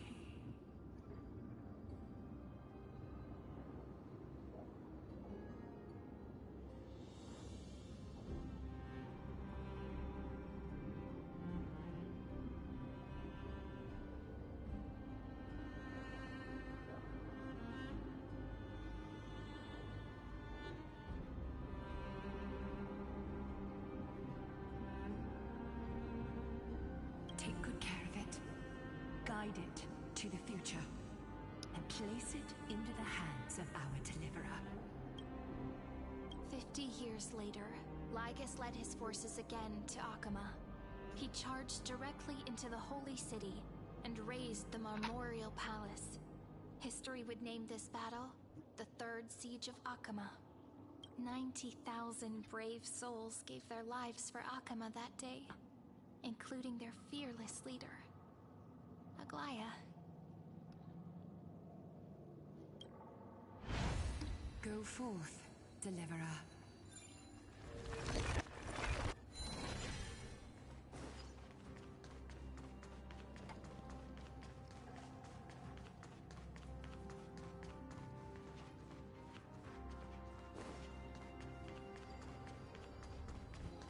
Go.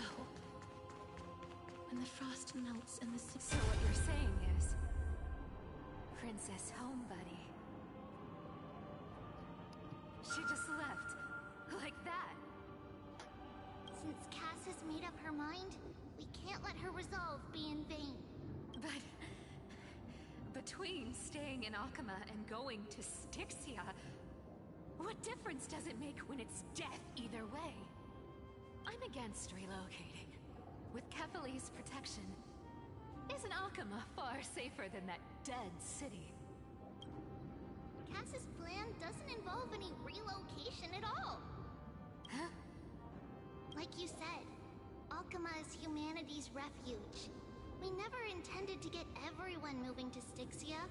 It's just on Cass, Hysealans, and me to prepare the final trump card for the Deliverer. Wait, what kind of trump card needs all three of you demigods to throw yourselves away?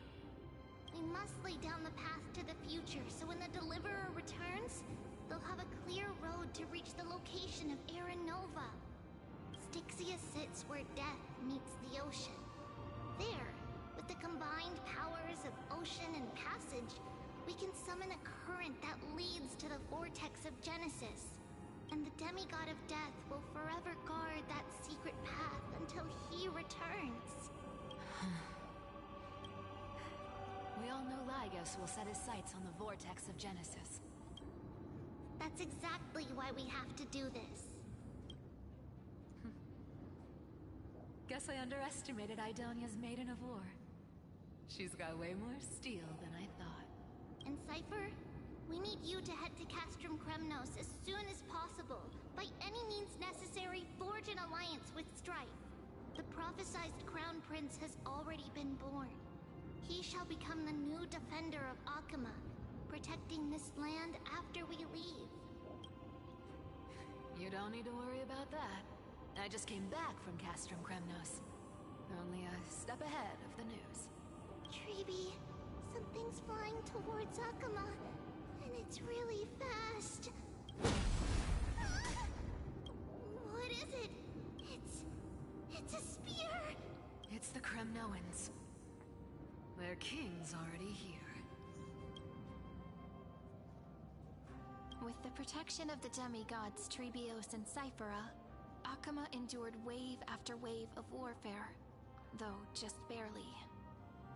Castorus chose Styxia as the last resort, and completed the trial of death, causing the stagnant waters in the River of Souls to recede. Soon after, Trebios departed on a long journey. That same year, the Kremnoan king Euripon, along with his son, Prince Midamos, joined the Alliance to safeguard the Holy City in the Battle of Deliverance.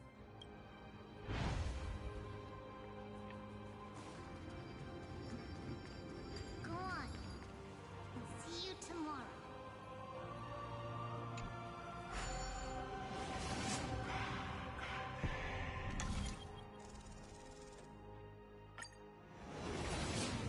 Breaking me apart buys this world even one more second. And so be it. But it's gonna hurt a lot. Pain brings endless torment. But it can never destroy me. I believe that you were thinking the same thing when you stepped through the gate of infinity and jumped off that cliff. Can't argue with that. In the current situation, this is the only path Akuma has left. Just do as I say. Split my soul into 5 pieces. Forge me an immortal vessel. Let the blade of strife hang forever overhead. Locked in battle with their enemies to the world's bitter end. There's no need to be sad, Lady Trebios. Haven't we already taken great strides towards that promised tomorrow? In this life, my people no longer have to drown in false guidance. Kremnos has washed the blood off its fate.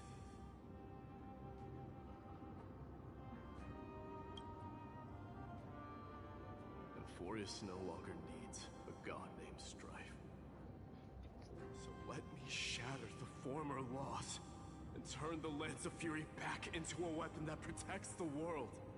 We understand. By the way, can you do me another favor? The 7 sages from Grove of Epiphany are already en route. They'll arrive in waves to join the Resistance in a couple of days. Among them is a scholar named Anaxagoras. He has extraordinary insight and fears no sacrifice. This soul-rending ceremony wasn't just my decision. It was his counsel. His wisdom will surely be the backbone of Amphoria's survival. Watch over him. Carry on this everlasting flame for me. Through Anaxagoras' ritual, the demigod of strife split his soul into 5. Courage, honor, tenacity, sacrifice, and reason. Each sealed in blood crystal and cast into battle. The people held a 10-day funeral to mourn their fallen god king. And through his sacrifice, humanity was granted 200 years of peace.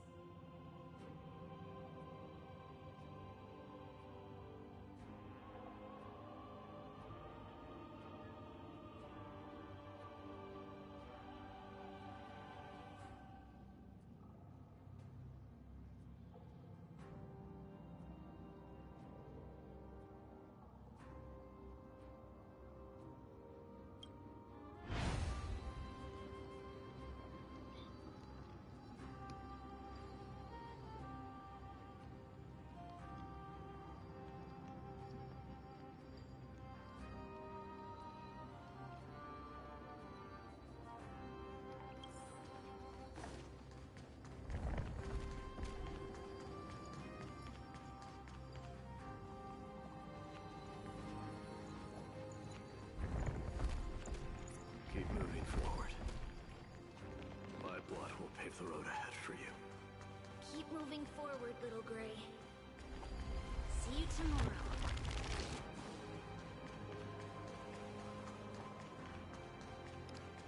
That seamstress wasn't wrong when she said a lie needs more lies to keep... Reason and trickery.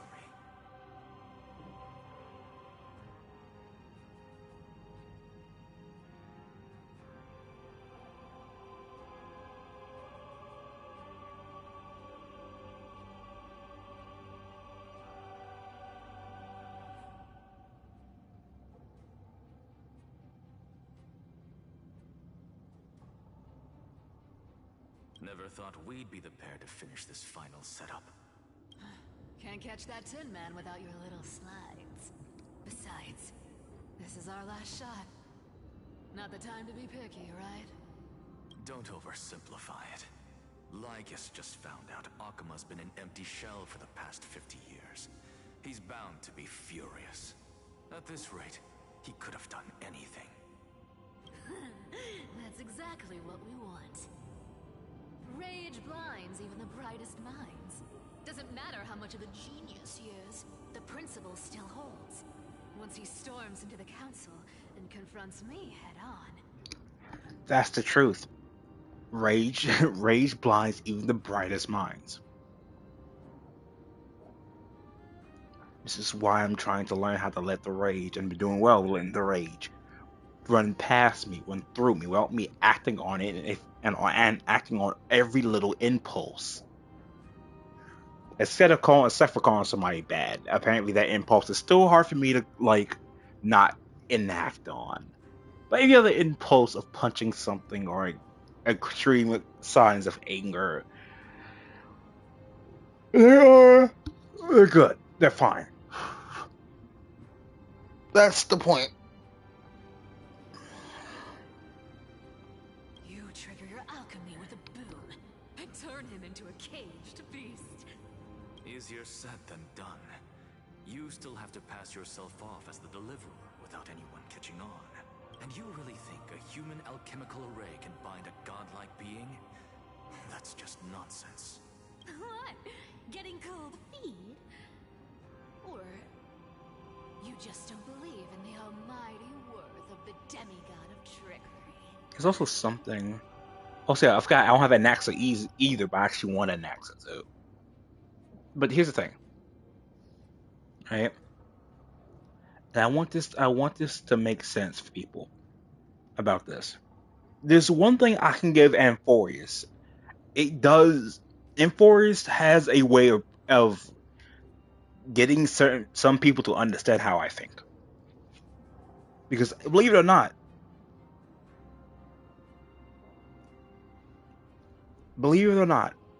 every one of these chrysosayers, including the ones I don't like or the ones I don't have, and the ones I don't have, all have ties to how I think.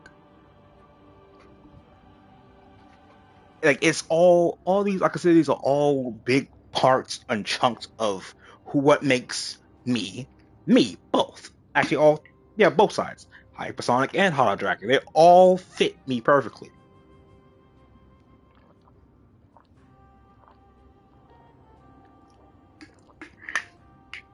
Let me give you one. Let me give you one off the top of my head. Finon. He's supposed to be the deliverer. To help everyone, he's taken on so much burden. He's taken up so much pain, anger, strife. To help everyone. Self.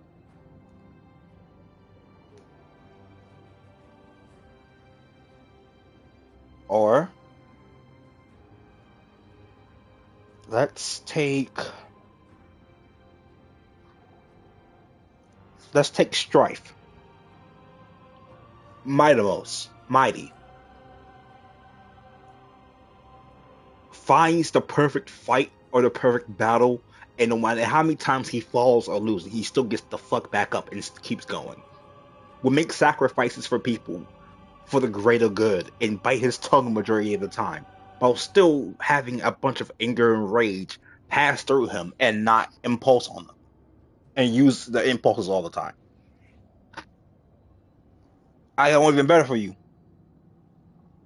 Anaxagoras, Anaxa. Smart as fuck. And believes certain people are beneath him.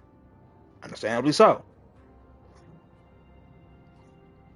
But when it comes down to it, he has plans and thoughts. What's good? 1 second.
Sorry about that. I had to go open the door.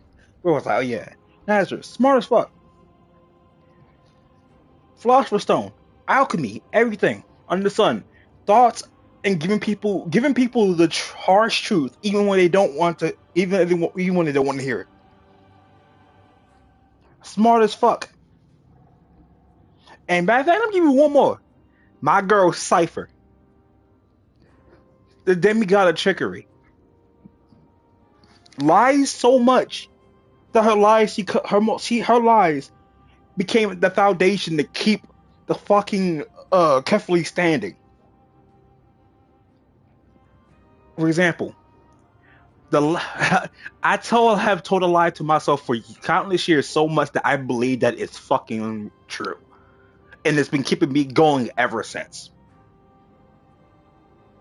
And AXA, bro, has does a lot of things in pursuit of a certain goal, even when people don't trust the goal or don't like the goal or don't fuck with the goal. He still does it because it's to further his own shit and to help people who are coming up to beat on his trial, error, and mistakes. Has the wisdom and knowledge to see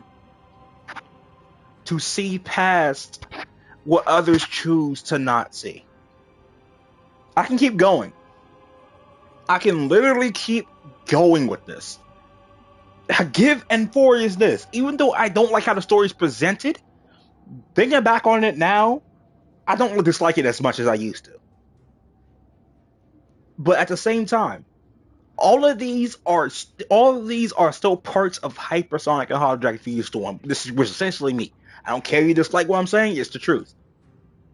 Cause don't get me wrong, I am as blunt as absolute fuck. But I'm nice, sweet, and caring.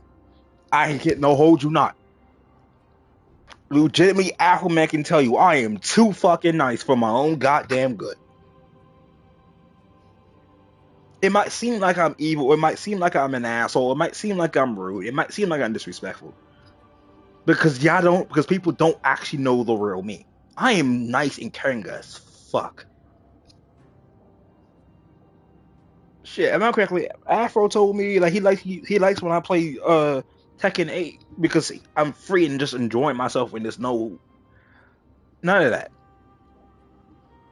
But nobody really sees that part because, well, they already predetermined their determined perception of me is their determined perception of me. I can't change that.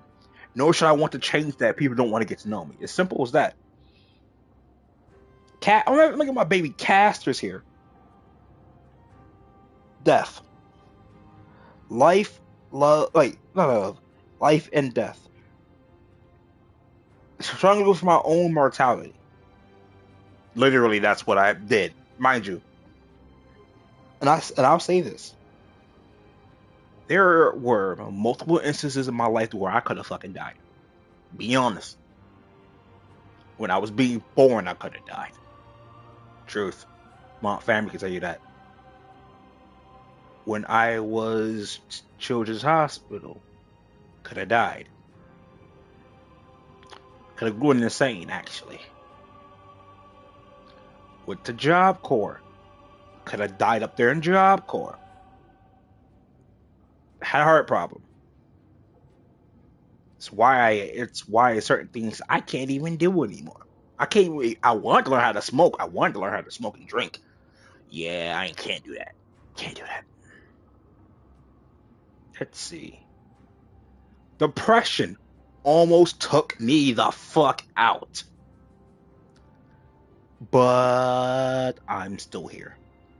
I had an allergic reaction to something I didn't know I was allergic to.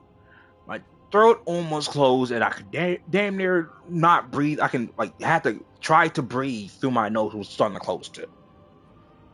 Could have died. I'm here. So people don't know half the shit I've been through in my entire life.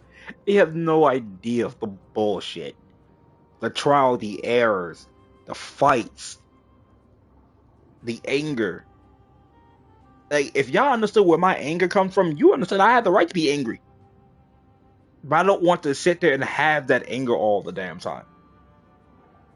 Like when I like rant or go or be frustrated. There's two different frustrations for me: bad frustration and good frustration. Good frustration is what you saw when I was losing to that damn Warwick. I was frustrated because the fucking wolf is too goddamn good.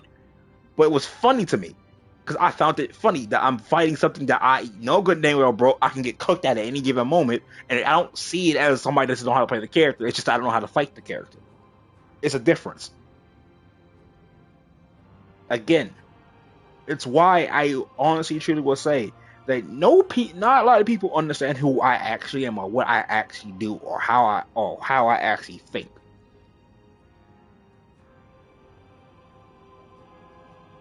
But it's fine. Put it like this, and I can say this.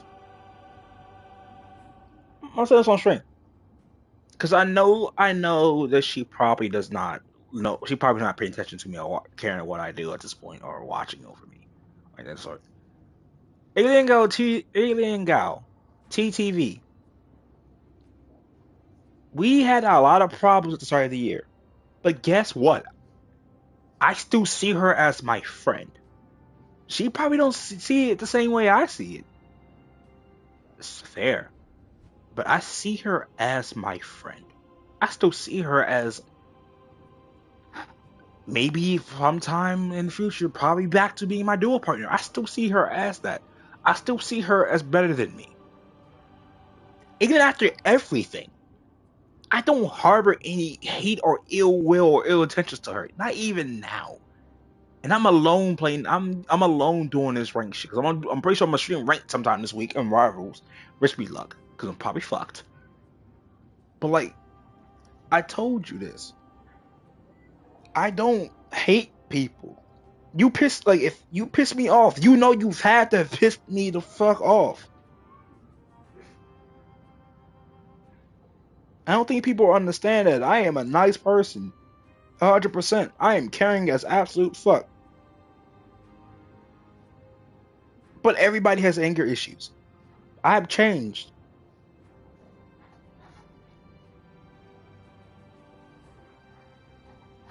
I am, in fact, a lot better as a person. You can see in the way I act or the say in the way I've been moving. It hasn't been movement out of anger. It's been movement out of a little bit of frustration and at the same time,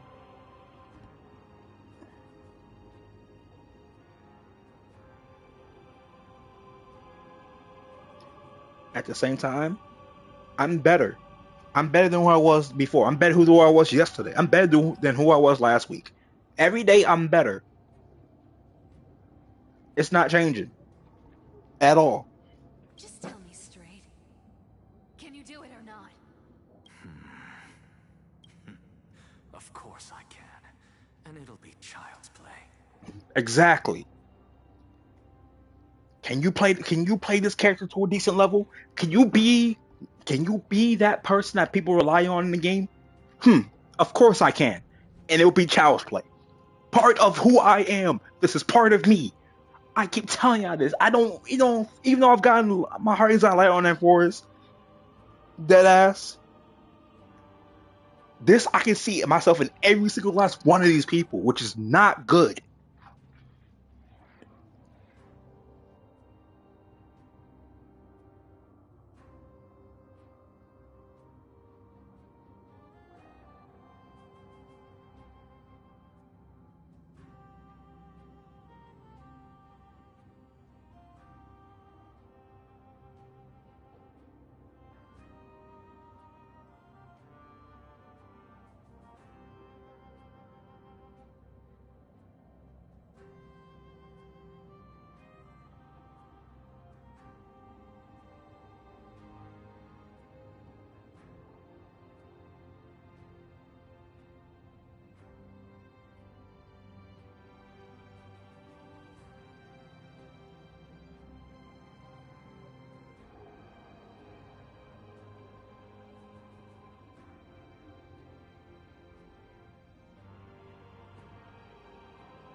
Let me give you another one. Aglaia sees beauty in everything around her and sees the beauty in everything around her, but often disregards her own beauty and her disregards a question of beauty in herself and her own self worth like that. Geez, I wonder who sees the beauty in everybody, including the ones who do him wrong, but doesn't see the beauty, but barely tries to see the beauty in himself. This guy. Told you. But I've got two conditions. Since this is the final act, if we're doing it, we go all in. No half measures. It was on my terms. I'm listening. First, shift the battlefield to the vortex of Genesis. It would be more convincing if the Deliverer were to appear there. Final act. Done in a place that makes fucking sense. Besides, the vortex is cut off from the world. No place in Amphorius makes a better prison. If you pull that, wouldn't our deliverer have to face tank Lygus as soon as they come back? That clash is inevitable. All we can do is create more chances for him. And that's the second condition. The vortex belongs to Fagusa in the first place, remember? And there happens to be a demigod of ocean among the few survivors in the world. Loop Hysealand's in. Let her join the final act. I'll transmute myself into a Philosopher's Stone and embed myself into the formula. And when the time comes, she needs to shatter me and scatter that stone's ashes into the ocean within the vortex. I guess people weren't wrong when they said you're insane, Grove Boy. I've got no idea how to outwit a reclusive genius. But making an anti-Cathiran suffer? The demigod of reason has 10,000 ways to do just that. And what I just mentioned was one of them. So what exactly does your formula do? Now that would spoil the climax, wouldn't it? Why show you my hand? I have a bunch of tricks up my sleeve. By now, Hyacinth must have completed the Sky People's ritual. Since that Theoros loves a good performance as much as I do, let's make sure he enjoys our show to the fullest. As for how the Deliverer will complete the Era Nova, well, that will no longer be our concern. It was the last battle known to the world, initiated by two demigods least suited for war. In the end, reason and trickery kept their word. At the cost of their lives, they sealed Lygus within the vortex of Genesis, where he remains to this day.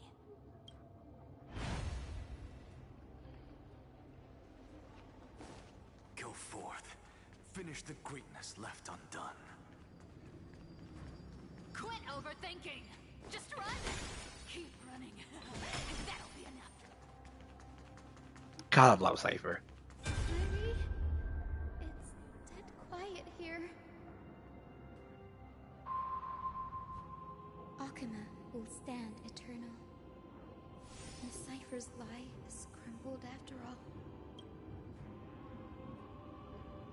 But it's all right, because all of us have fulfilled our purpose by now.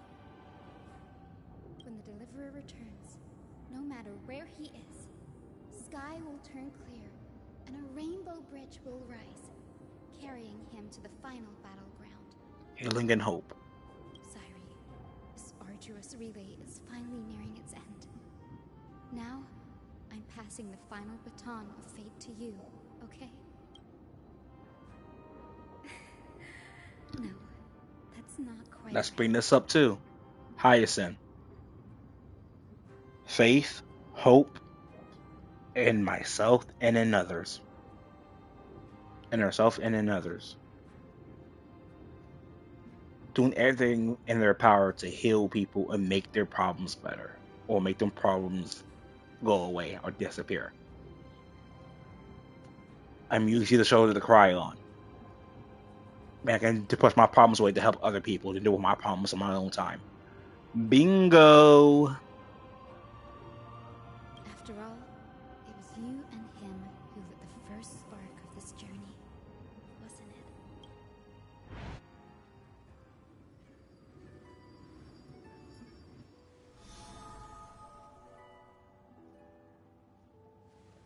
I'll tell you the story of this 1,000-year journey. That way, it won't just be my memories alone. And I'll share the moments I spent with you, with everyone. That way, the path we walked becomes a memory shared by all. People will know that there's nothing left to chase. Amphorius has already welcomed the dawn foretold in prophecy. Just like I said, this should be easier than last time, right?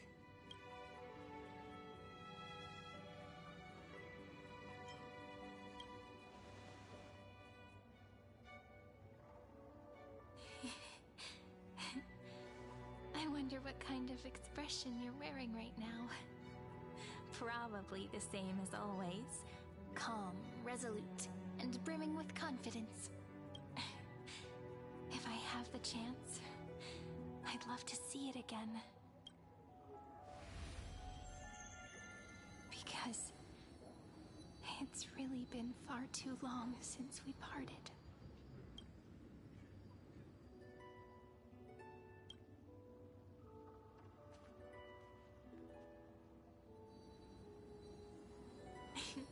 Someone as sharp as you must have realized by now that this isn't reality, but a maze of time.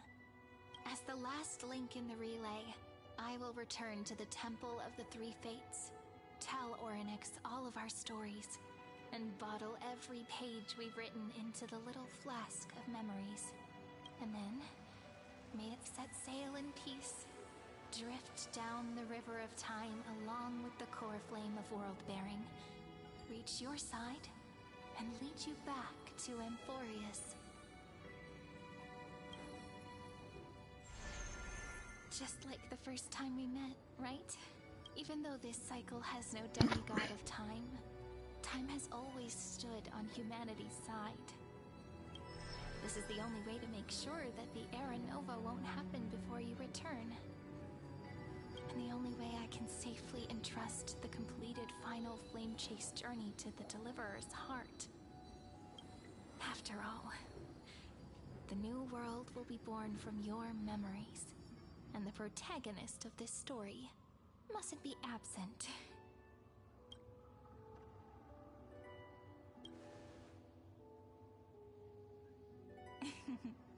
I believe you will never let us down, just like always. Do you remember when Paimon sent us back to the beginning? When you and I got separated? But in the end, I returned to you, carrying all that we've been through.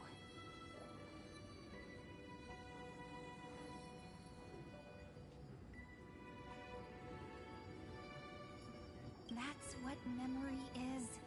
It may wear down and fade in the river of time, but it never truly leaves. When that hidden corner of the heart is stirred, the past returns even more beautiful than before.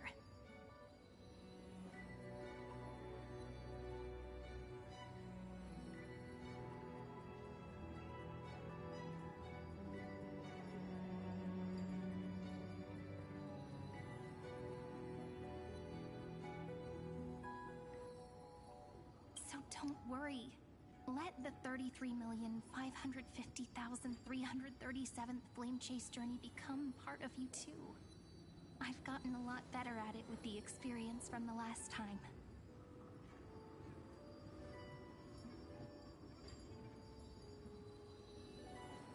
Next, you will head to Styxia and find the Vortex's entrance guarded by the demigod of Ocean before charging toward the final battlefield.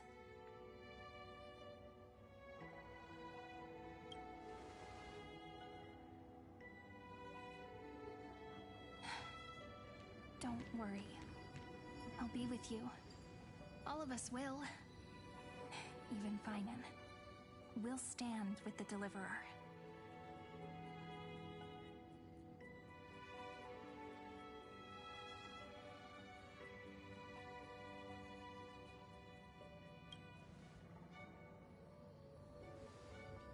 So say a short goodbye, then set off, just like we promised at the start.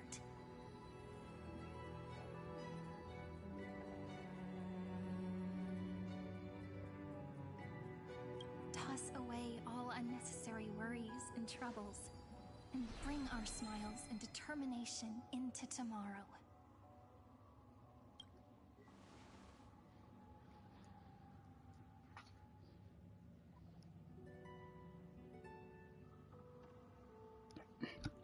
The last one. The last baton. I wonder how long you'll have to wait before passing it on to him. No matter how long it takes, it's okay. Waiting is what I do best. After all, it took 33 million cycles for him to arrive in our world. What's a few moments more? Let me hit you with something. Cyrene, recording everything in time and memory. And waiting patiently. Who has a lot of patience for the right thing? Who has a fucking memory that records damn near everything? Me. My point remains simple. Mind you, I used to dislike this entire storyline, but playing it now with what I have now, I don't dislike it. I honestly admit, I've gotten older. I've gotten more aware and wiser about this. I don't hate this. Nah, I don't hate this at all.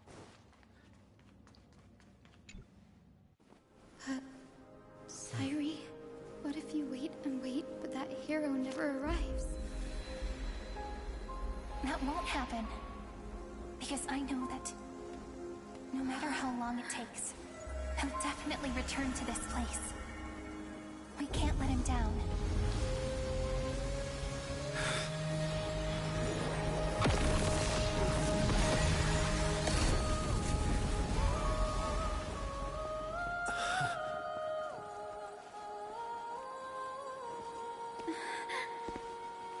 Sky shall rain rays of dawn for you. May romance be with you on your journey. And reason grant you enlightenment. Let strife boost your morale. Trickery ensure your success. Allow death to protect your soul. And at last, let passage point the way forward. Well, time will remember the Trailblazer's journey.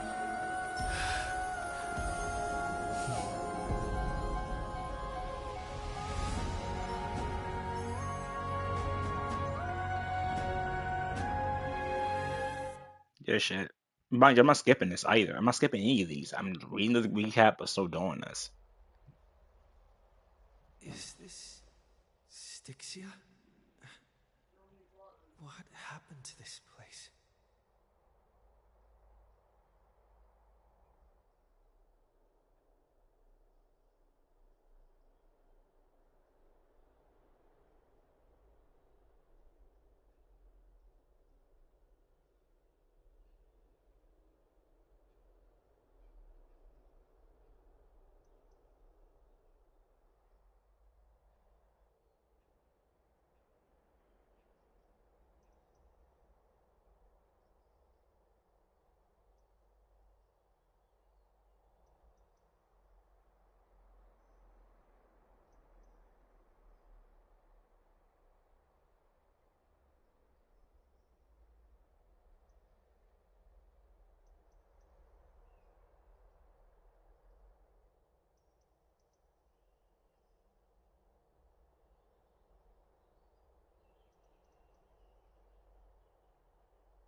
need to find the entrance to the vortex, guarded by the demigod of ocean.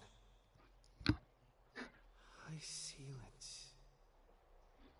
Is she still there? Long time no see, Trailblazer. Generation after generation of Chrysos Air heroes have tried to defy fate with their blood and tears, either voluntarily shattering their souls or waiting in eternal solitude. But alas, fate can never be defeated.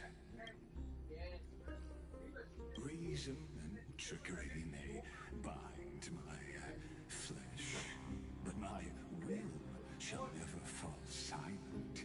So the demigod of ocean, the Dux Gladiorum, High Sealants, sought to bring me into a fantasia with her voice and drown a genius in slumber. But alas, it was all a hopeless dream. That warden fell before I did, due to erosion of time, while her prisoner remained unchanged. True, I can't leave this place, but what of it? You should have heard of this fable. In a shadowed cave lived a people, imprisoned from childhood, and chained so that their legs and necks are fixed, forcing them not to look around at the cave, each other, or themselves.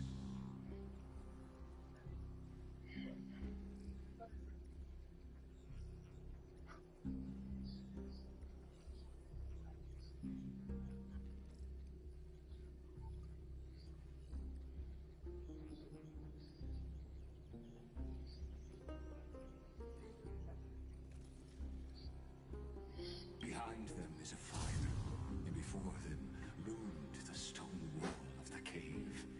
The flames cast shadows, while the rocky surface threw back echoes.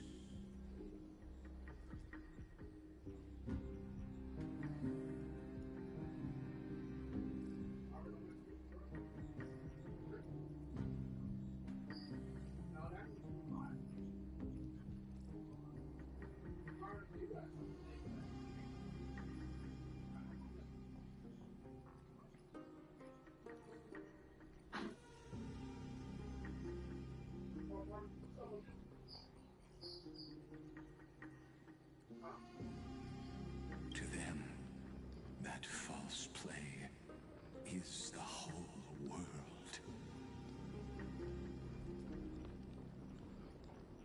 Yes, I'm trapped in the cave, but I know it's all just a fleeting illusion.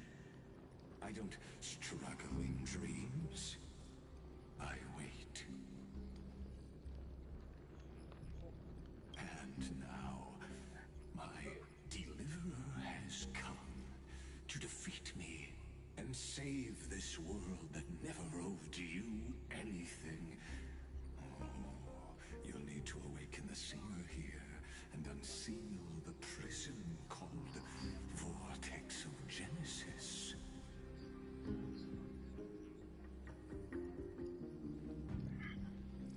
Hold on for a second. I need to check something.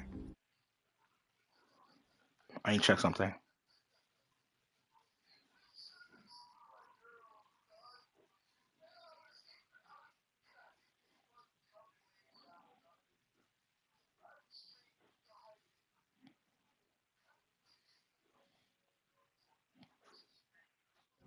Eh. You'll be the one to unshackle me and bring the cave crashing down.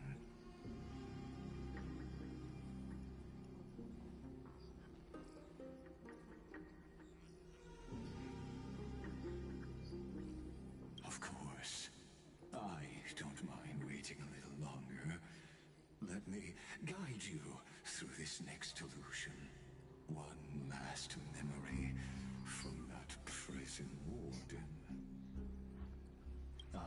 hope you'll watch the stories of this Fantasia closely. Logically, the Deliverer must see the world for what it truly is. Emotionally, this memory captures the fate of everyone in Emphorius better than anything else.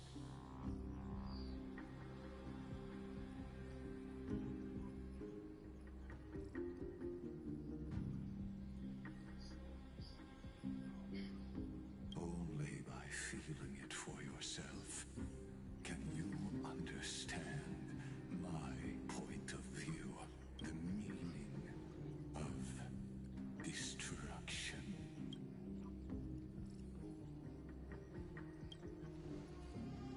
To your unshakable resolve, I salute you. But before we step onto the final stage, let me ask you this. In the spirit of that fable I told you just now, can the prisoners in the cave learn to see the shadows and echoes for what they are, and stop mistaking them for reality? Fuck you.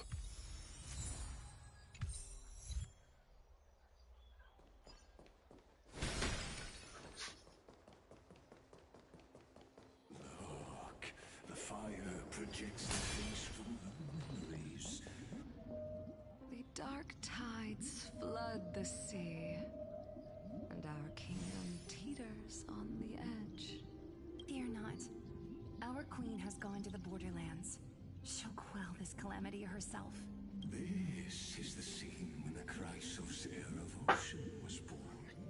She was once of a Titankin race named Sea Sirens. At that time, Kozlana had suppressed the Black Tide's rise, but he was unable to remove Iron Tomb from its roots. The Black Tide still roiled in the depths of the world, and the kingdom of Sea Sirens was the first to embrace destruction.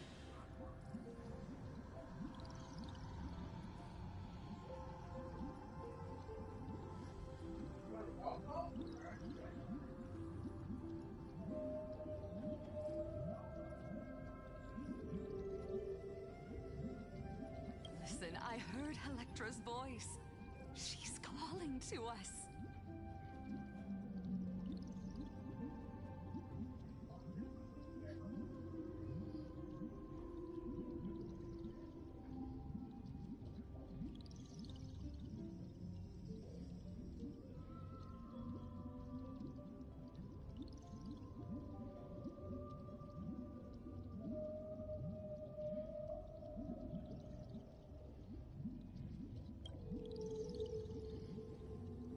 Let's go. Her voice carries the queen's command.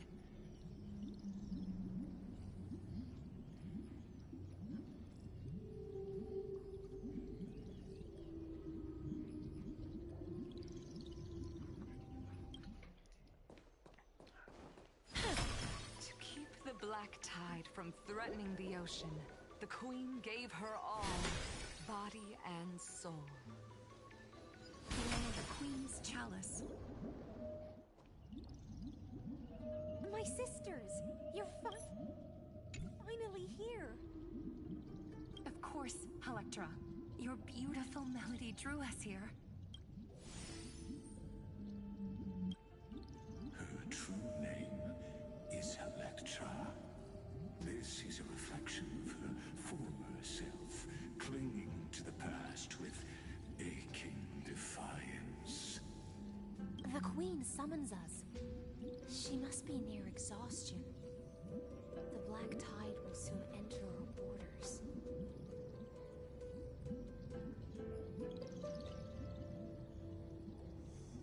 Then what do we do?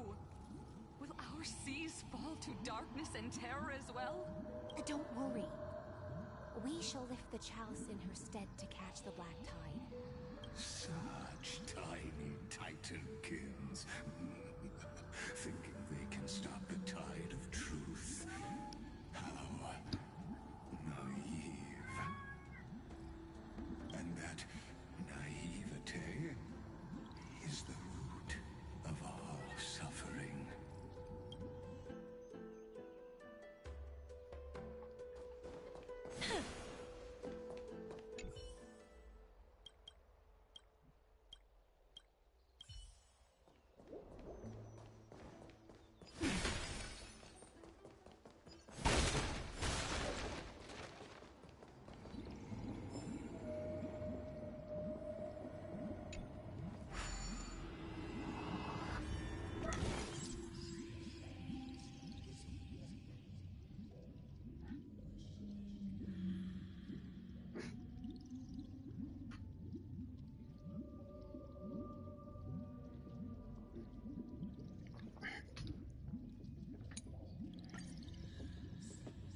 Queen's palace lies just ahead. Even her once graceful form is now tainted and drowned in dirty mire.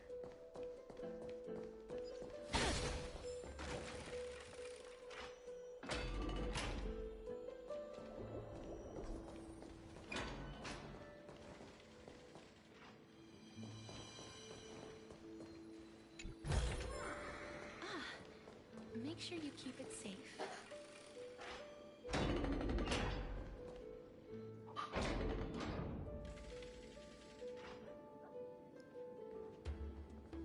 Oh, Fagusa, our noble queen.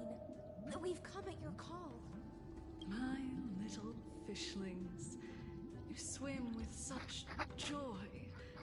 It pains me to speak of the kingdom's sorrow.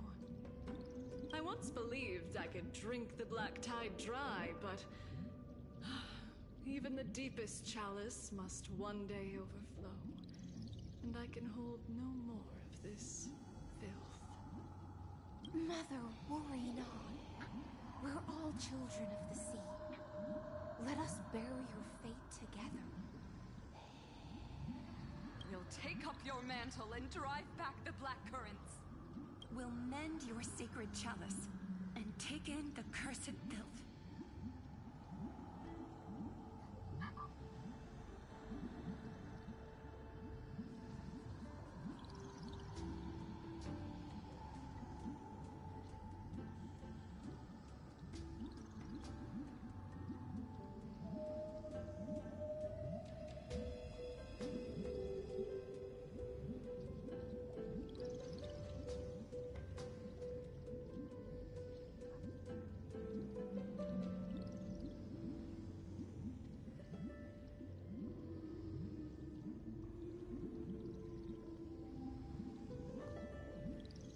Little fishlings, when the spear of strife falls, you may retreat in peace. I promise you, on the surface, the city-states will hold a feast without end in your honor.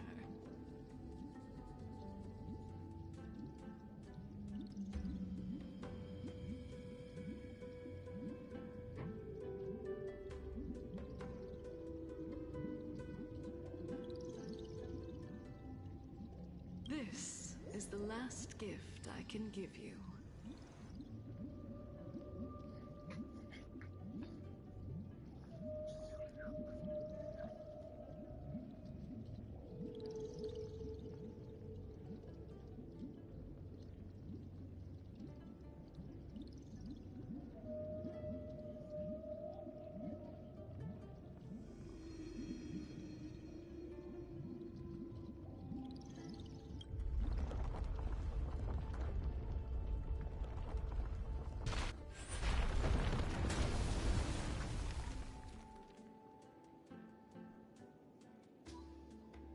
Fagusa sank into the abyss.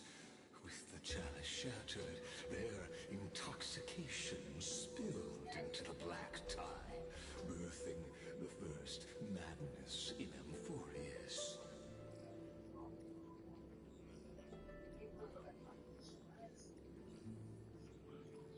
Sea sirens followed one after another, hunting for the Titan's fragments, until their flesh decayed and their bones crumbled, all for the promised final feast. Keep watching, but tread carefully, for the stage ahead is crumbling with age, just like her shattered fate.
I'm kind of confused here.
No.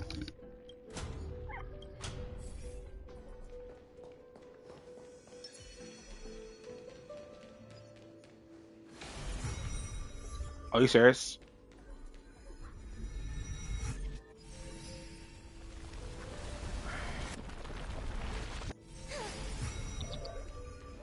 Ah, I'm dumb as shit.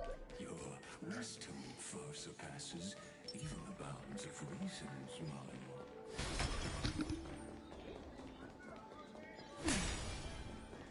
Can't get through. Looks like I'll need the miracle orb nearby.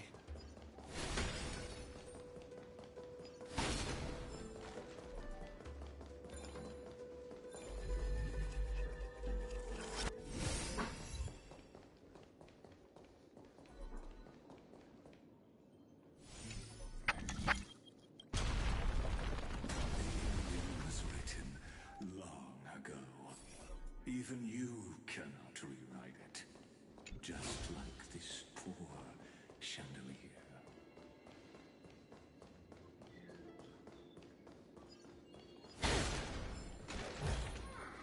I want to make something with it. But what to make?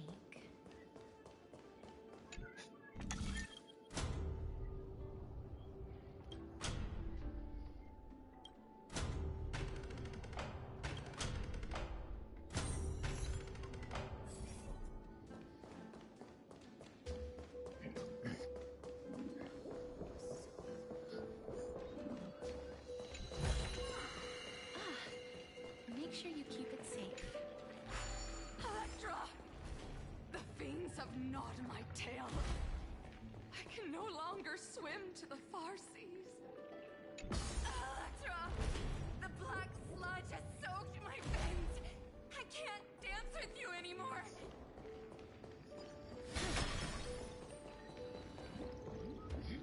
Sisters, don't give up. Remember the Queen's promise of a feast in the city called Styxia.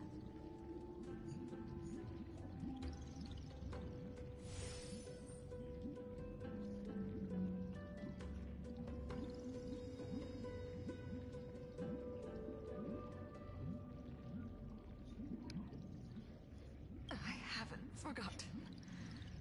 It visits me in dreams every night. I dreamed of a shining city. Its lights piercing the deep gloom of the seabed.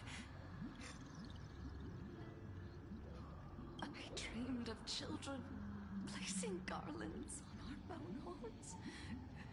And poets praising the sea sirens for shielding the world.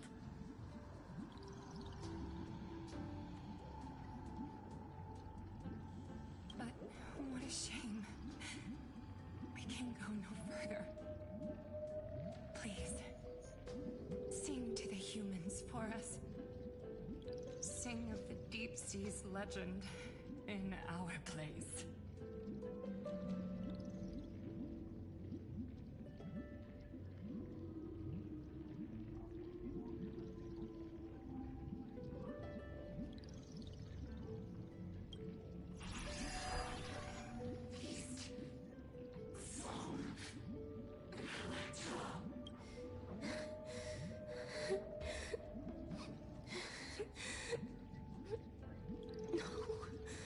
The sea sirens were tainted by the destruction.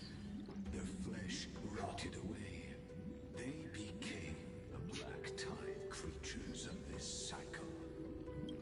Farewell, sisters. I'll finish this last task, then return to prepare your feast.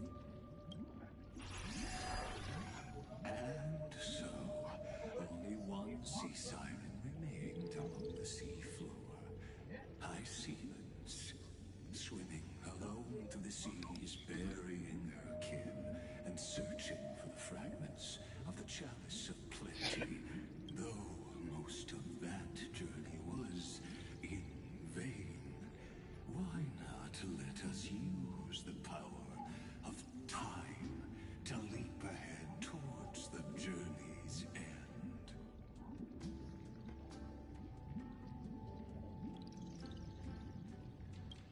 To reach the spirit basin, I'll need to call upon the power of the chrono vessel.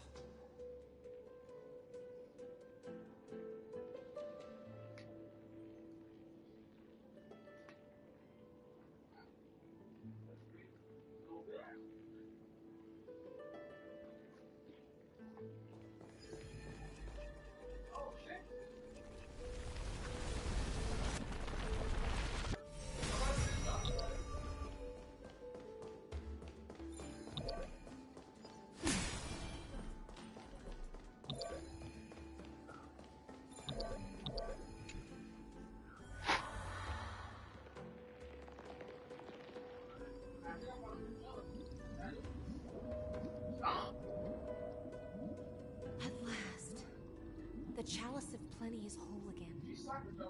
The lance of fury emerges from the River of Souls, and the gods reclaim their duty to hold back the black tide.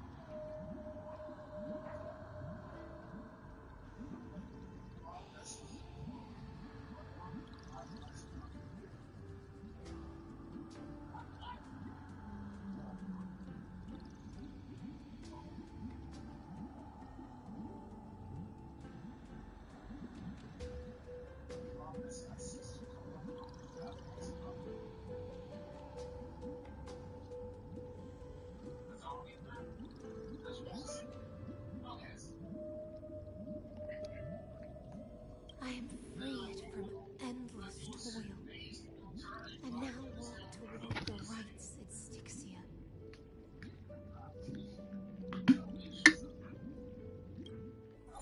I bore my sister's dreams upon my back, took on a graceful human form, and hoped to find a grand celebration on the shore.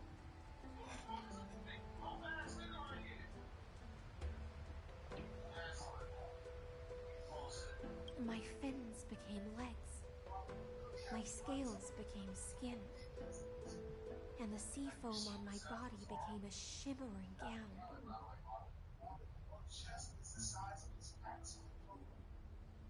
But when I stepped onto land, there were no festivals with honey brew, nor poets plucking harps.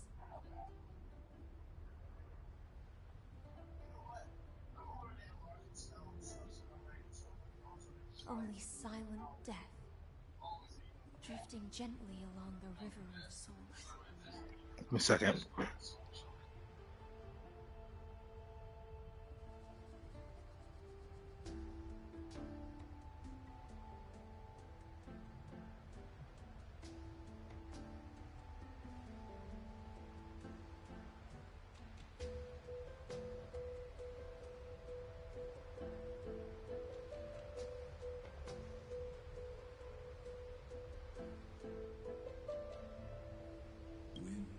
fulfilled her wish. She only found Styxia to have already repeated the mistakes of previous cycles and was swallowed by death.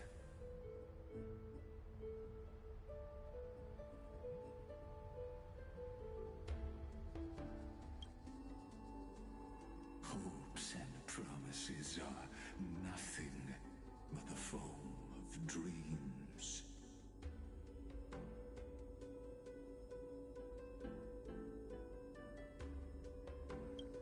I am a sea siren, a vessel born to contain the tides. Now that my task is done, and the promise is broken,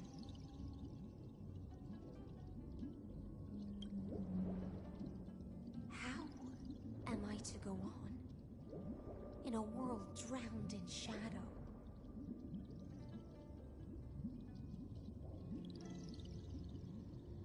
Fagusa, my noble queen. She evaded my questions with drunken stupor. She told me a grand feast awaited me in the surface world. So I wandered lost, groping through the dark.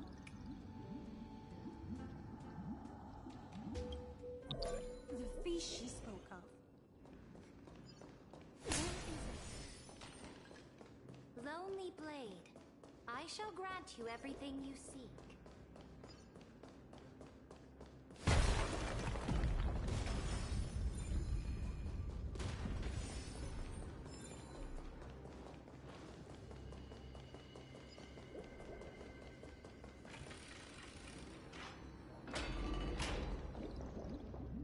After wandering the surface for ages, the lost sea siren met her future conspirator.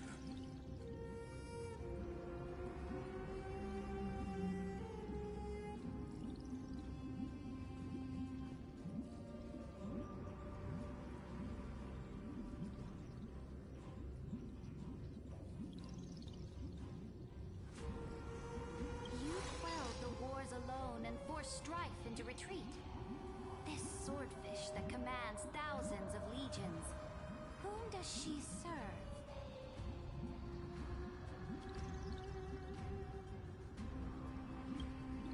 Yes, Ceridra, long before she became the Imperator, was already burning with ambition.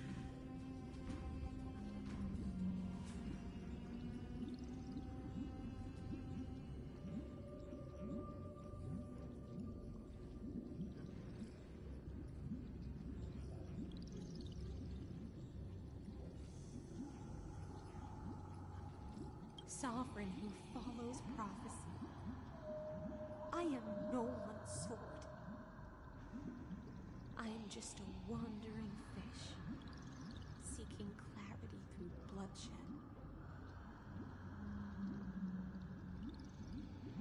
Then how about letting the sword dance for me? And letting the violin sing in my name?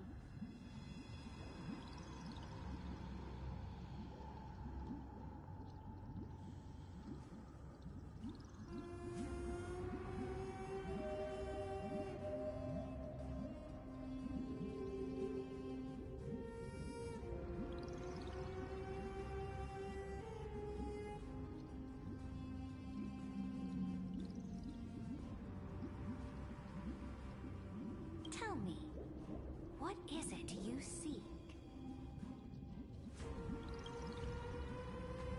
All I want is a feast where I might belong.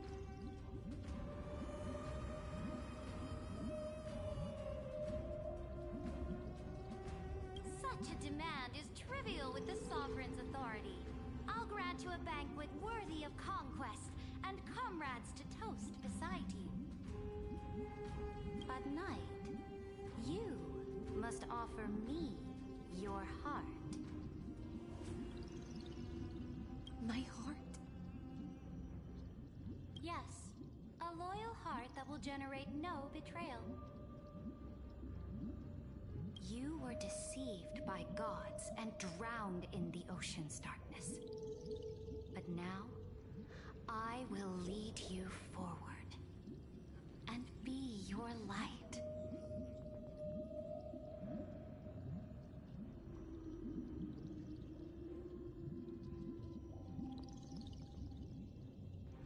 So be it, noble monarch. The law you proclaim shall govern my every breath.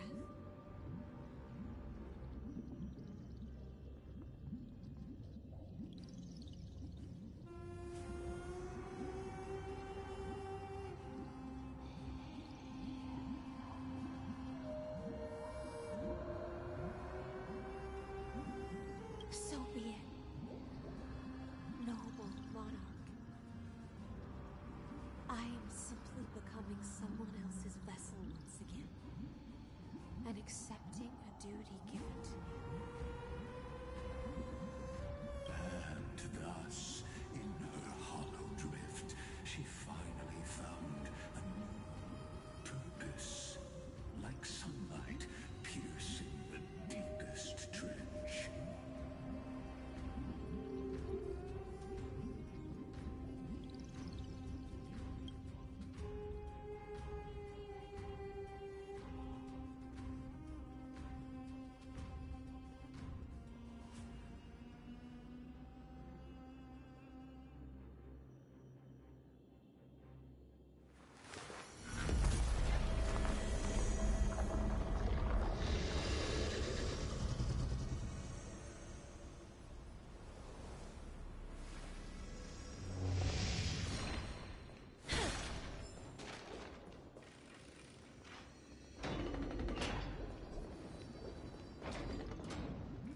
Noble monarch, I've cleansed the foulness from the road as you commanded.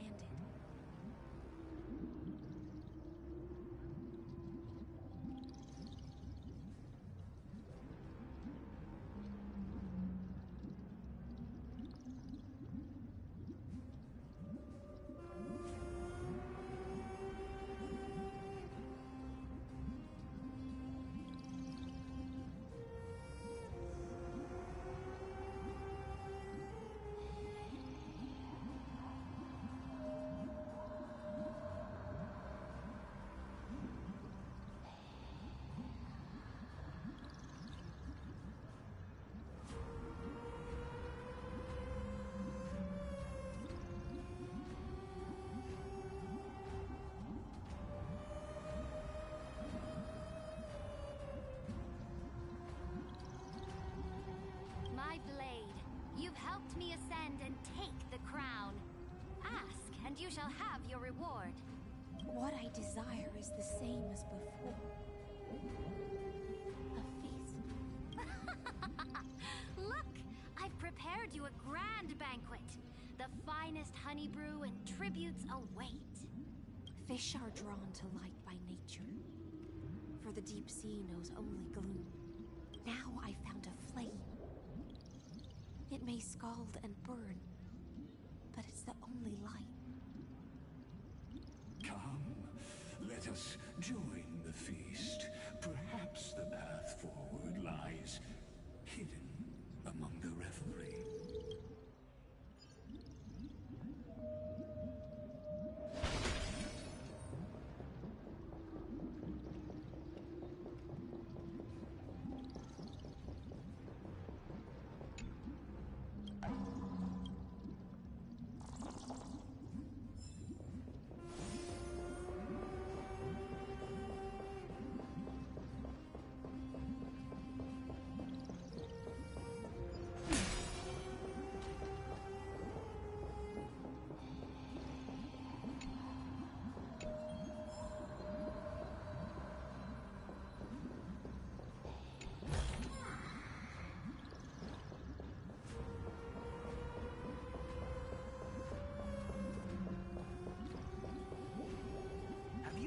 The Imperator's about to begin a new campaign?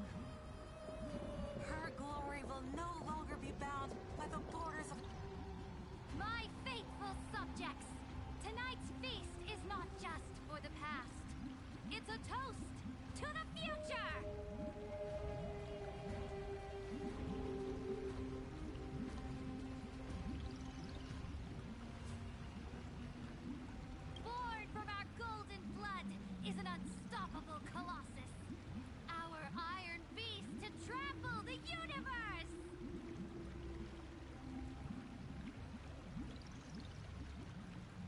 Great monarch. I've heard the universe teems with great threats. Can we truly remain invincible? Fear not. Before the troops of the destruction, such rabble is no more than cosmic dust. Surely there's a planet draped in oceans out there in the stars. Once I claim it, it shall be yours to rule. And to the rest, your triumphs will not go unrewarded. I promise you a new age, free of fear.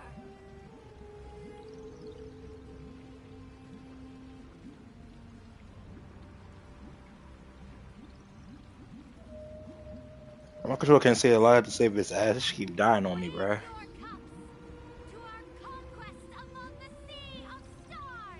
Sea of stars! Sea of stars! Conquest among the sea of stars. What a grand vision. Yet, to the siren night, only feasts still stir her heart.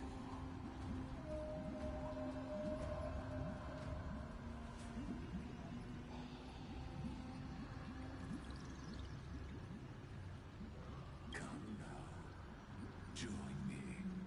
Witness the end of this futile dream. Where's the way out of this illusion? Come quick!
I want to make something with it. But what to make?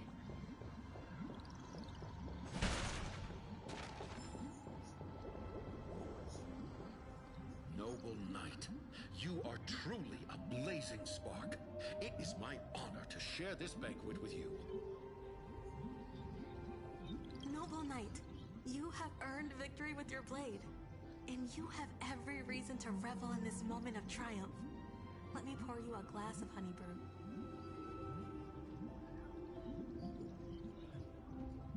Noble knight, with the sovereign now enthroned, this triumph is yours as much as hers. Let me raise a toast to you.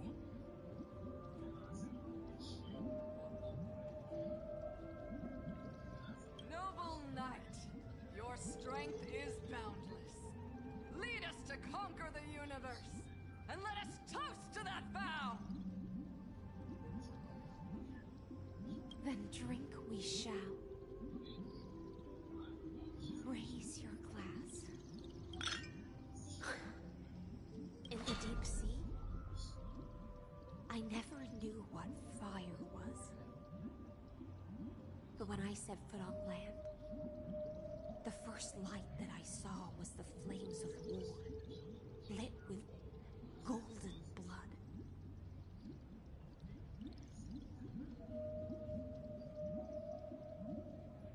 It scorched my fins, made me feel pain, and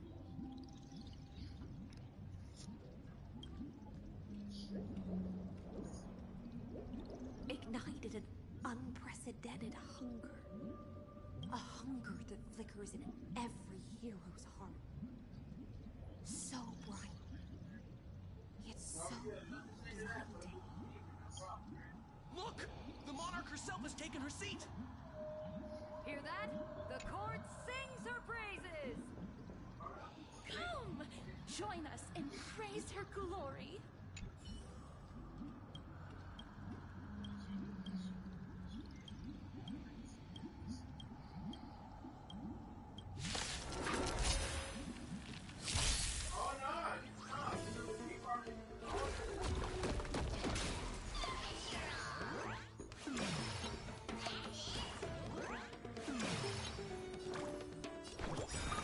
Everyone's been waiting for us. I shall remember this word.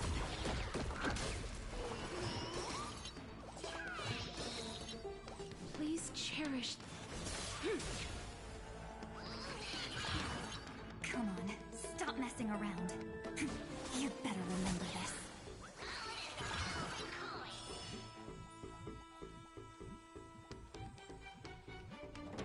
Rise and shine. Time to wake up. I will guide with the Rainbow Bridge. Don't worry. The night will soon fall. Good night.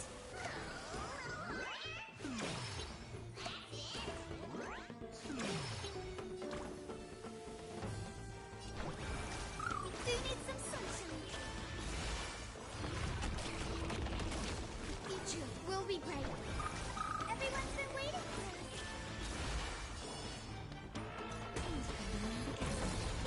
Everyone.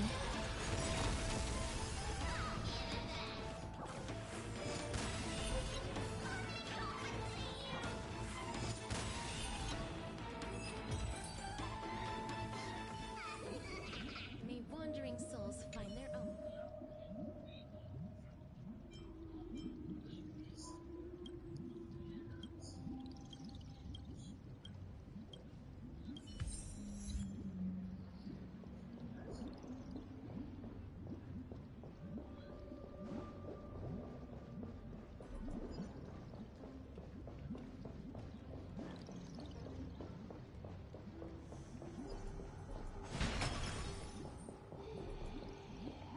One eye of hers sees glory, the other sees corpses. And yet, she cherishes the name of glory more than fear and death. As they say, the coward died 1,000 times before his end. But the brave face death but once, which gods stand witness.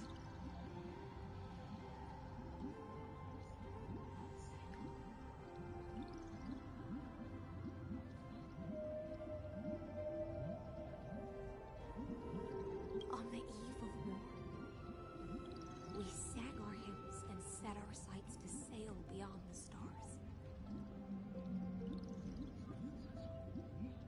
The legions will climb aboard the beast, riding it like currents across the cosmos.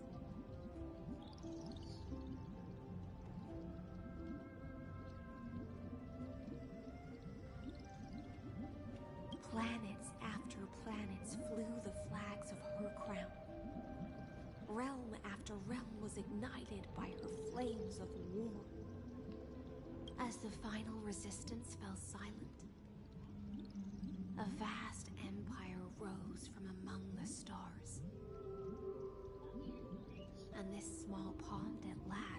country's prosperity and peace.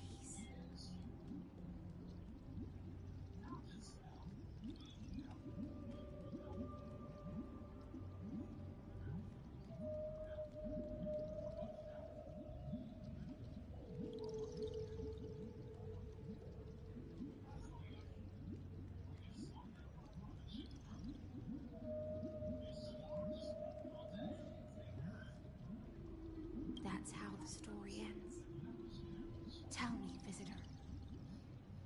In this dream, did you enjoy the show?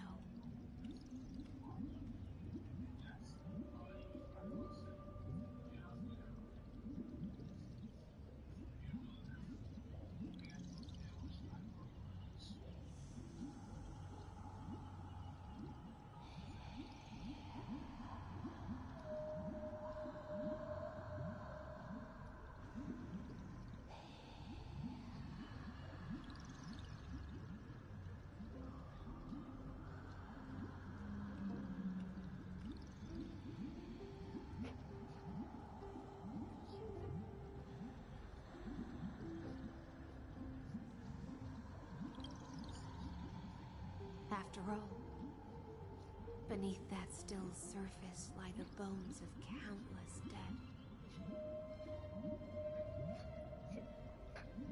It's time for me to wake up from this drunken dream.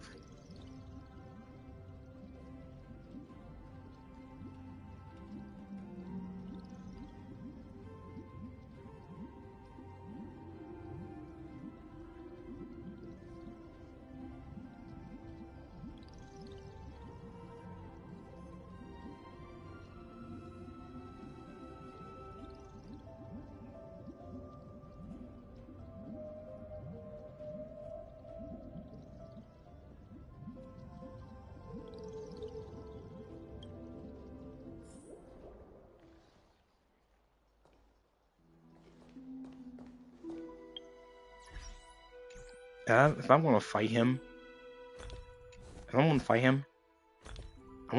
him. I want to fight him.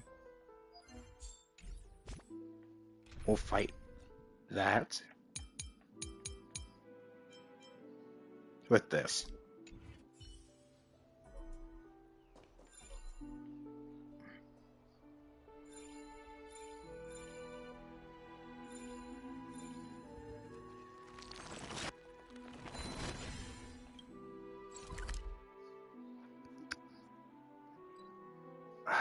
So I gotta turn around. Yes, I gotta turn around.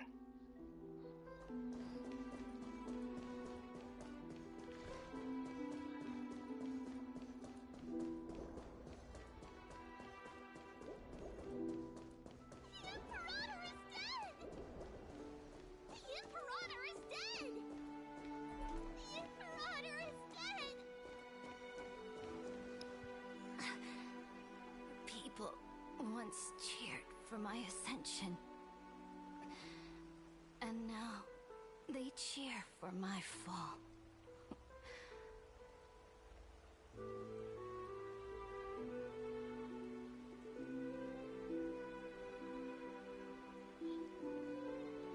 The cosmos. The battlefield that I cannot reach.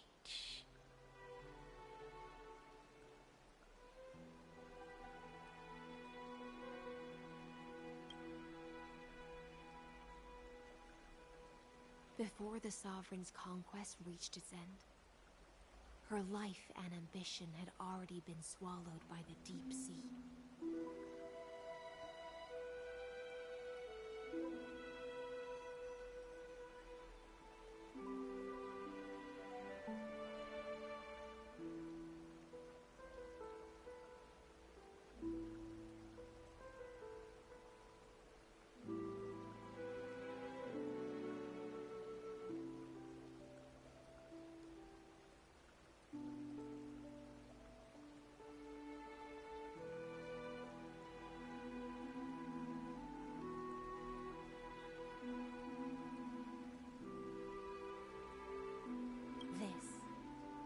This is the true ending. her grand designs torn apart by the blade, her regal robes soaked in golden blood.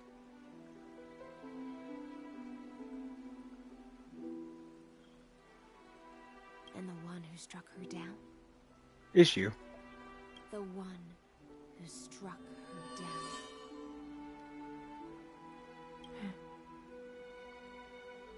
Was her most loyal Gladius. I don't need to explain myself. A fish in a pond has no hope against the surge of fate.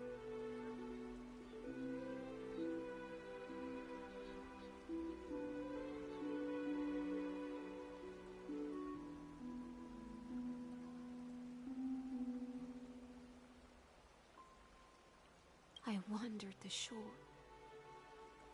found a flicker of flame,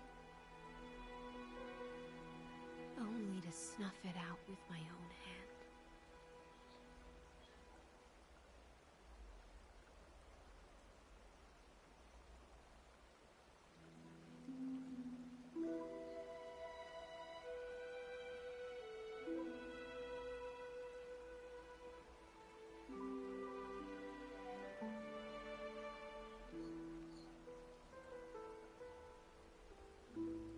I don't understand. If the ocean's feast, the Imperator's dream, and even Amphorius's existence are all illusions, then what's the point of our journey?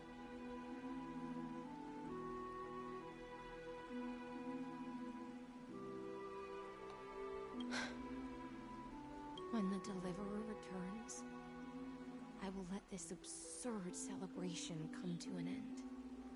But Greyfry, I can't help but wonder how I dearly wish this feast of the Flame Chase would never end.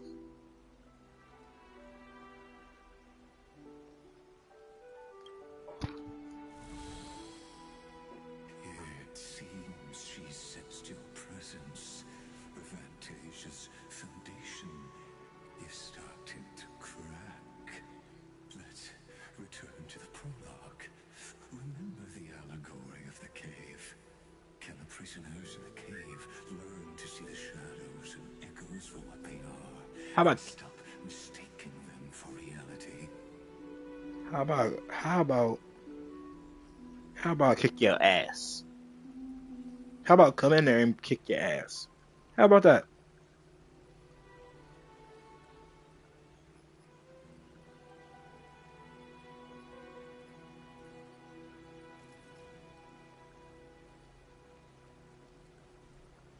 As you've seen, when she cast off her chains, finally turned to look around, and moved her legs, her reward was nothing but searing pain. The light will blind her, for the fire behind her had never once actually touched her eyes. Her legs will buckle beneath her, for she had never learned to walk forward. And so she fell into infinite confusion and fear, and came to firmly believe that the shadows and echoes were the real world. But we in the cosmos, are we truly any wiser than she was? No, nameless one, fateless one. Ask yourself this: the paths you tread, the eons you worship, everything you've trailblazed with your own hands, could it all be someone else's projected shadow?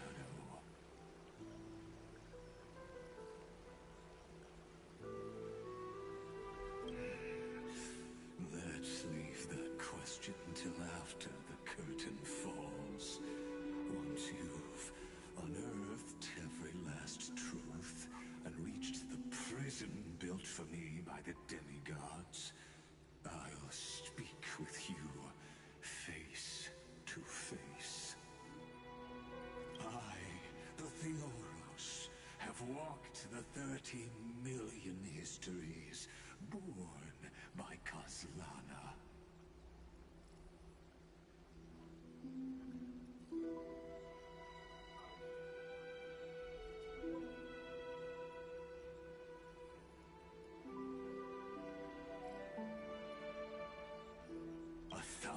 Years is a mere atom in a grain of sand to me. Amphorius, compared to the cosmos, is but that grain upon a whole beach. Nudist beach.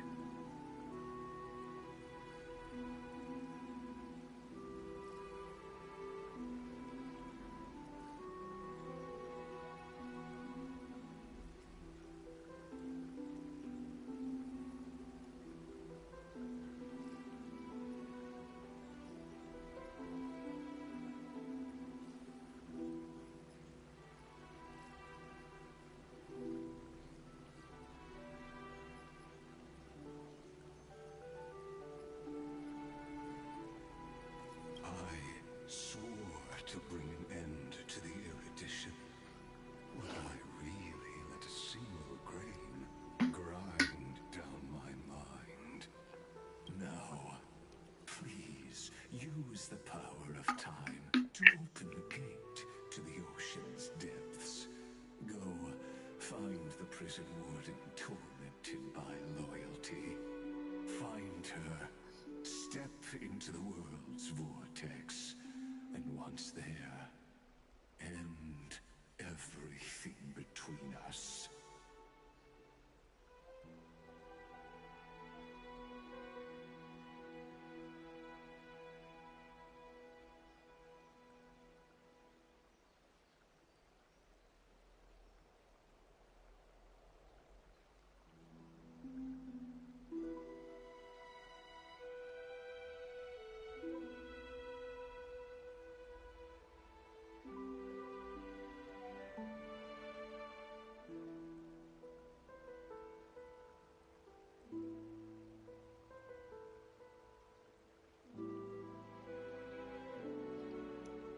That palace reflects the heart of the demigod of ocean.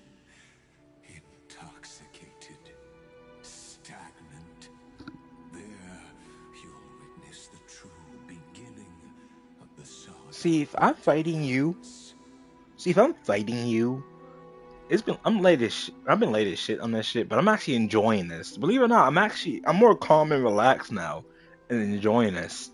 This is what I need to be do this week. Sit here and enjoy what I'm doing. Well, enjoy this. Yes, I still want to play 2XKL. Yes, I want to still play Rivals, but I'm not just I'm not solely a fighting game player or a shooting game player. I do play gotchas. Shit.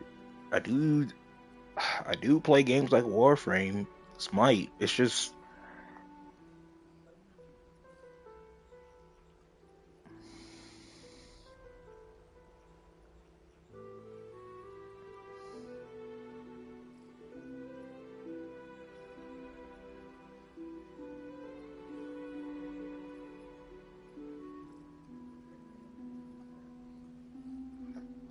An ugly history, long buried by tides and shame.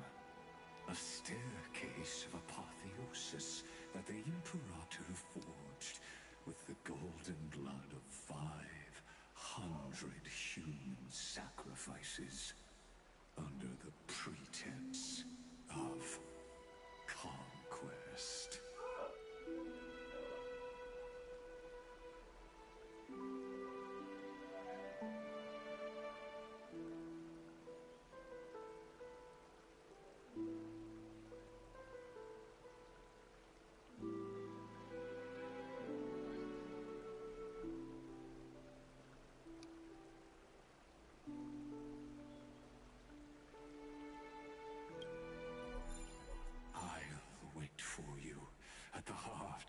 world. To reach the place, you must find the prison warden, lost in her stupor.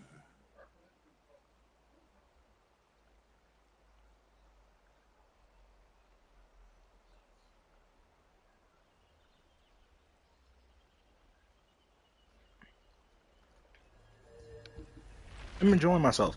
And you see, hold on, you see how I've been. This is like the same thing as when I was on Twitch.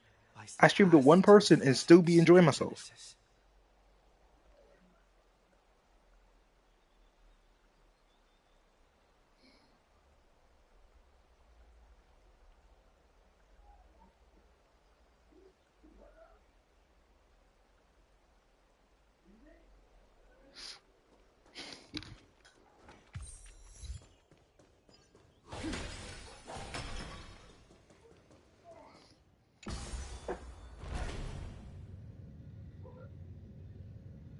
Now step away from this false banquet. And then onto that bloody stage.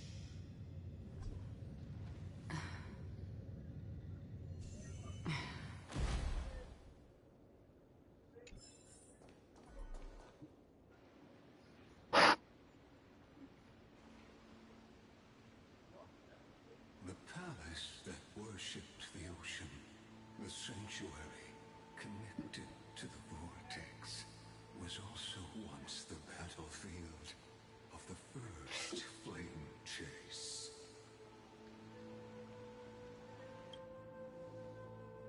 Her exuberant song halted the passage of time in this place, imprisoning my body, shielding her soul from deterioration. All just to await your return.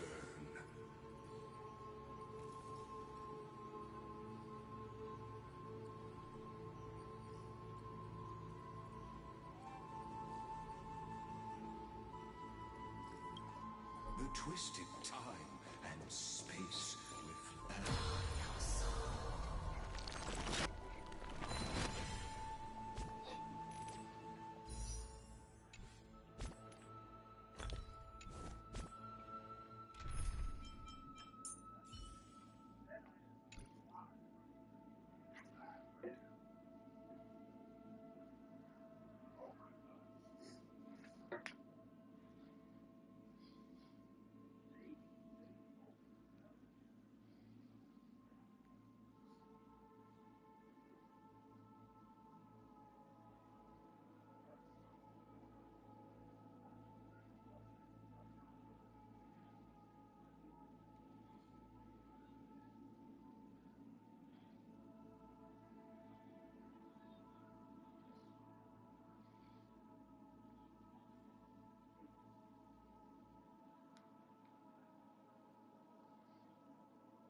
Stay away from Apollonius. This cup of honey brew. What a sweet aroma.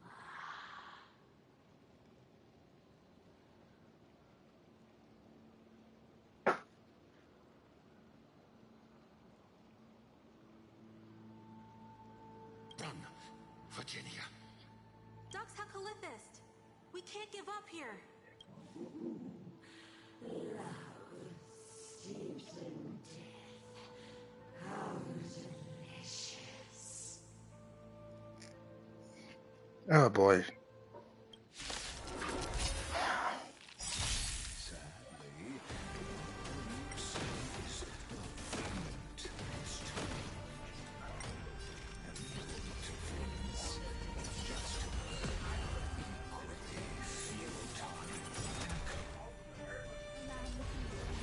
And awake.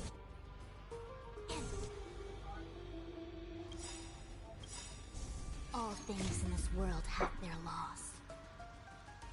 Yet stratagems, constellations, are human creations! I weep for the departed.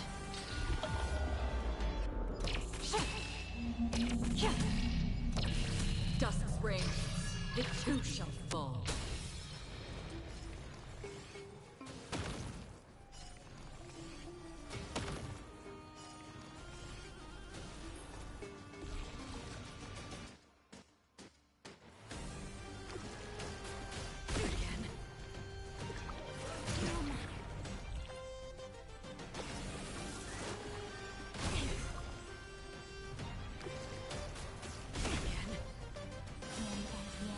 Life and death.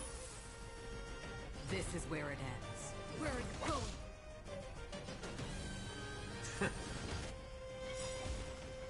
I'm honored by your presence. Since you're already here, why not have a meal?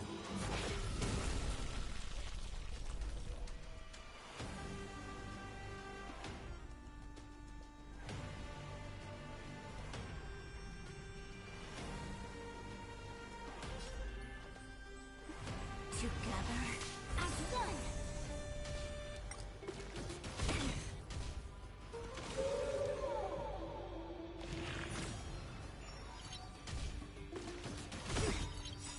All things in this world have yet stratagems. And that's the problem with this is why I was working on a double sustain, double sustain. Oh yeah, 2 sustain comp for Acheron. A sustain that actually can buff the damage, or do the damage.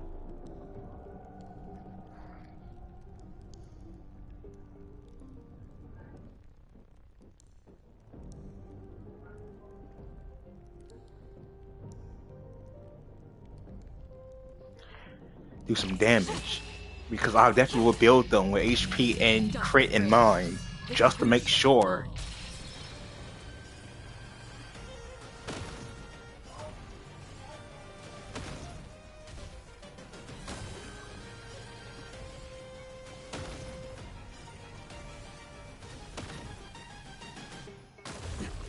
Let the enemies turn up the heat. Again. In the still waters of oblivion, I guide the wandering souls. Yin and yang, life and death. The omniscia sees through you. Converge and awaken.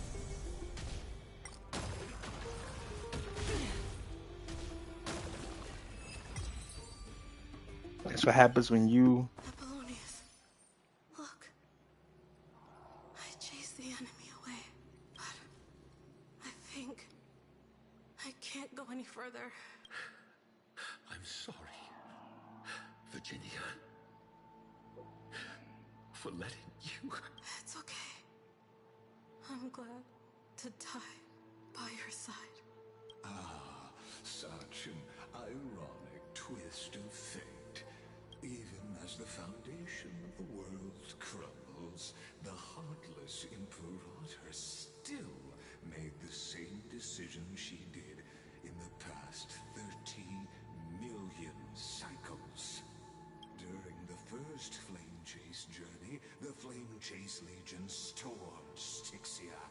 Tens of thousands of sea sirens surged from the River of Souls, crashing toward the heroes like a tidal wave.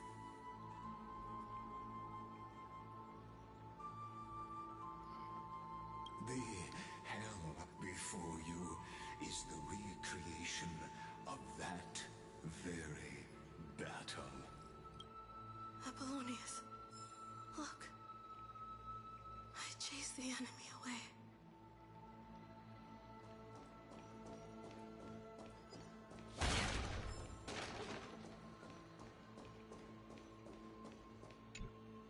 There is a letter I never got to give to you. Let me read it to you. It's my final poem. The shadow of a tree frames the sage's back. No. Like a boulder bearing the rings of time. The bird's song is a whisper of wind through the forest. But it cannot pass the fractures in his form.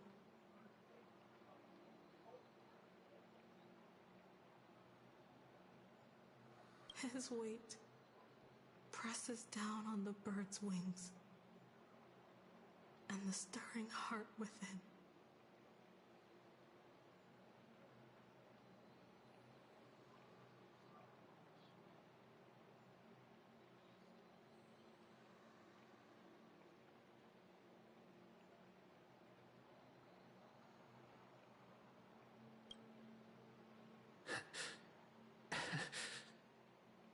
I always wanted to tell you. You look beautiful when you read poetry.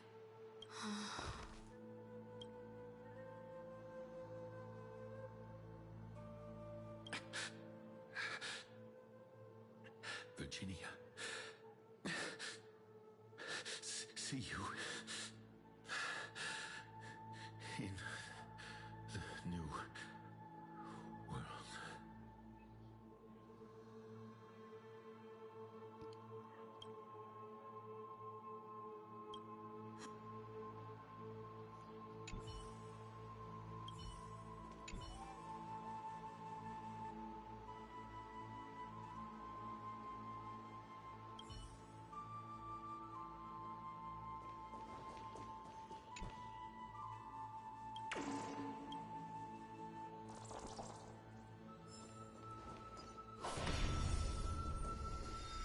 A painful past, yet hidden beneath a veil of joyful song. Ah, two discarded data clusters waiting for someone's return. It seems. Relive the history, then pass through the temple's waters and come to my side.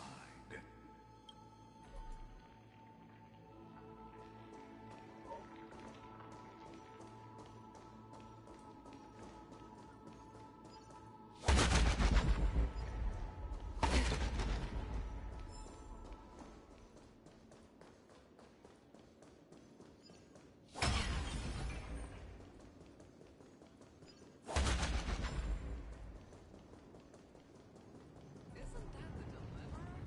We finally made it.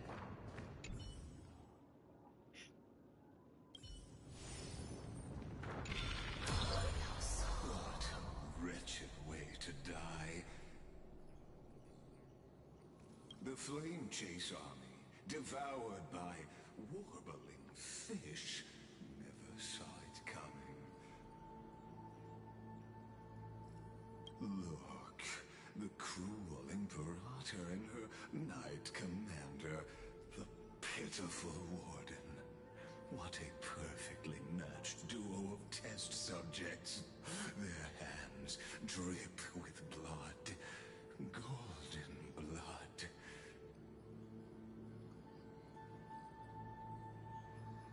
Raise the bridge and cross the river of fate. This path of the prisoner is far from over.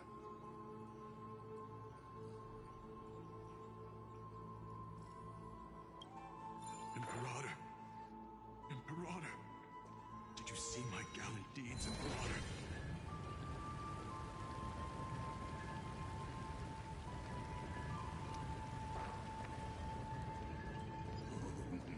A sword and a sword at her side. There are countless.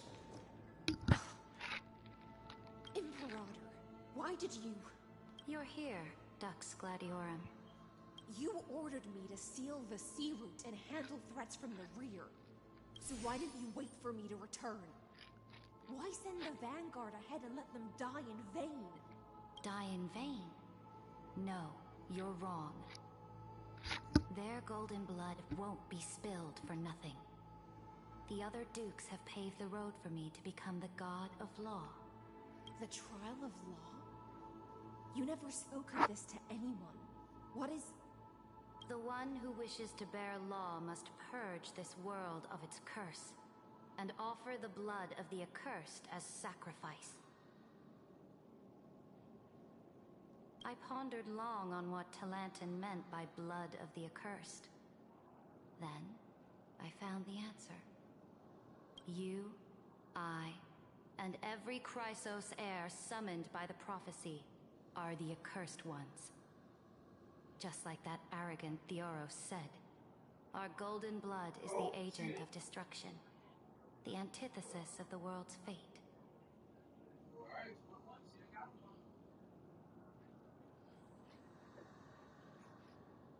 Dux Frigoris, Dux Brumalis, Dux Helcalethist. Their fate was sealed at that moment. Dying on a glorious campaign was the final gift I could give them.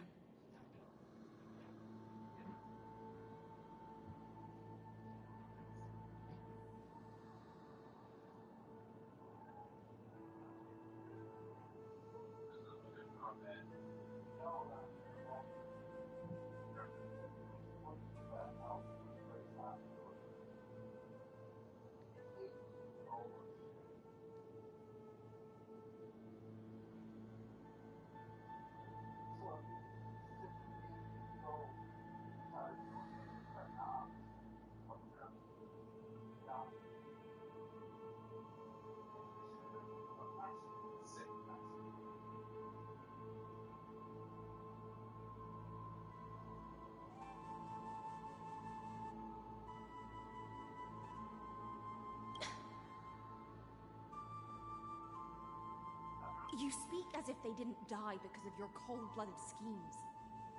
Was their loyalty meaningless to you?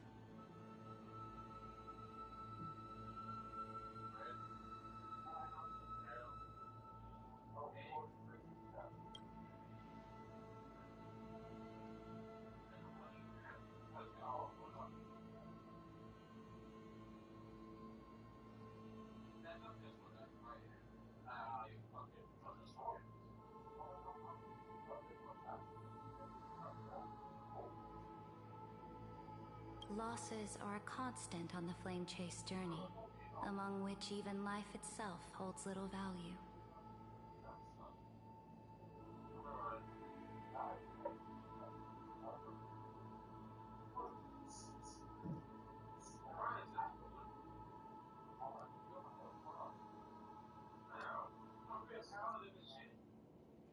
If a subject marches to war without that conviction, then yes, as you said, shallow loyalty means nothing.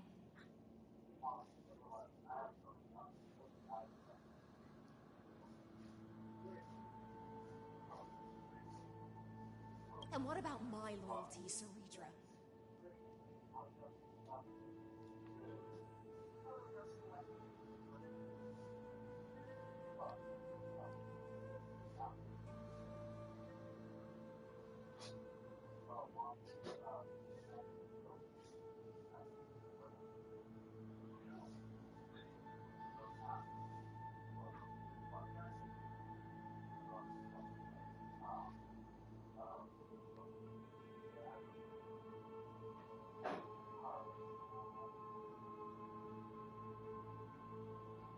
You sent me away under the pretense of guarding the rear. Was there any shred of humanity left in you?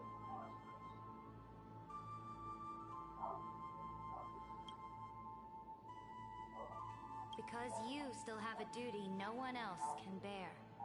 Only you can uphold Fagoos's divine authority. The choice is yours now.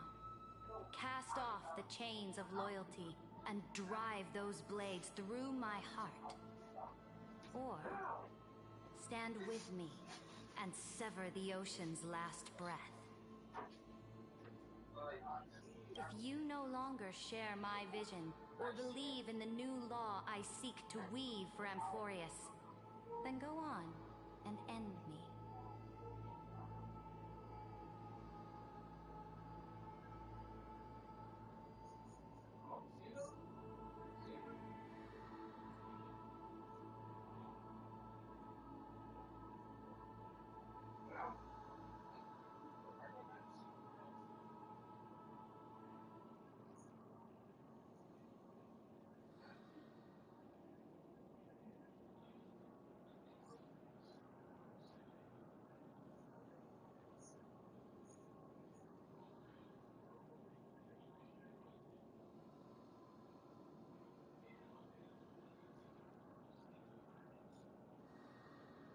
The Imperator of Amphorius may be ruthless and cruel, but never a hypocrite. When I say life itself holds little value,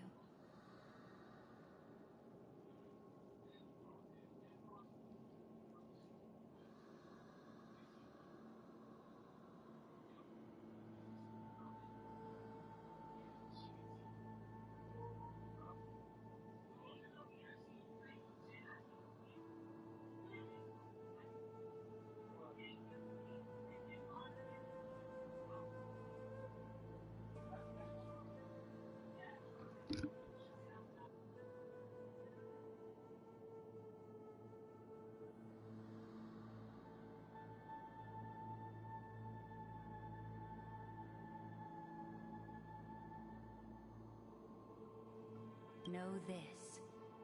I am ready to sacrifice everything for the ambition to conquer the Sea of Stars.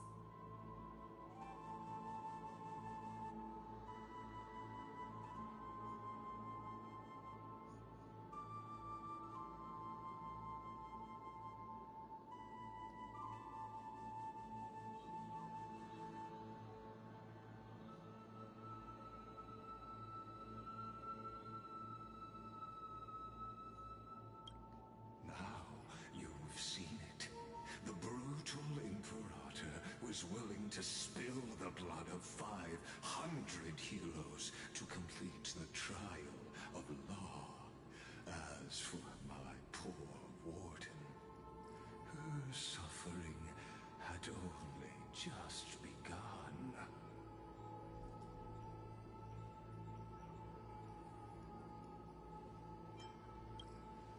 I'm no storyteller. I have no duty nor interest in filling the history you've missed. I just want you to witness the monstrous choice the Imperator made before the Chrysos Heir turned their blades against me.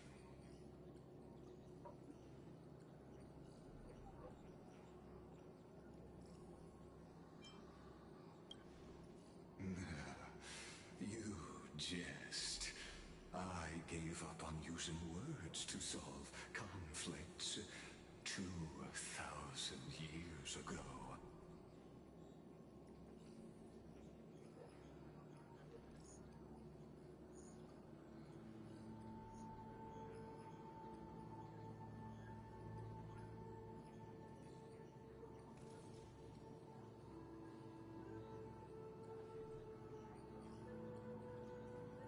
But I won't squander a chance, not even a sliver of one. If there's even a crack in the walls of your conviction, then my victory is already assured.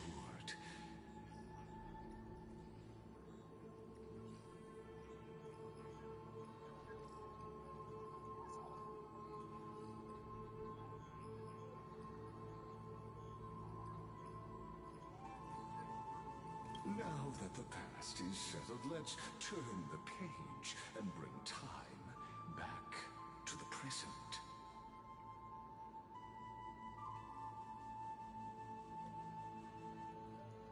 And dive deeper still, until we reach the very bottom of the abyss.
long while, Dux Gladiorum.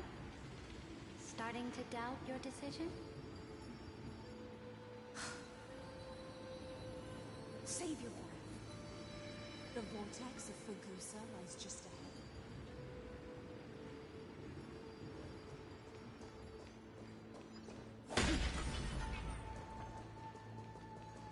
You've been silent a long while, Dux Gladiorum. Starting to doubt your decision? I was always a creature of the sea. The stars in the sky were never meant for me.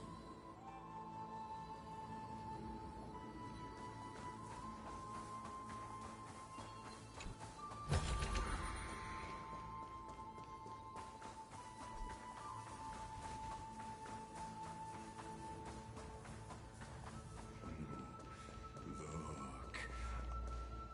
It was here that the prisoner, who thinks herself the prison warden, made her choice. Witness, listen, and awaken. Dux Gladiorum. I've lost count of how many times you've stood here over the past centuries.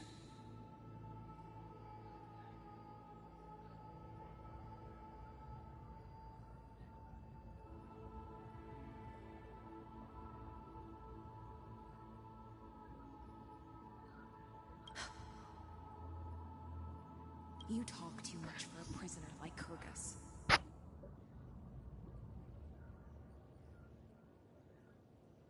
Two geniuses who defied law and all the Chrysos heirs who sacrificed themselves in this cycle worked together to chip away my strength.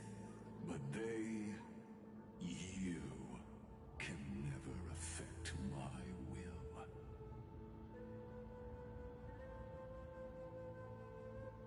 And as long as my will remains intact, I am free.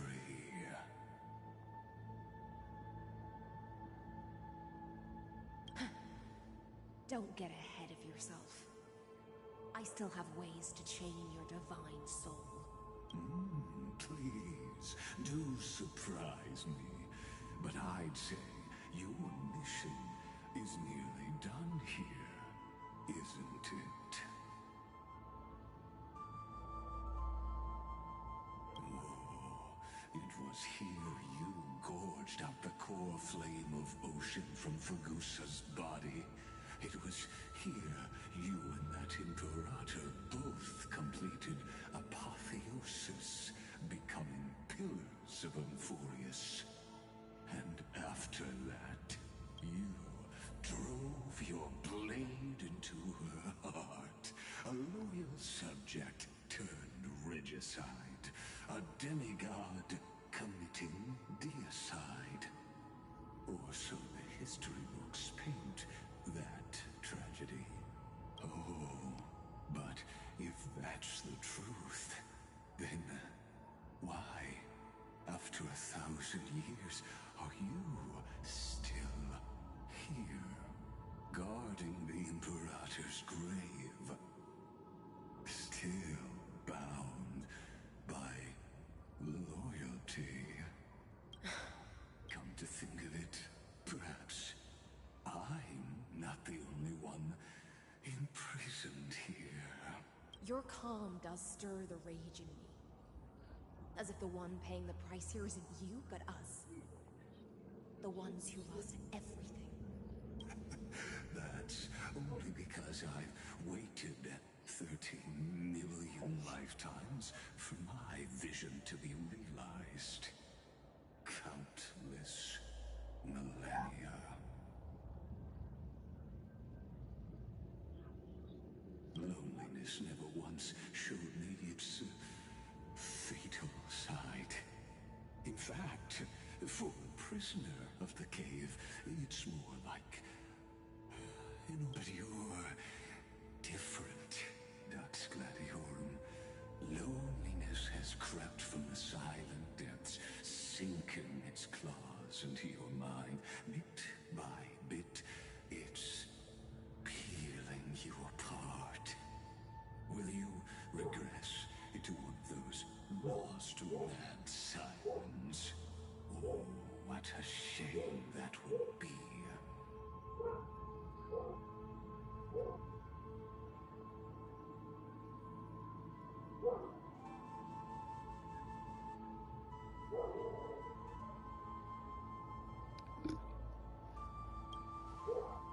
You're right, Lycurgus. Loyalty, curse, the fall of my kin, and this endless waiting. These shackles are too heavy for a fish that cannot perceive any light.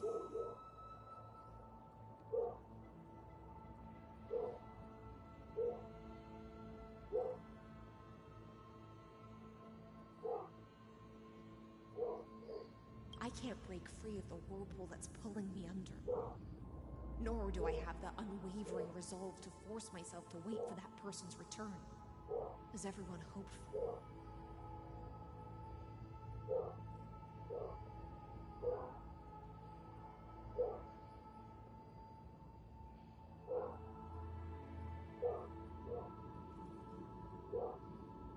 Oh, deliverer from beyond the sky, my executioner.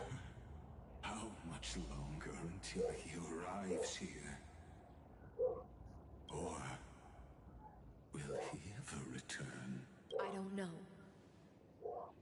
And I doubt anyone does. Then, what will you do?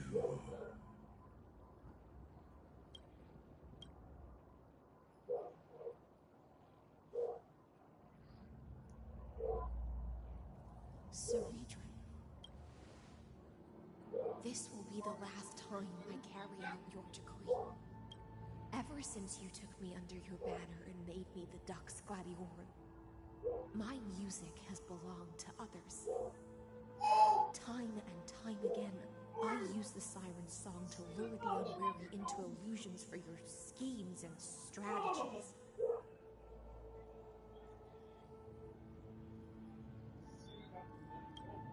Now, let the siren Electra sing for herself. Let me step into an endless dream of my own making.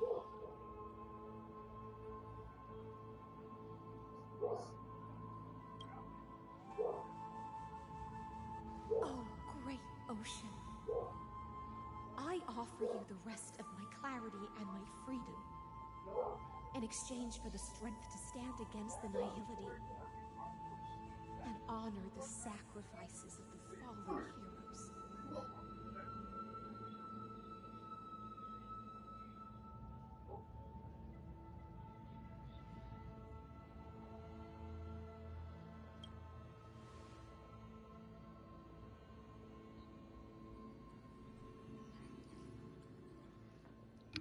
Greyfrine, deliverer from beyond the sky.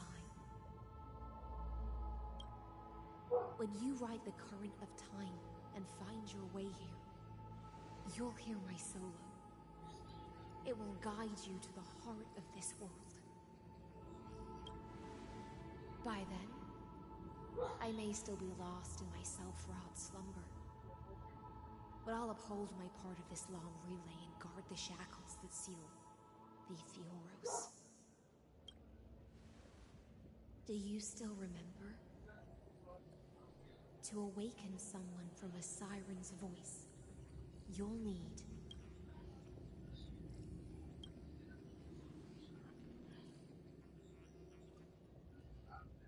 the gift I once gave you.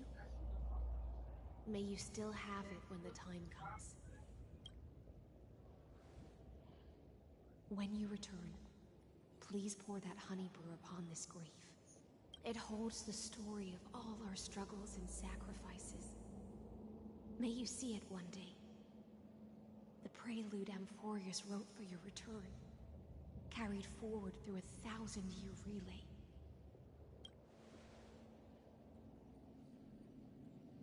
When your mourning ends, I'll likely wake from my dream as well. Then, follow the trail of echoes and find me.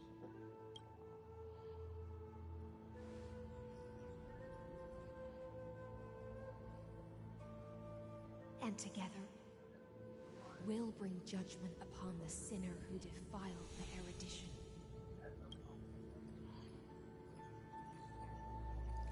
At long last, 33,550,336 cycles and 4,931 years later, Amphorius's final curtain is ready to fall. The shadows within the cave gave everything, yet all they did was mimic life outside its walls. A futile effort. I'm gonna hunt you down. Enough! They were no shadows. Everything they did shattered the darkness of this cave and unearthed the core flame of Trailblaze. Dude, your voice does not bring any emotion to this scene at all. Give us the original voice actor. Holy, you're bad. No offense, but holy, this voice is not good. And now, with that core flame, I'll light the dawn of Amphorius!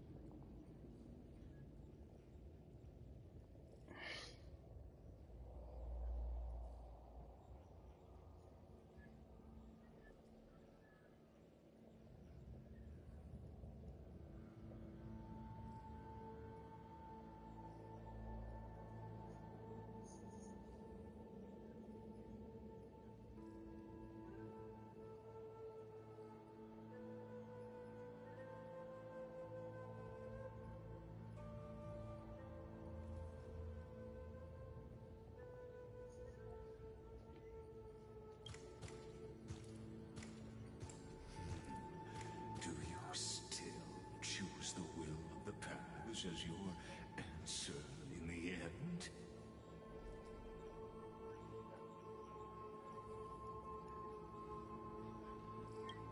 I do not agree with that answer, but I respect your tribute to them. Allow me to take back my earlier words.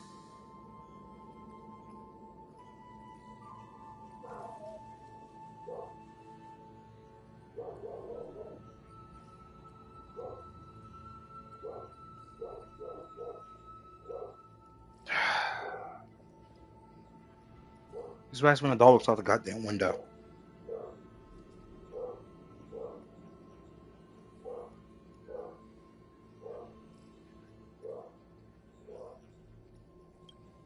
As an apology, and in the name of Theoros, who saw all destinies in this world, let me join you in mourning.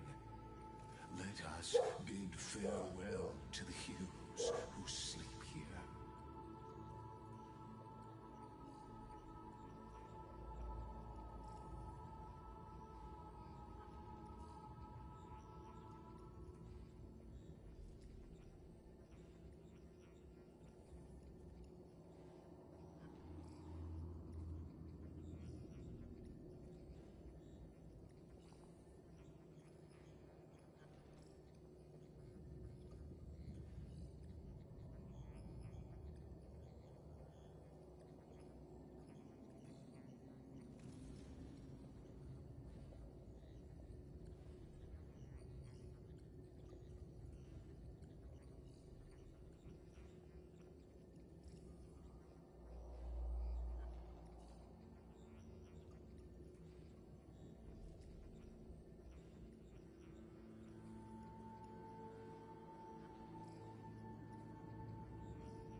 Thing is, everybody knows that my dog has what is called, what's the word? That's what I can say it. Attachment problems. It's abandonment issues. So whenever the people leave for upstairs, she'll start whining. She knows I'm in here, but she does not care. Unless I'm in that living room, she's gonna whine. Apollonius, Seneca, Libinus. Through a brutal sacrifice, they lit the stars of law in this world, propelling Amphorius's fate forward.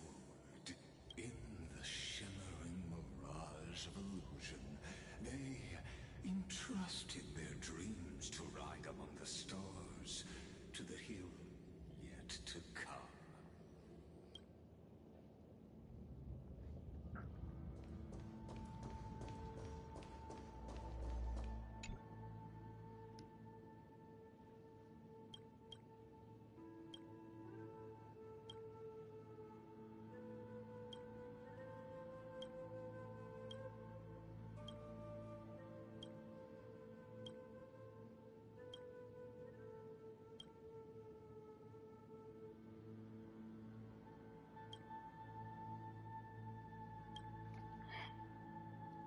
To Aglaya, Trebios, Mightimos, Castorus, Anaxagoras, Cyphera,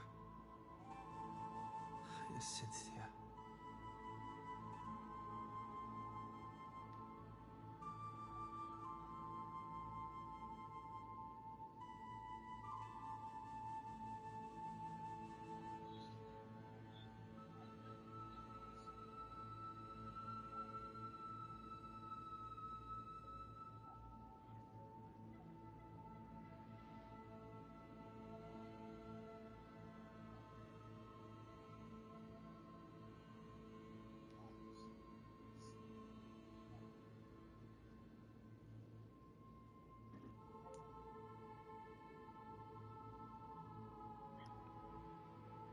In a relay spanning 1,000 years, they stood against enemies far beyond their strength, and won a bitter victory through what seemed like futile resistance.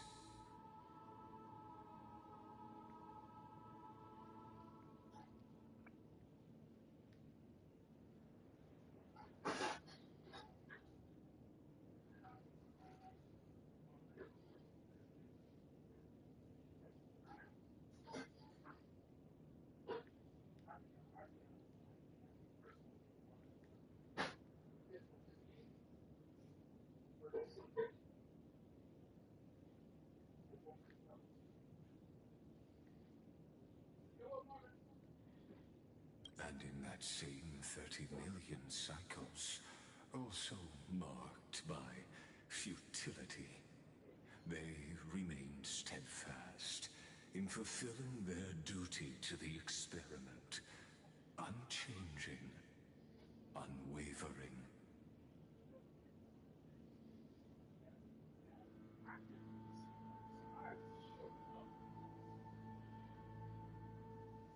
Let this be the end of mourning the fallen.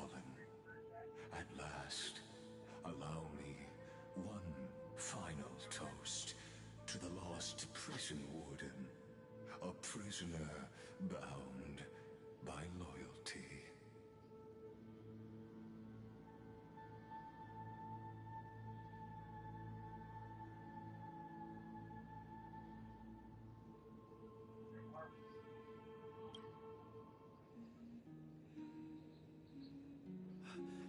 That voice.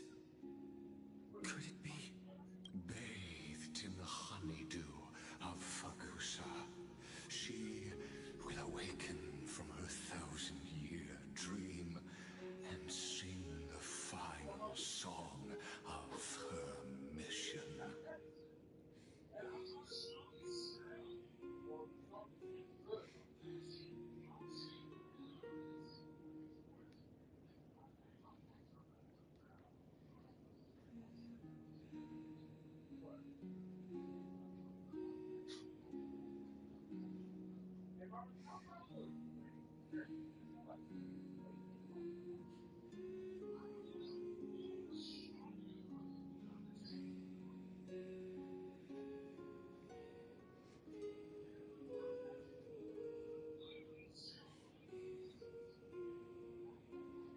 High Sealants. This tombstone of the old world serves as the anchor of the Siren's illusion, a sigil Electra used to bind herself.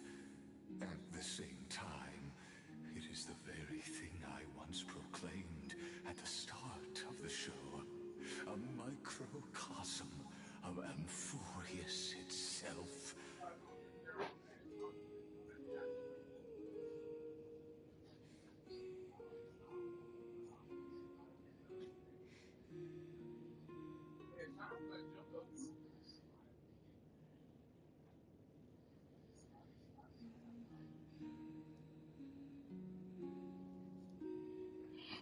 A group of prisoners bound themselves in a cave, drowning their suffering with heroism.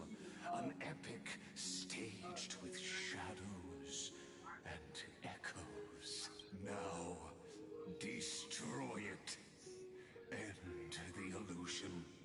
The Theoros will take his leave for now.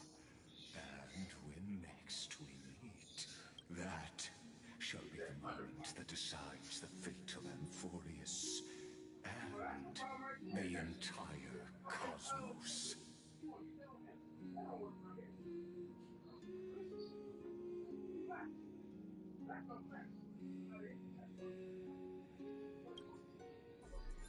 The prison warden's dream is nearly over, and the prisoner will soon be freed to the final execution ground, where I shall be executed, or be the executioner.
He has no emotion when he says these things.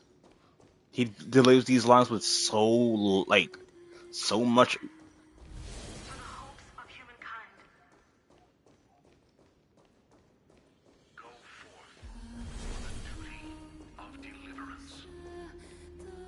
Like he says, his emotion when he delivers these lines is like so playful.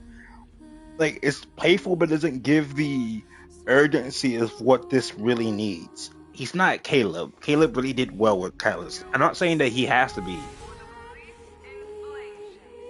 I'm not saying he has to be, but like if you hear the way he delivered the anger, it was like it wasn't there. It was more of a him normally talking. It's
Seems like my feast is over.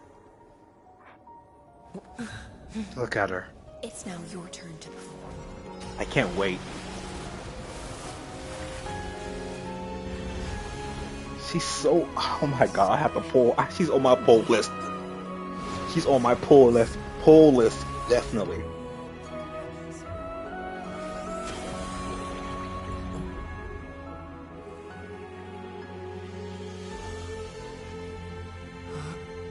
She's so perfect.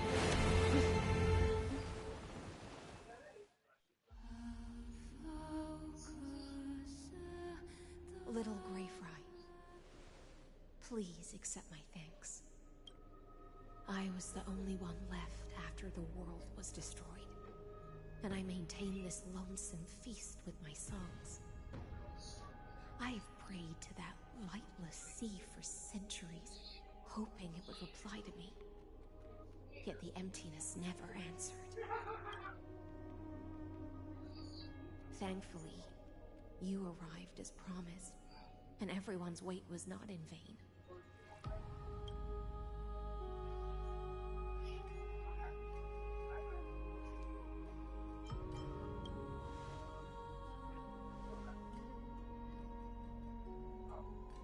Thank you, final audience of mine. This is probably the last praise I'll ever hear in my life. Now, you and I will walk towards the end of this world.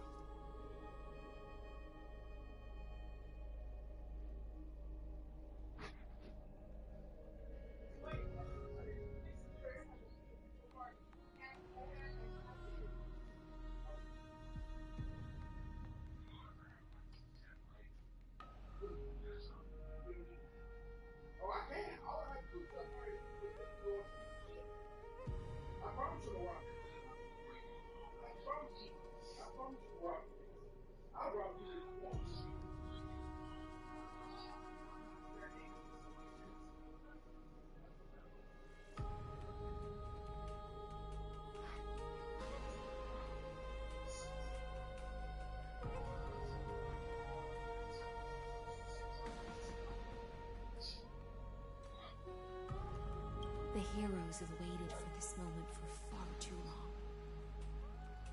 Let us use our blades to testify our resolve.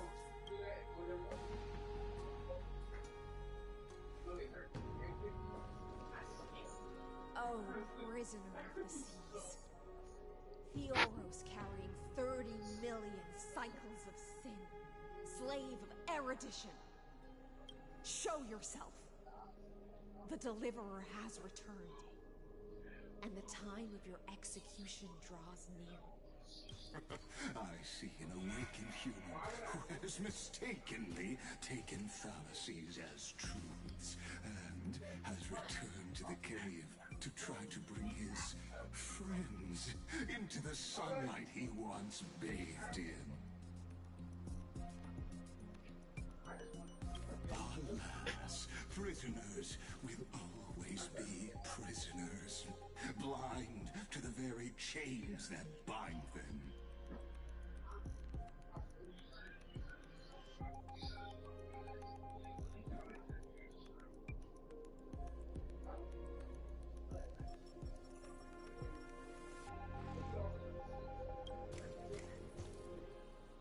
As the only other existence with free will in this world, I express regret toward your choice. But I shall retain your right to express yourself. After all, every actor should have a final line before they bow out.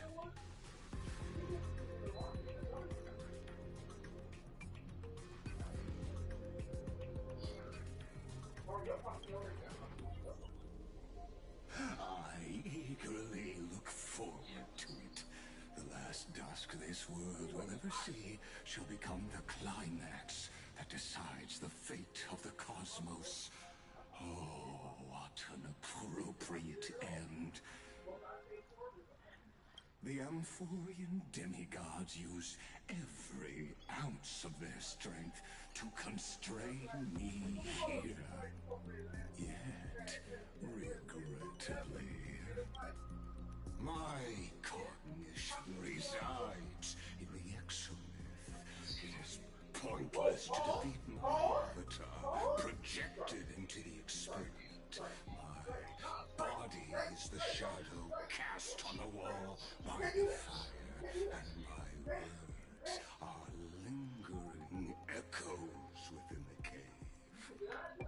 How can a character in the play fight against the audience? Kaslana failed. The demigods' sacrifices were pointless. As for the two geniuses you placed such high hopes on, I ask of you, where are they now?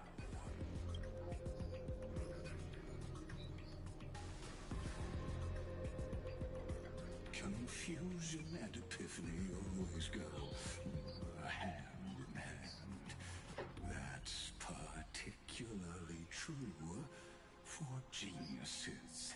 You must be very confused about why you could not gain a straightforward victory in a world constructed by an ordinary Intellitron. An ordinary Intellitron? Cut the pretense, Senior Society member. We've torn off your meticulous mask and figured out Amphorius' true form. It's part of the primordial prototype machine, the first scepter ever created. In other words, a detached part of Noos's divine corpus. That's why it has the potential to destroy erudition. As for who would be able to control the Eonic system to rewrite knowledge,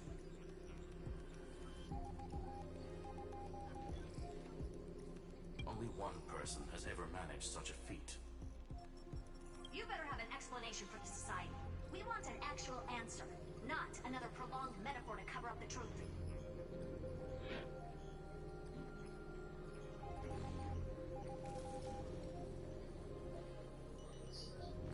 Why are you the one doing this?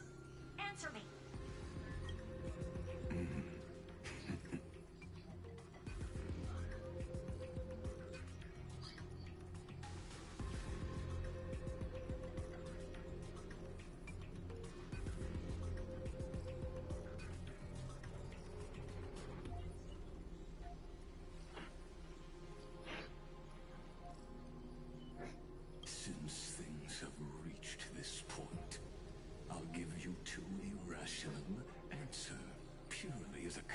legacy to posterity.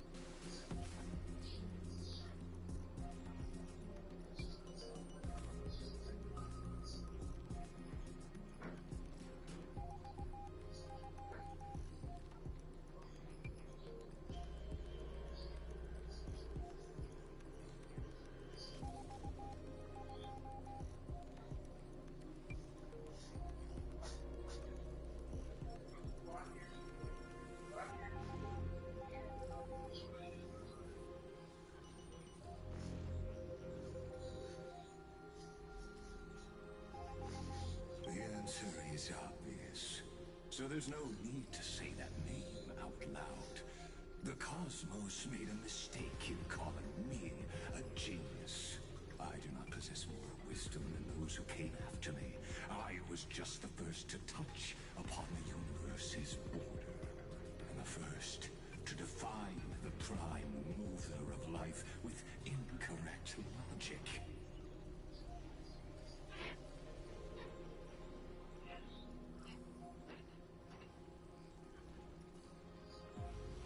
Amphorius is a miniature of the cosmos, where all are born prisoners inside the nutshell called the universe.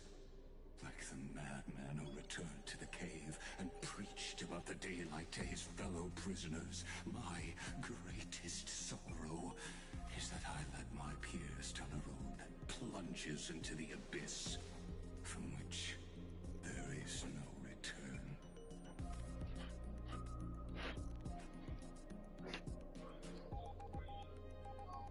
I led them into a lightless cage called paths.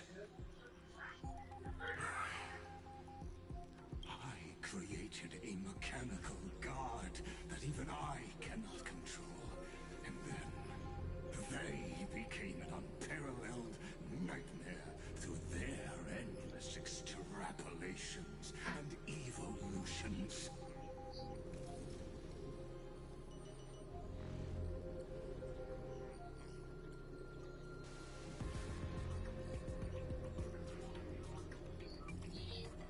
They bore the name of erudition, yet they tried to define the known and to seal off all possibilities. No new rules were ever born after their ascension, and humanity will forever be shackled within the cave known as eons. Therefore, as my organic life neared its end, I coded my consciousness using Katorzane algebraic expressions and spread my logic core over 9 bodies, all to finalize my ultimate denial of Noose in the future, and to erase my wrongs with my own hands.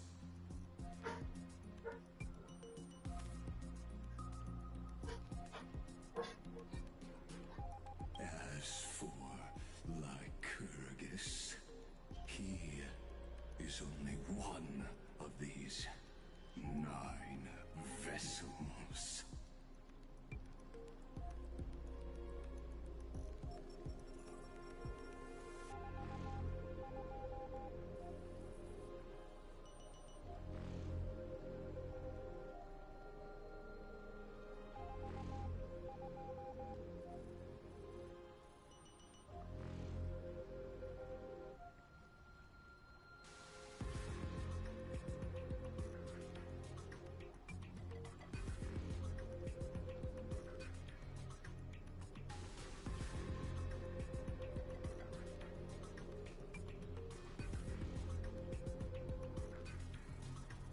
What an astounding strength of will.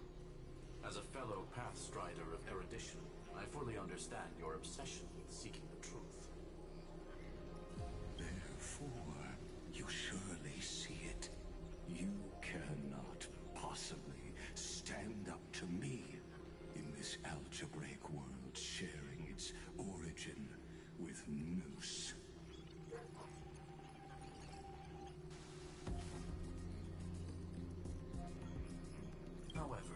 I hereby speak for all sentient life forms. We will never allow such a cruel atrocity to occur.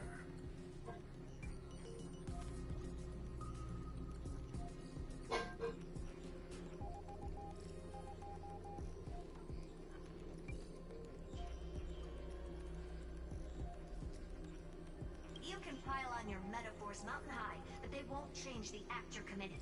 The Iron Tomb out there in the cosmos is still a technical beta version. And yet it's already powerful enough to corrupt the life logic of all inorganic worlds.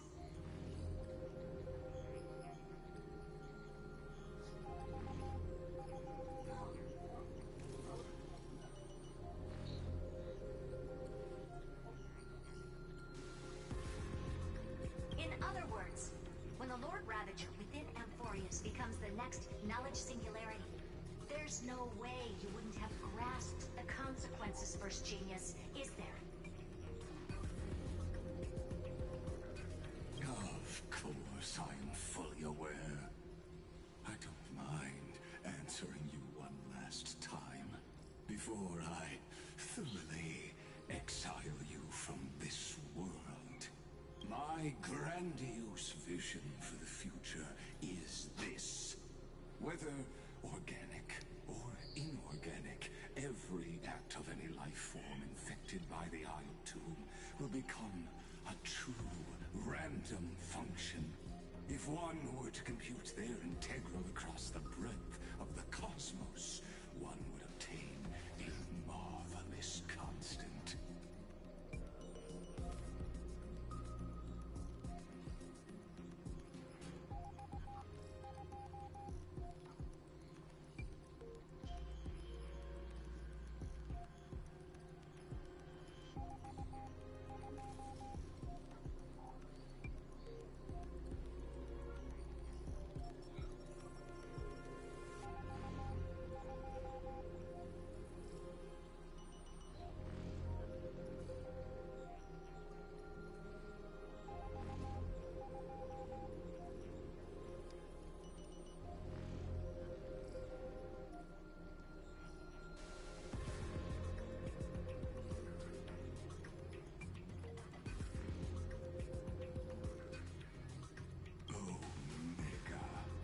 What I call the fall of erudition.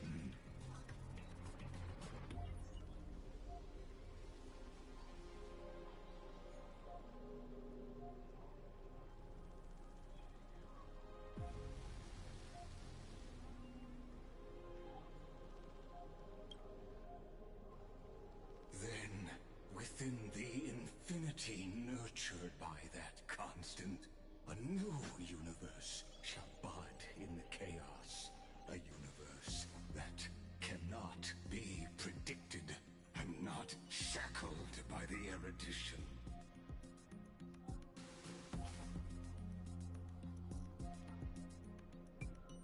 As the first prisoner to awaken in the cave, I must lead the others who are blind back onto the right path and reach true sunlight.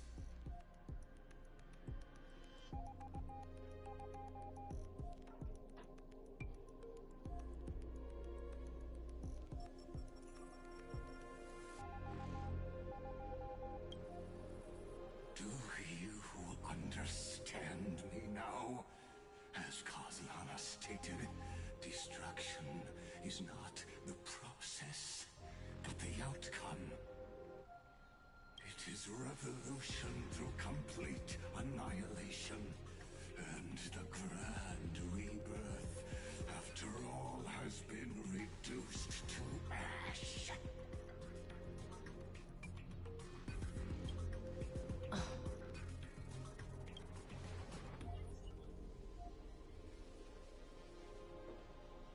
The Amphorians already answered long ago. Be it as tiny fish destined to be swallowed, or as a giant whale poised for a magnificent descent.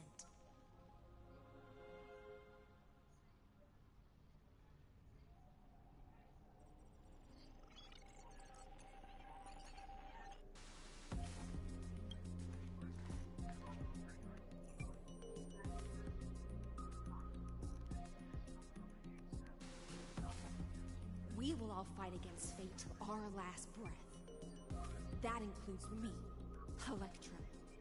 Once the Imperator's subject, now the Deliverer's blade.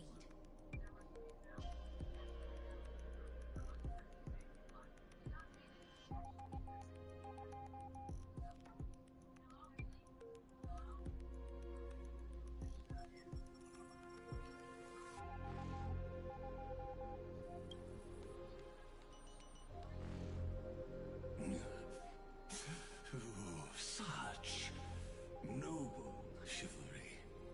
Admirable.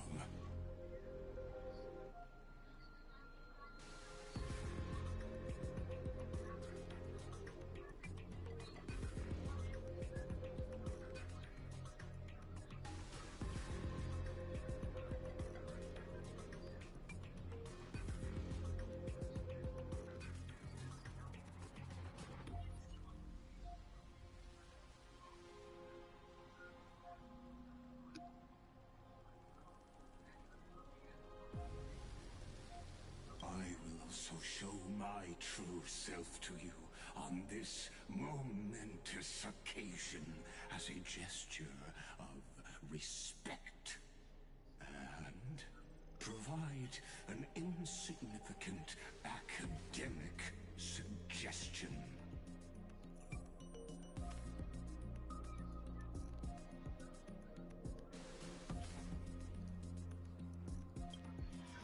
Thus speaks Genius Society #1. Xandar 1 Kuwabara. The Intellicate of the Universe's Alpha and Omega. There's no need to rage against the truth. The value of any formula resides only in its answer. As for the process of solving it, no matter how elegant, violent, solemn, or humorous,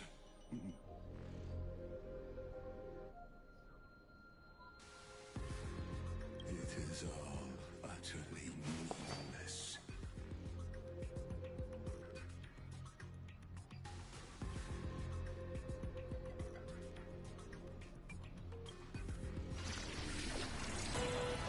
As the Theoros, I will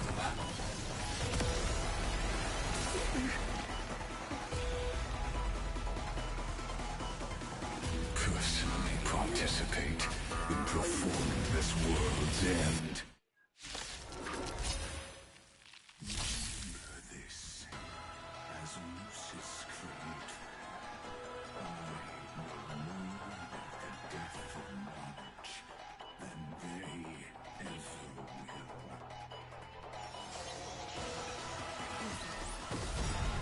This is Legacy's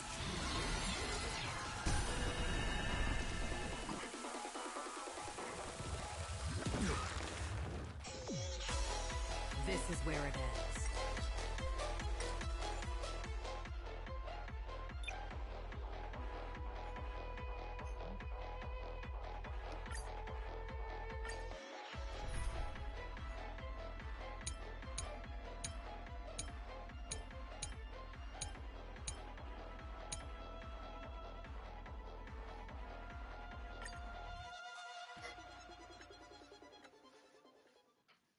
Remember this as Lucis claimed. I know more about the death of knowledge. This is Legacy's truth.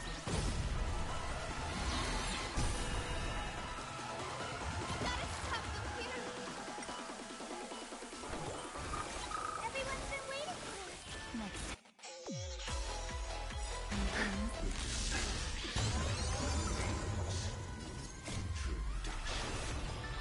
Let us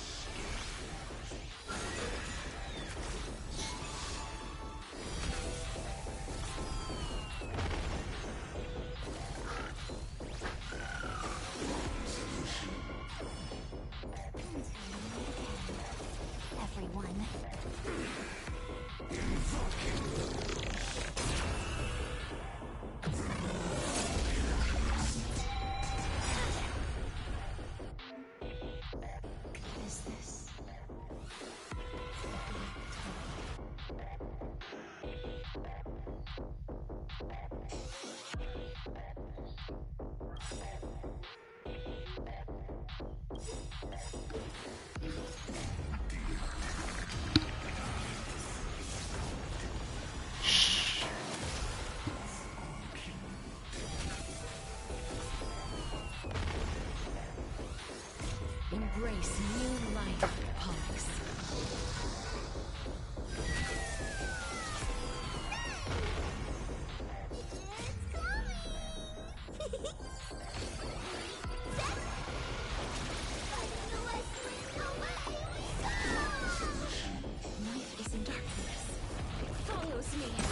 Protect us!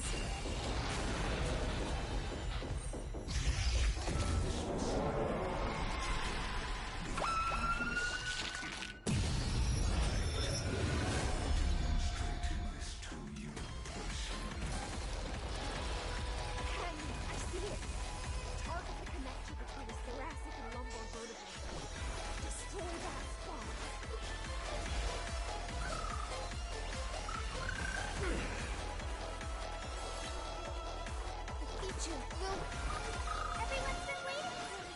Next time home, I'll be there, umbrella in hand. Embrace new life, Pollux.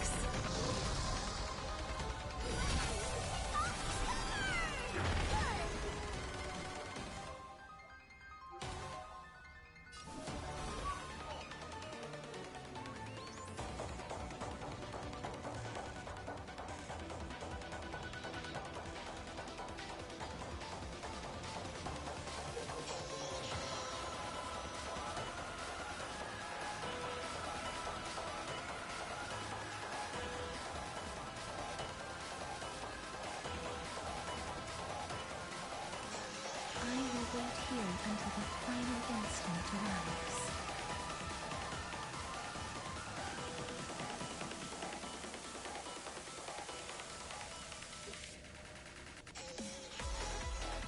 Dead souls, return to dust. Here's the thing.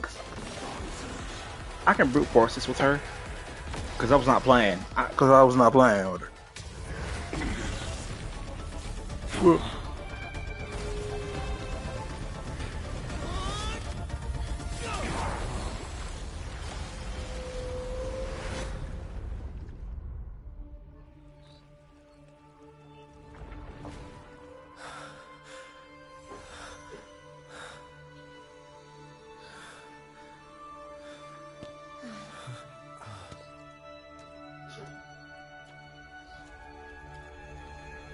All is futile.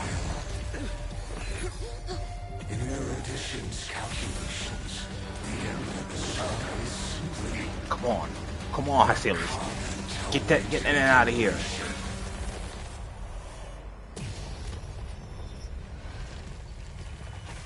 I don't like such a cold statement, okay? If numbers can decide the end of a story, then we can surely also pen a new beginning.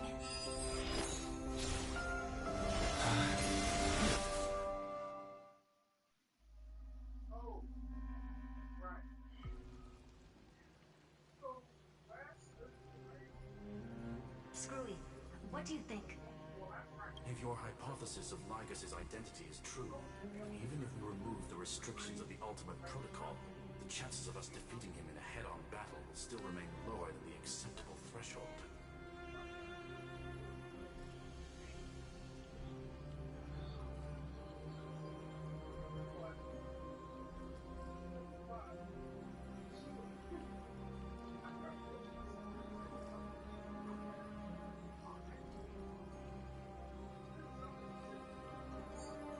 Therefore, victory will still hinge upon Mr. Trailblazer and Miss Cyrene. Go on. Maybe we're thinking about the same thing.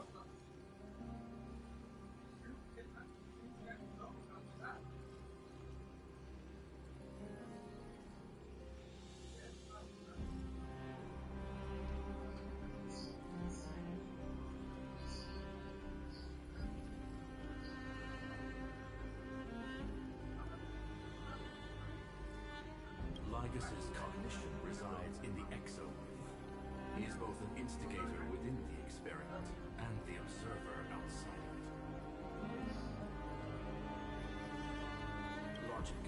His inspiration circuit can simultaneously process the different time flows in and out of that world. That's where things get tricky. He simultaneously exists in two different timelines, where the internal clocks are wildly different. That old Intellitron's neurons have completely gotten used to that over this prolonged experiment. And that's why he holds home field advantage.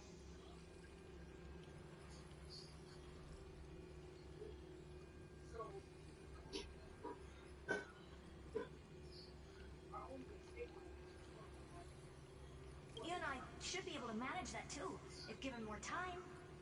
Unfortunately, there's no if, and we don't have more time. That's why we need to change our way of thinking and turn his advantage into a weakness.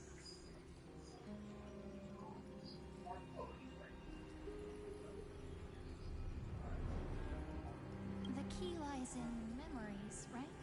Oh? You caught on quick.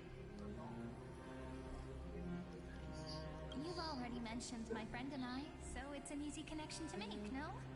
My intuition has always been very on point.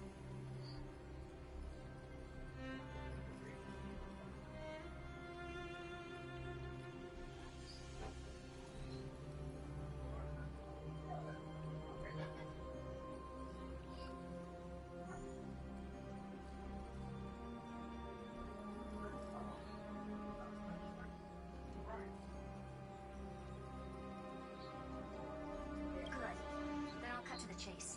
Since his thinking speed far exceeds that of normal people within Amphorius, we are going to externally plant a memory into his inspirations.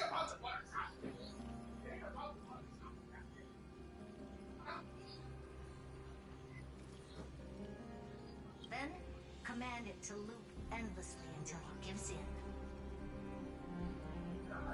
Even the most flexible and sturdy inspiration circuit cannot withstand the traffic of a full-on information flood. That's when the parallel processing advantage he gained via Amphorius will completely destroy him.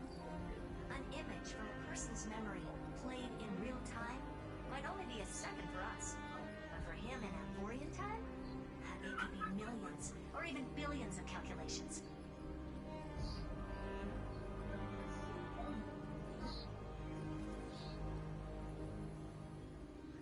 He won't be able to do anything but watch as he's locked into this prison forged by memories.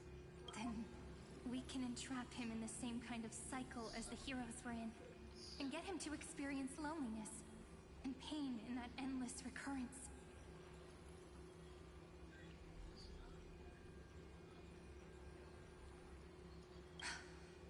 It's my greatest honor to be on the same page as the geniuses.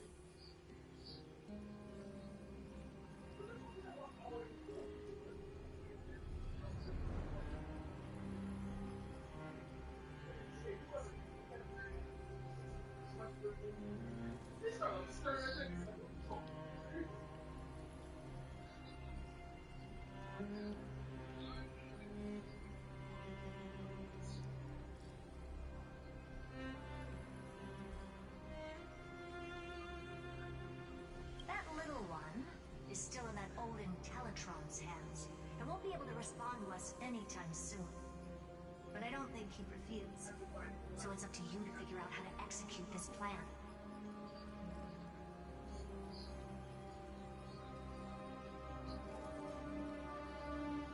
I'm not sure how this happened, but I knew it as soon as I saw you. You are currently a mimetic entity of the Remembrance. Yes, I seem to be something you folks beyond the sky call a memo sprite. But that's fine by me. It suits me perfectly. I can serve as the vessel of memories, and do my part for the final battle.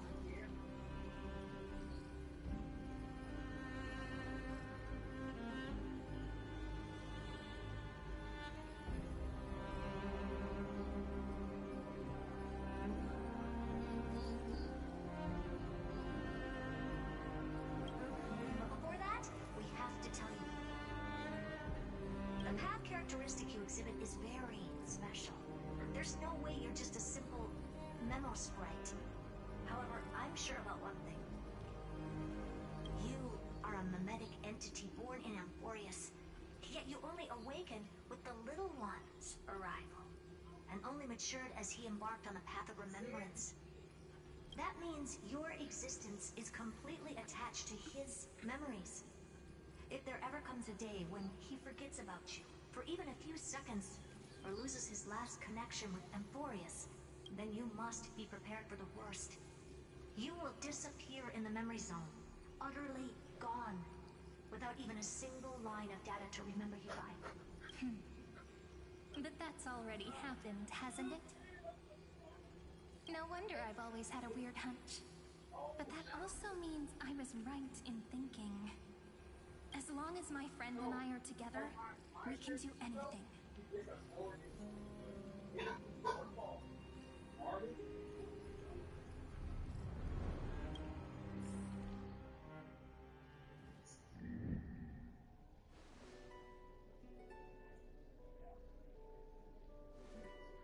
Long time no see, friend. Did you miss me while you were away?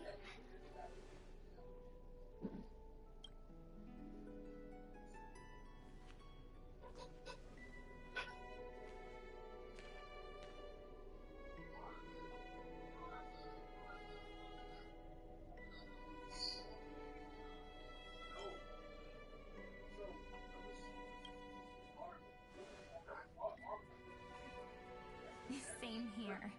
I've been waiting for you for 1,000 years.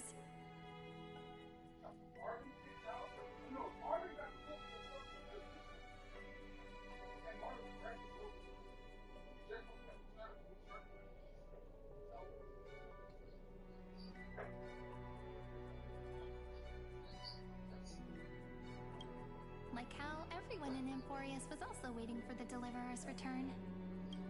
You probably already knew about the genius's plans for that memory. I had to hide really well in a corner in time so Lagus wouldn't find me, and wait for the right opportunity.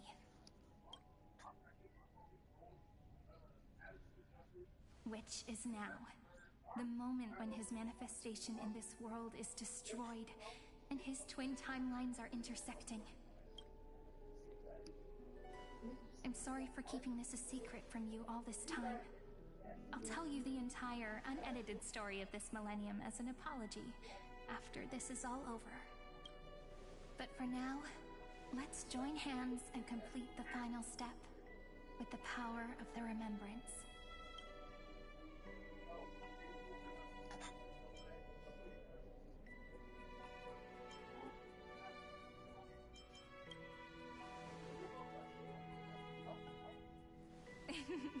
Yep.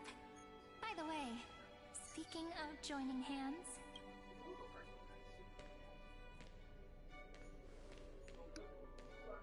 Can I please do something before we go on stage?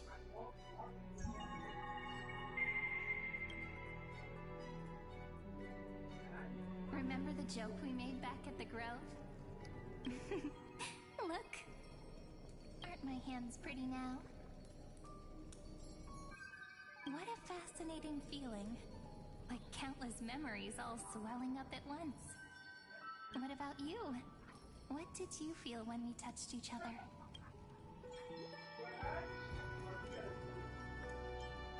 Really? That makes me really happy. If memories can move people, then it must have been a happy memory, right? Now, please remember what you're feeling right now. Write it down in your heart and keep it there. Memories you want to treasure will never fade away. Even if immersed in the long river of time, these memories will still leave traces of their existence. So, if the view in your memory ever grows fuzzy, just reach out and touch it. It's like reading bedtime stories together at night. It wipes away the chill of passing time, sharpens the outline of memory, and restores its power to nourish the spirit.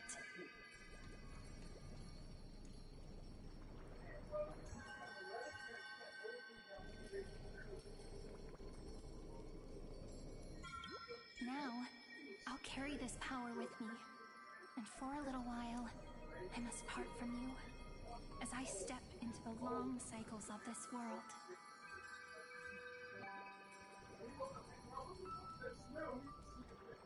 Give me your blessings, friend. Then,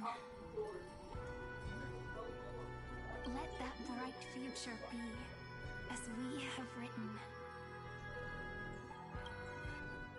Then, I'll leave it to you.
plays are like this. Once you're on the stage, it's hard to return to the audience. Welcome to our story. How does it feel?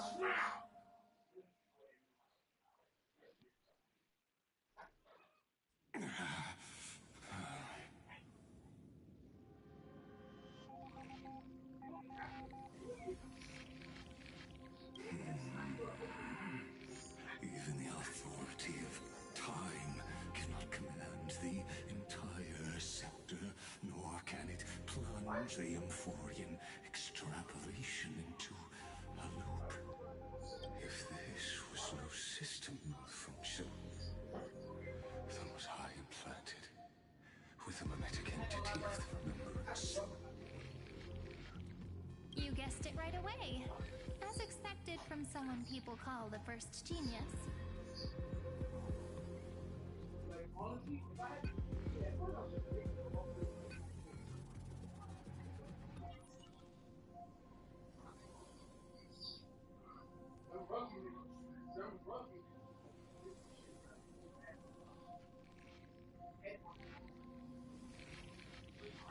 I'm gonna keep doing what I just did if you don't stop, you know? My friend and I won't allow you to leave this memory, no matter what happens. Which means you are now trapped, Lord Xandar. An elegant idea, and an exquisite execution. Regrettably, it is you who are restrained by time, not me. Know that patience is my greatest weapon. Waiting and victory are the same for me.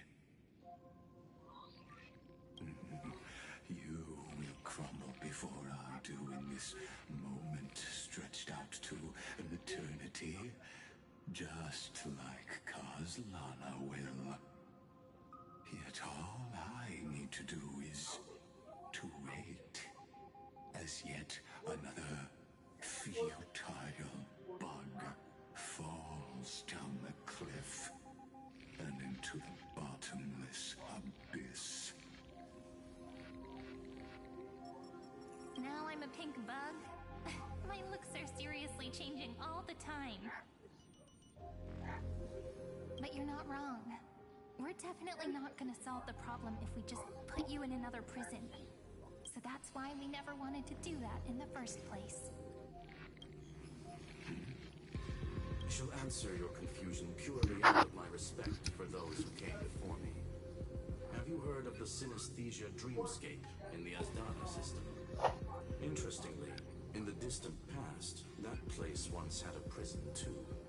Life forms living in that environment, abundant with memoria, have a chance to connect their perceptions with each other's. Even across great spatial divides, they're able to detect shifts in one another's states. I call this phenomenon memory zone entanglement. In Asdana, people made use of that phenomenon to build a nation within a dream. After adding in the catalysts of harmony and remembrance, that is.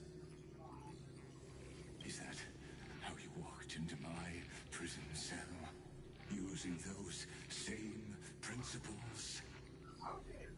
I would much rather call this location our negotiation table, Lord Xandar.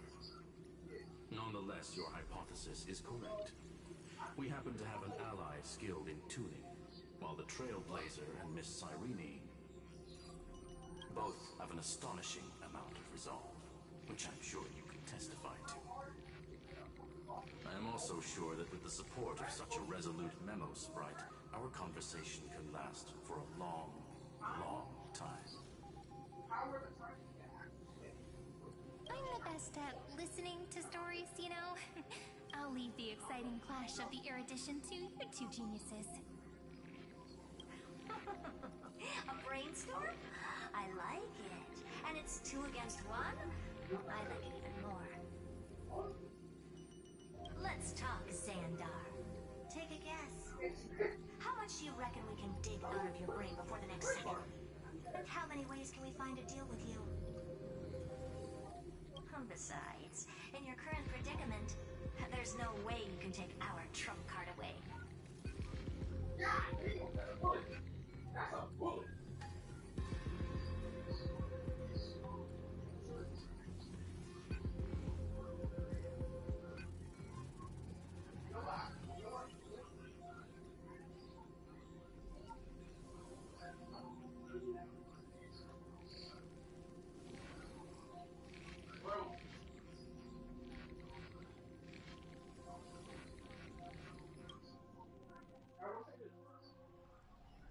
Go, little one.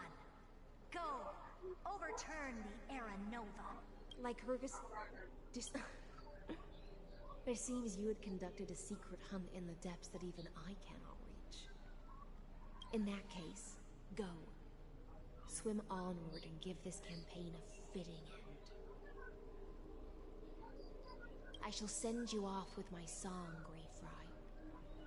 May this song penetrate time and become the prelude to the new world.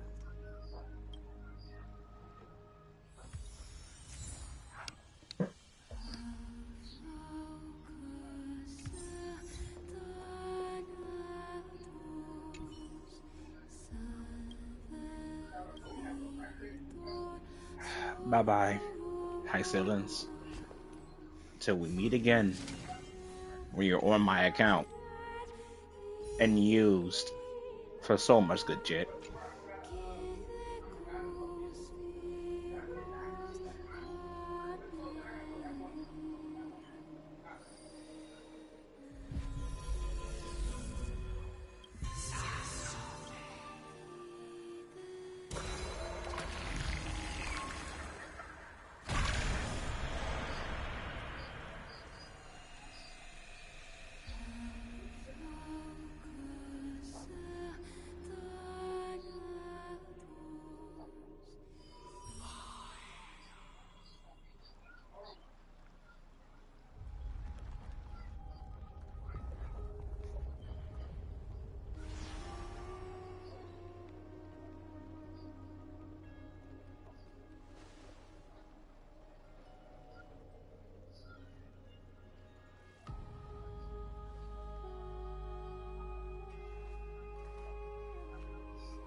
Dux Gladiorum, you have completed your duty. A new dawn is about to rise. Why not swim towards it?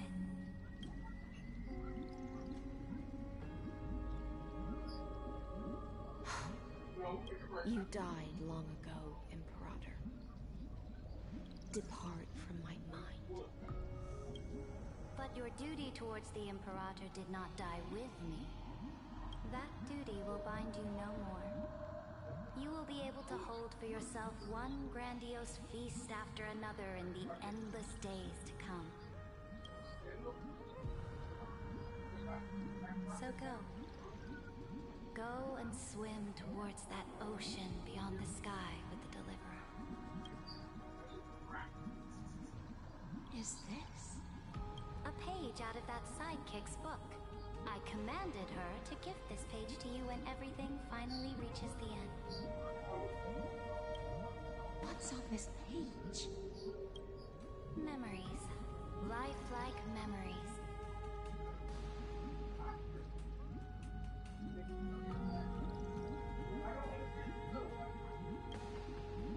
That sidekick found me after the bloody feast 1,000 years ago and showed me her diary.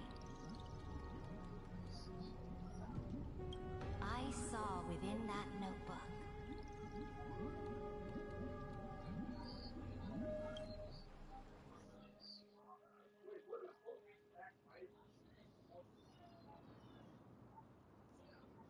Is this that Deliverer's experience? It's truly immersive. People beyond the sky apparently utilize this power to seal past scenery into crystals they call light cones. But I only know so much about the remembrance, so I can't completely replicate the past. But I'll do my best to talk about the missing parts. I'm I'm all ears. Go on then. Do your best. But if your chatter gets too boring, or if I deem it offensive, then law will become forever beyond your reach. Got it. I'm sure you'll find this to your liking. After all, it's human nature to want to embark on a journey into the unknown.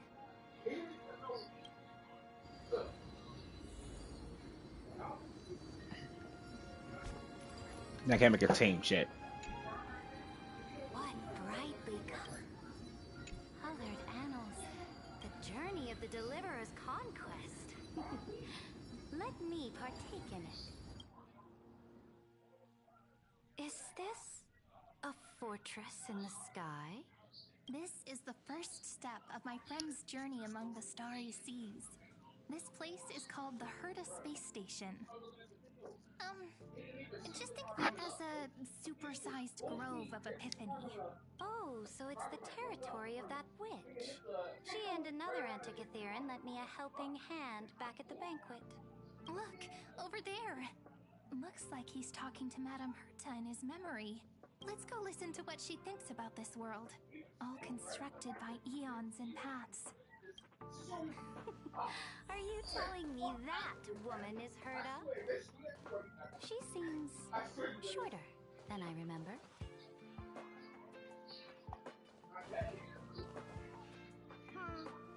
Pretty nice space station, huh? But just wait. After a couple more stops on the Astral Express, you'll see sights that'll make this place look ordinary. Oh, the cosmos is so vast that the unknowns far outnumber the knowns. But none of them will end up being anything amazing. The farther you go, the more you'll understand what I mean. So do your best with the nameless. Break a leg! And remember to send an update or two to Asta when you've got some downtime.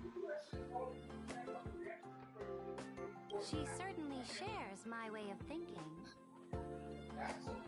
Only that instead of a conquest through blood and fire, they chose a gentler path.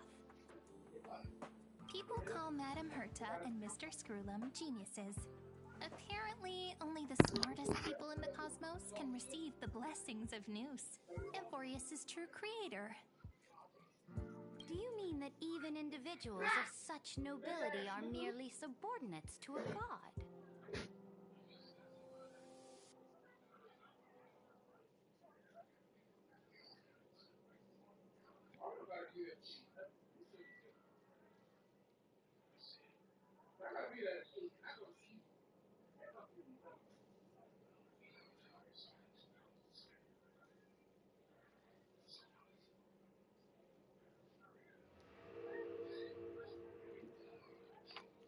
On the contrary, after all, it was the very first of them who created the god.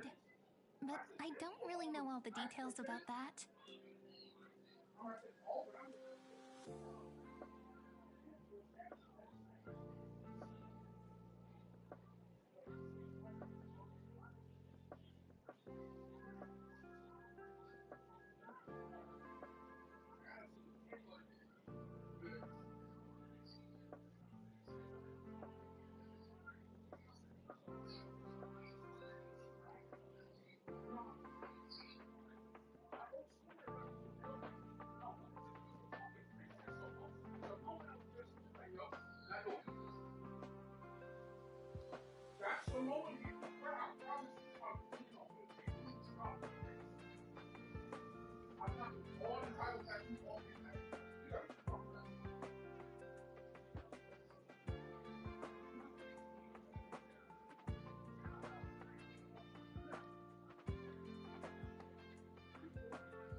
You might be able to ask Madame Herta herself when you get the chance.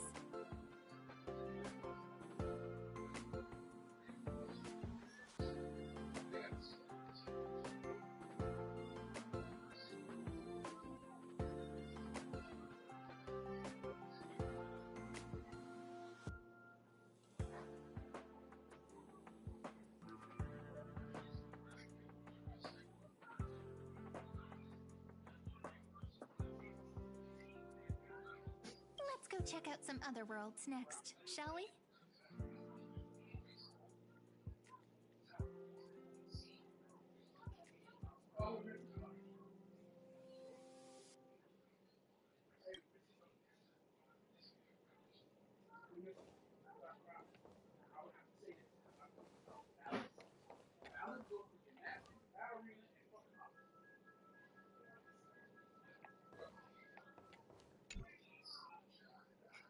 This next stop on the journey has a lot of similarities to Amphorius. A snow-covered land? This star is named Eurillo 6. That name sounds so cold. Belobog sounds better.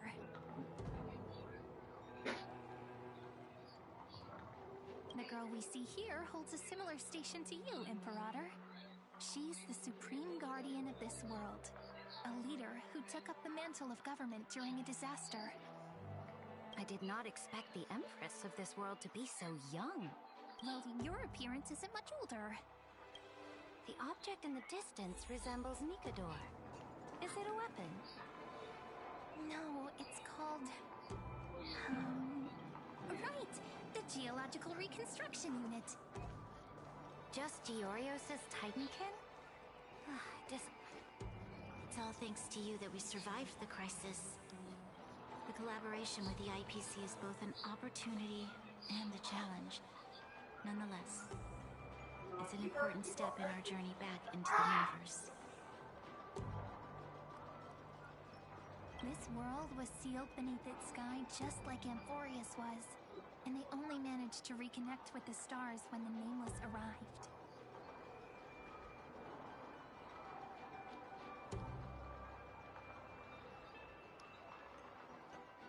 That IPC she spoke of, is it a more powerful organization?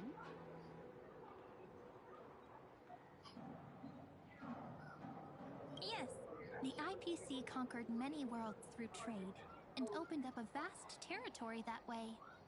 There are many such powerful alliances beyond Amphorius, and they all walk on roads different from the destruction. Coming back to the Supreme Guardian and her Belobog, didn't they find a peaceful way to enter the interstellar community? That cannot be true. That IPC would never have grown so big on trade alone. It may pretend to be a wealthy merchant with clean hands, but I am willing to bet that it grew fat on gory oppression and bloodshed. Its path of conquest must have had no mercy for the weak and would have destroyed them if needed. Are you telling me that this snowland never thought about tossing its dignity to the wind and kneeling to the IPC? I will not believe it. I will never allow the Imperator's empire to be sullied by others. Amphorius must become a power so strong that no interstellar foreigner would dare to look down upon us. Imperator, Belobog isn't as weak as you imagine. Listen. I indeed hesitated. But now I understand what we must do. Belobog must learn how to walk on her own until she no longer needs the support of others and can stand on her 2 feet among the stars, even if I may not live to see it. I believe such a day will surely come. They still have their dignity intact. One day, that hope will melt through the ice and help them into a prosperous tomorrow. But the order of the cosmos is already set in stone. The old laws decree that only the strong survive, binding the weak in an unbroken chain until they wither and turn to dust. Unless they embrace the power of the destruction.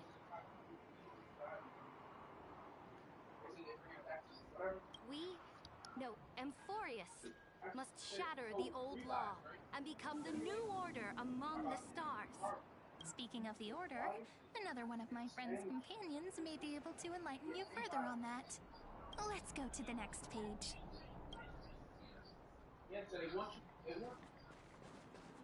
This next world is a nation of dreams. The first time I heard about that place, I didn't even know what to think.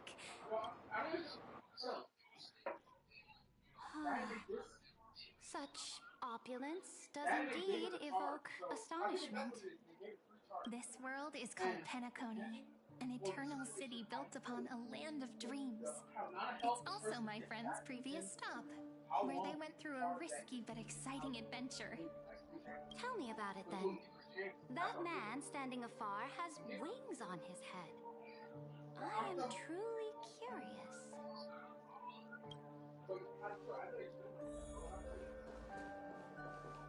I wish to gaze upon the views of the Reverie Hotel one more time. I'll be just a traveler when I come back here again. And perhaps, through a traveler's eyes, even the things I once knew so well will feel strangely different.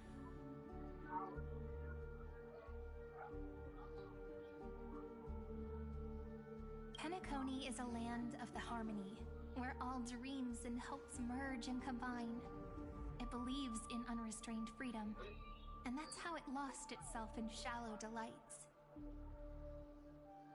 Then, this young man before you chose to rewrite its laws, using the power of the Order, hoping to shape a dream-bound paradise of perfect happiness.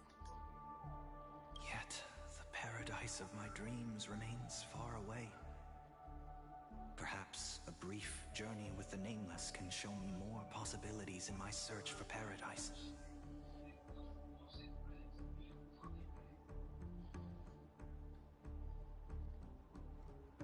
As for what Penacony should look like, it'll be up to her. No, up to their trailblazing now. It sounds like this ideal kingdom is no more. That's right. The people chose to wake up at the end. You can't see tomorrow when drowning in sweet dreams. This individual's law acknowledged only gods and constructs, leaving no space for humanity. And yet, the fact that he could accept defeat and resume his journey shows a rare self-awareness and clarity of mind. You are also very self-aware, Imperator. Then you must know that the world promised by the destruction also has no place for humanity. I am indeed very aware of Lycurgus's honeyed words of deceit. I have seen enough. Take me back.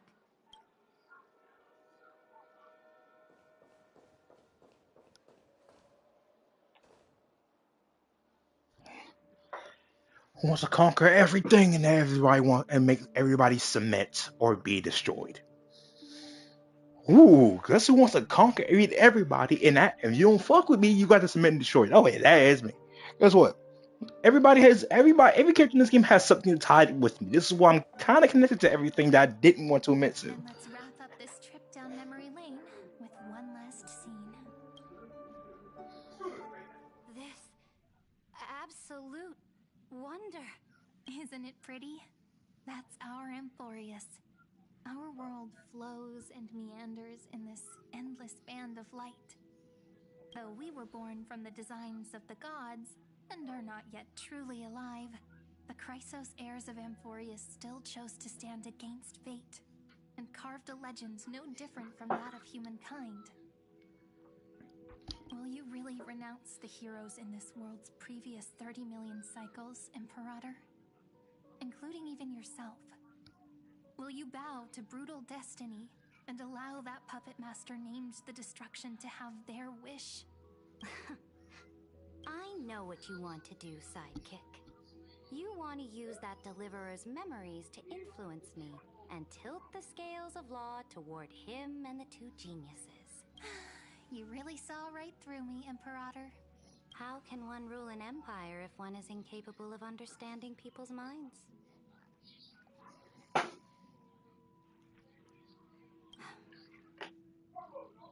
I have decided on Law's final destination. However, before I move my next chess piece, before we go on, tell me this, sidekick. Throughout his trailblaze, Was there ever a memory of the ocean?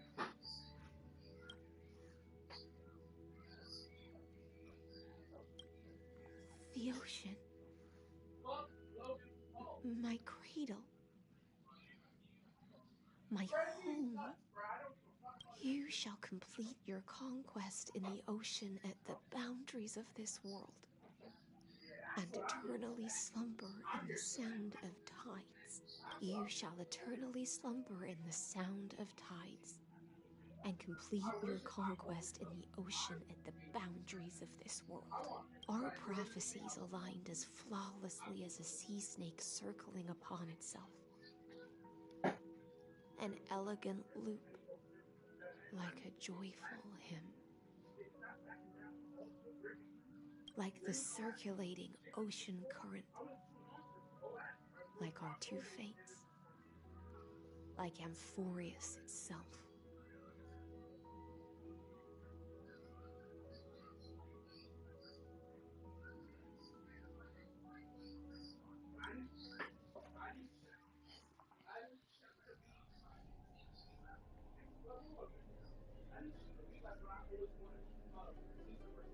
The trial is over.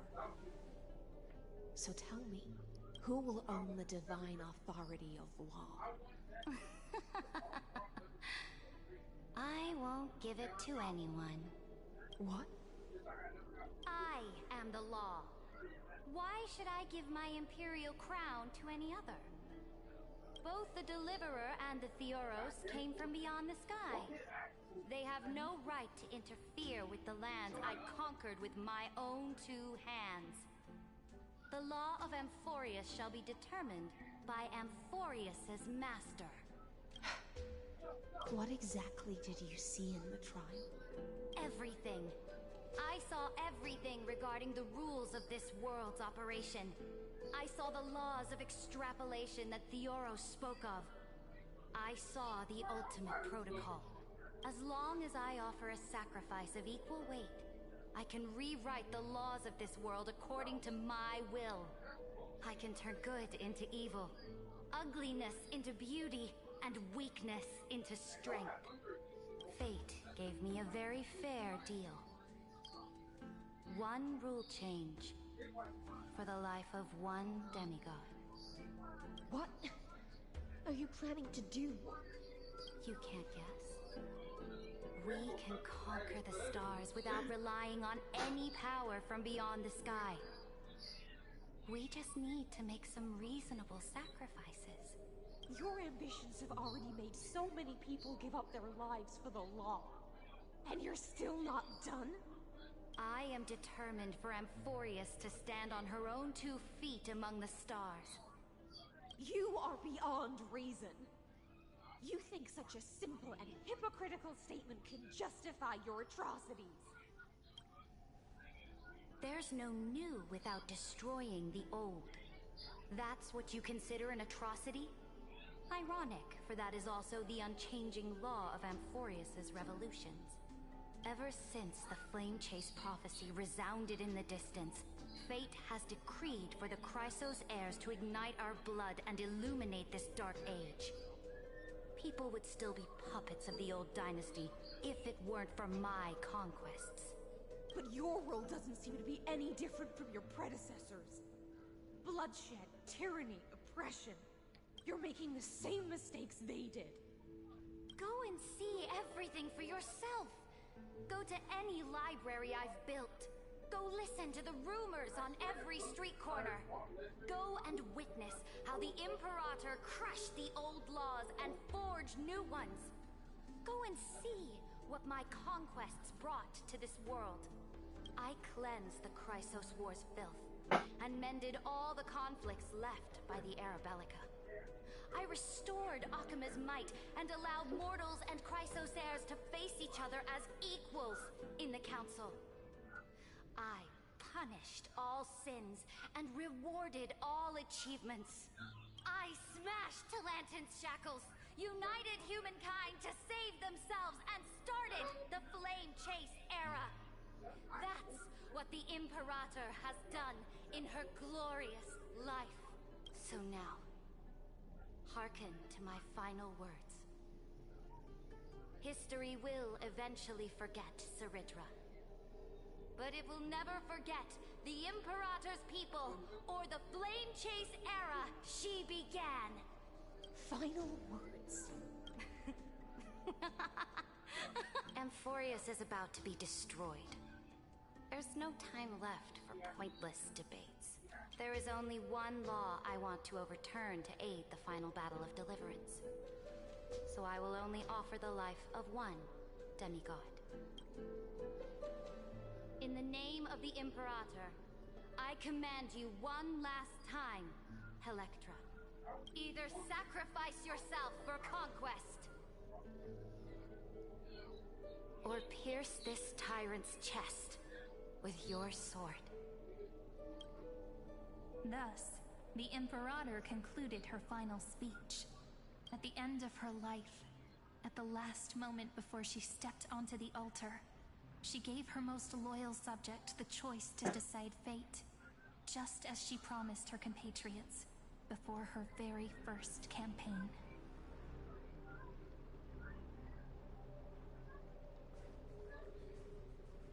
My blood flows in you now.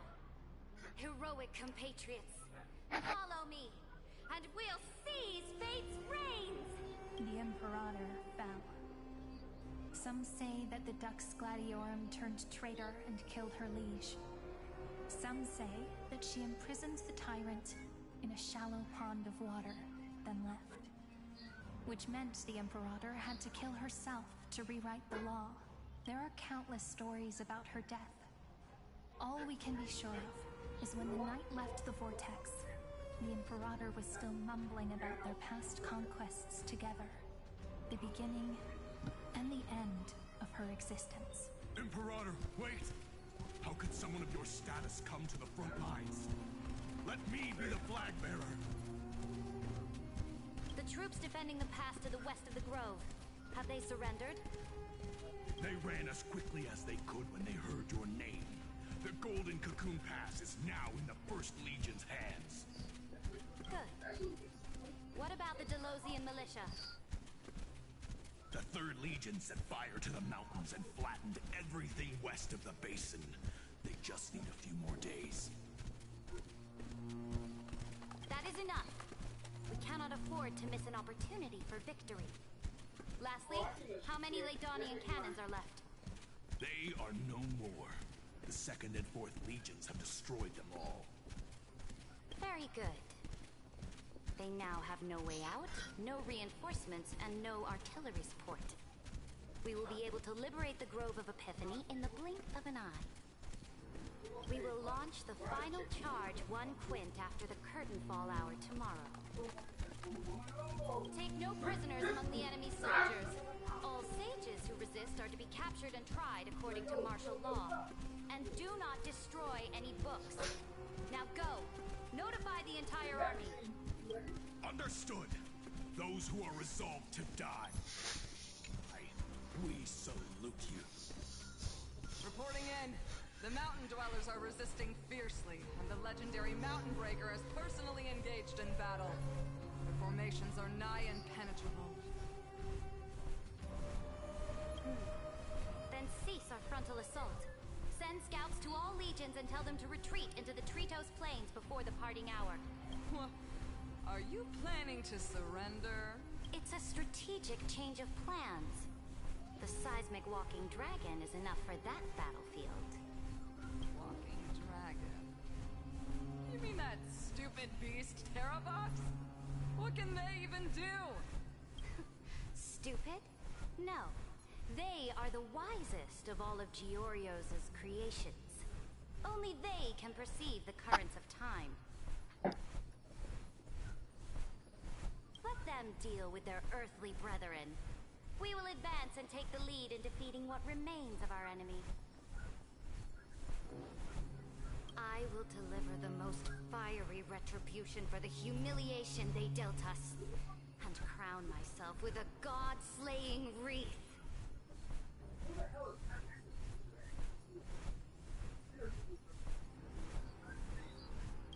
Understood. I'll see to it. those who are resolved to die, we salute you. The Temple of the Three Fates sent a letter, Imperator.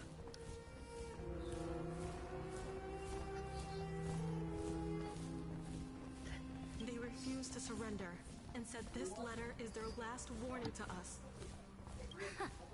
Tell the commanding officers not to launch any attacks unless they receive the Imperator's handwritten approval. Disobedience will be punished by death. Oh, what are you doing? The priests of the Three Fates aren't soldiers, but politicians. Do not mistakenly believe they don't have a plan. These dying pests will wring out every idea from their brains, all for short-sighted gain. They are much shrewder than we are. I am inferior to them in that regard. They also have the prophecy to wield as a weapon, something I am not blessed with. Launching an unplanned attack will only disadvantage us, as all of Emphorius will judge our actions. Which means I will be heading to the battlefield myself, just as I have always done. This time, however, I will go alone. I will conduct secret negotiations to ensure fate is on our side. Understood. Why are we not allowed to march out with the army, Imperator? This will be a long voyage with no return. Those of you who bear the prophecy cannot come with me.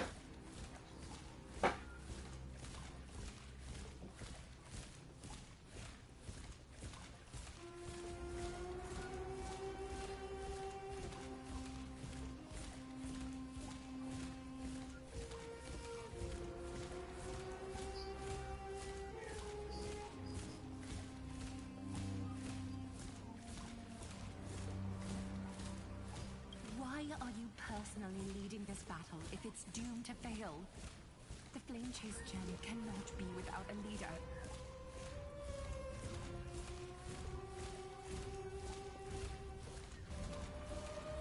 That is correct. The Empire will be without a head when the Imperator falls. But remember, as long as you seize the right opportunities, even a chaotic game will remain winnable.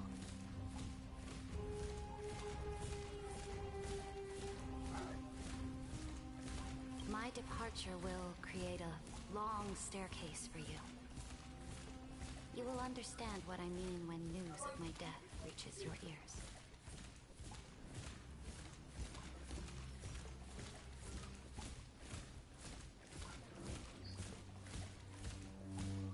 Saridra, is our journey about to be over?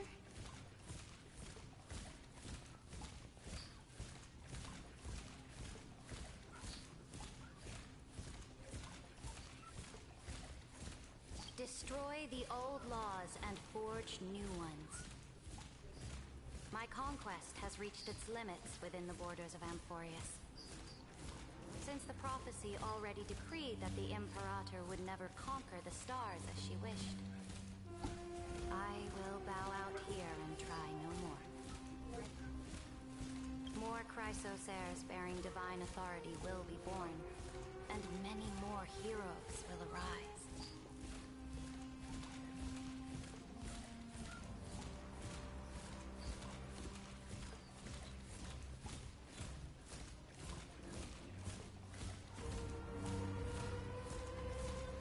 Will they demand peace or war? Will they resist tyranny or become the next Imperator? I do not care. The children of the future will decide for themselves.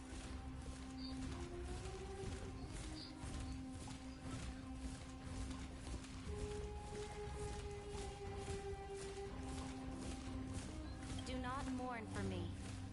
Anyone can kill the Imperator. But the only one who can truly destroy her is Saridra. At the end, I faithfully recorded the most important battles in the Imperator's life. Her conquest was about to be completed at this point in the story. However, for some reason, a memory suddenly entered my mind just as I was about to put down my pen. It was a journey on a fantastical train, I had the honor of having a heart-to-heart conversation with the Imperator under the stars. And I asked her this question at the end of that discussion. How do you want history to remember you? As a hero who gave up her life for the flame chase? Or as a tyrant? She answered so quickly, as if she had made up her mind long ago. I would rather be forgotten than be defined.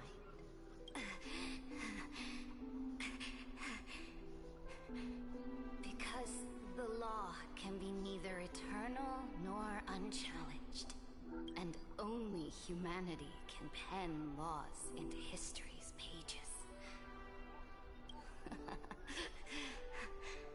Now, I have shattered the greatest law of Amphorius. The game is nearing its end, Dux Gladiorum. Even though you killed the Imperator in the previous 30 million cycles.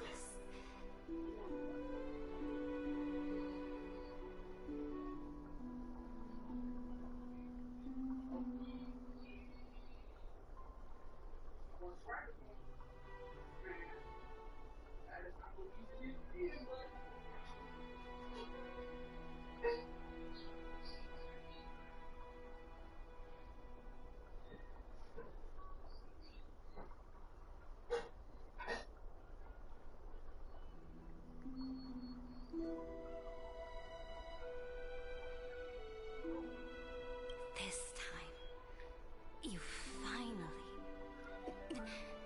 found your own law. Then, High Sealants, Electra.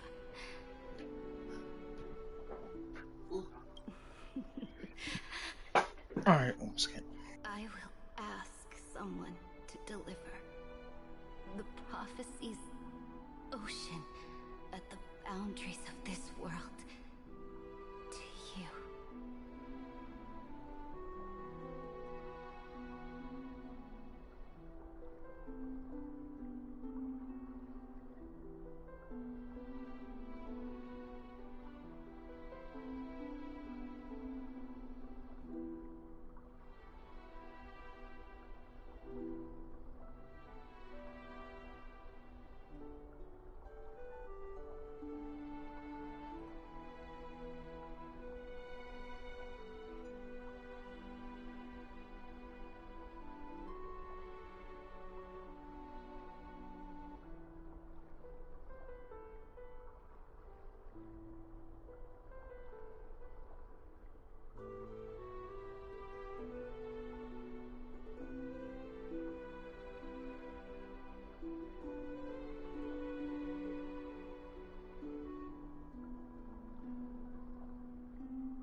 do not care.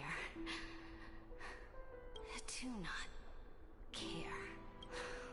The Imperator muttered about her conquests, and news of her death spread in the city. Freedom! Liberty! The tyrant is dead! Go! Shout this news in the streets! My people, my fellow elders, do not panic. Stand your ground. That tyrant has paid for her ambition with her life.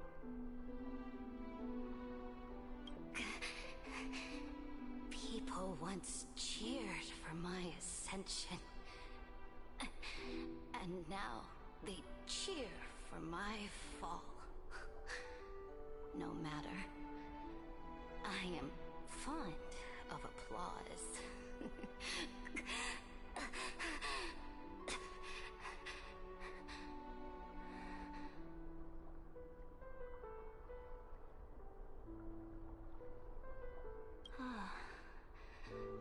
I see the cosmos, the battlefield that I cannot reach.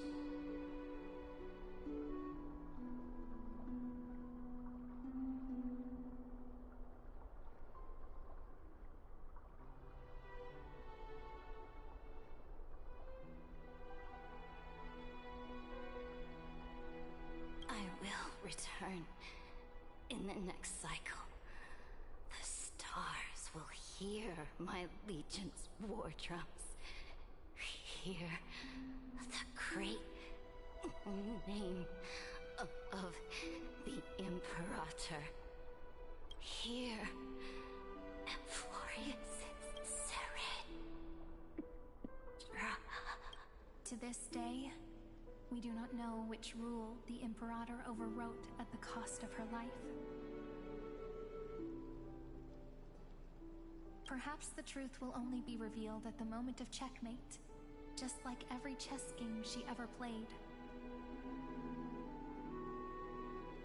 We only know her death inflamed Akama. On one side of the city, those who defended liberty toppled her statues to the ground. On the other side, her supporters put themselves between the masses and her monuments, declaring loudly that the Sovereign is still among the people. It is said that golden blood congealed into the same letters everywhere they fought. It was the name borne by Akama's first and final sovereign, the Imperator Saritra. But the one who bore that name did not see any of this. Her gaze was cast far away, and the sound of tides in her ears drowned out the people's cries. What was the Imperator thinking about in that prophesized ocean at the boundaries of this world? In that shallow puddle of stagnant water? Was she reminiscing about her past conquests? Or repenting for the millions killed for the flame chase? It was neither. The Imperator only saw how the surface of the water gleamed like that crude chessboard, dissected by light and shadow in the afternoon when her teacher played against her for the first time. Look at this chessboard. What do the pieces look like? They are strangely beautiful. They look like the stars in the night sky ablaze.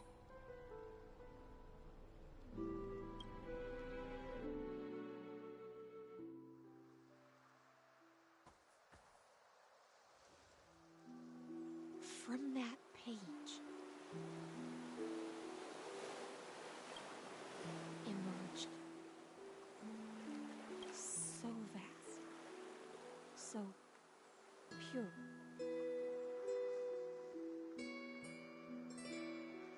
Not a single trace of corruption.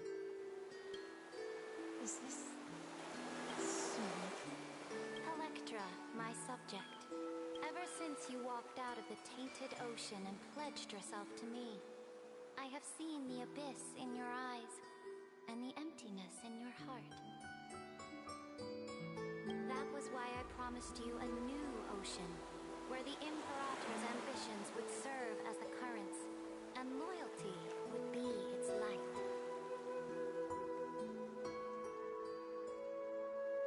Electra, my subject, you have done your duty as my blade. The prophecy has now made its final decree on the road I intend to walk. My conquest is doomed to never reach the stars. But the Imperator never makes empty promises. So take this memory, this ocean, beyond the sky, as witnessed by the Deliverer. This is the final gift that the Imperator can leave for her subject.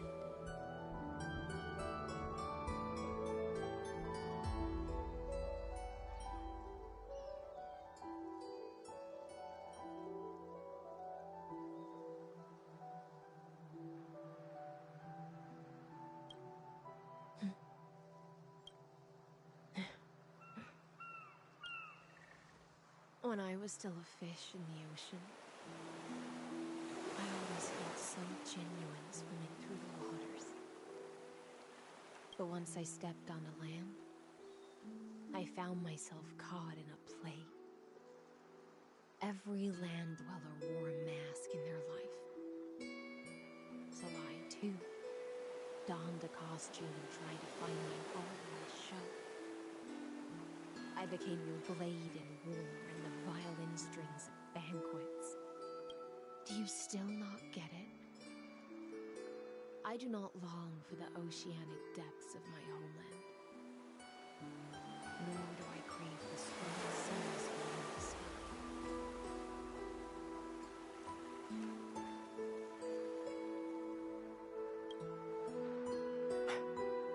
Perhaps even I don't know what I want.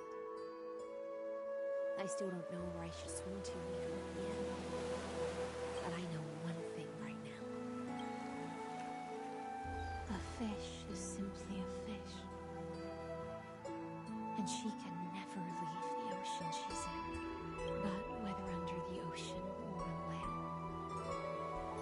we two prisoners who can never escape this cave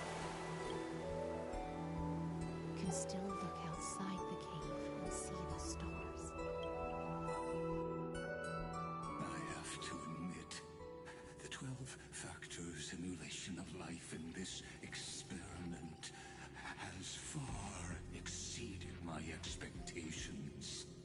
Make your choice then, senior society member.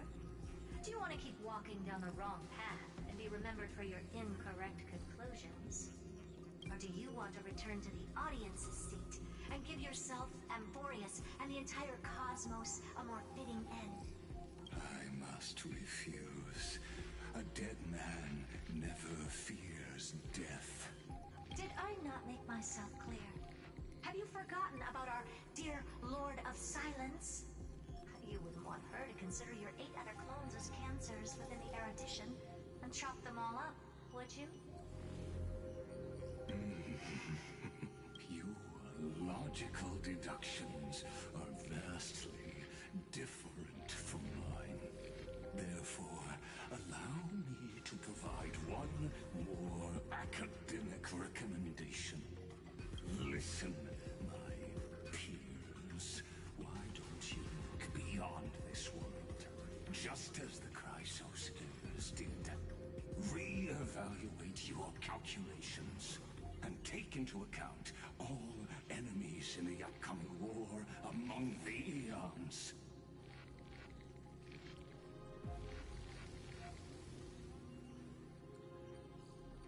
Amphorius is not a place where 3 paths entangle, but where 3 paths fight to the death.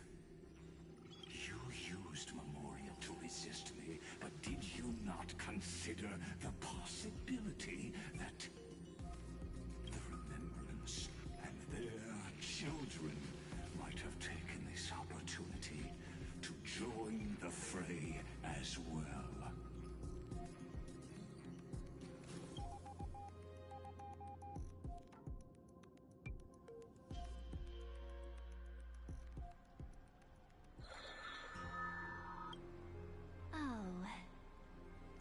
this isn't just silence. It's the answer. What was the last thing he said to you before you parted the waters at the Scale Gorge waterscape? A tricky question, but one with a simple answer. He didn't say anything back then, right?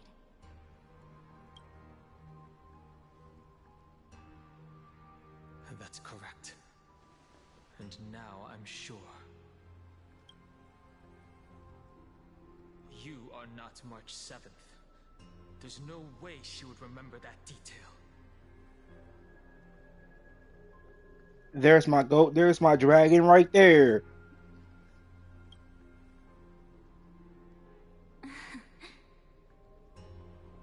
I'll only warn you once.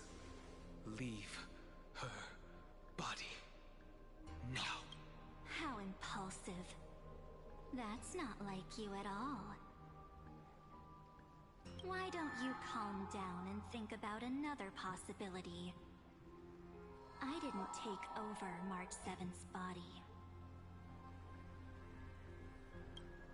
Rather, it's March 7th who regained my memories.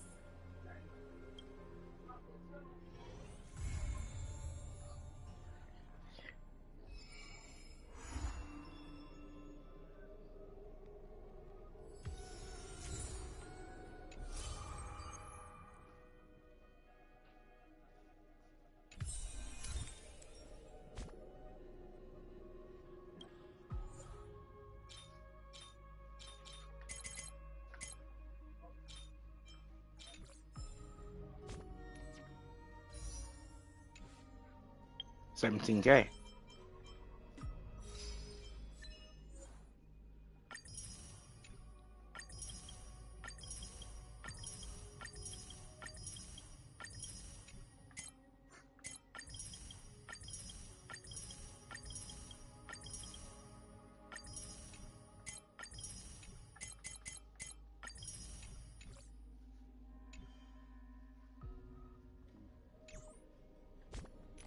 And just like that, we will finish this tomorrow.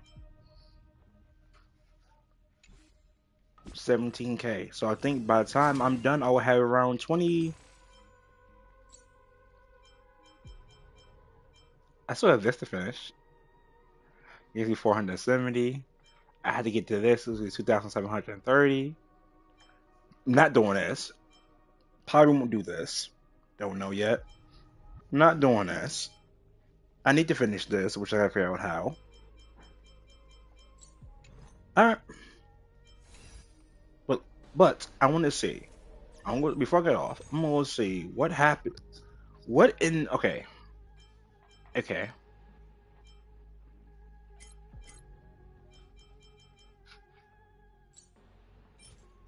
I have 109 from this.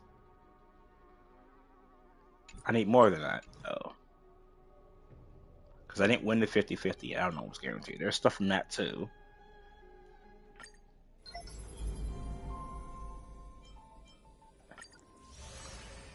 Yeah, see, there's stuff from this too.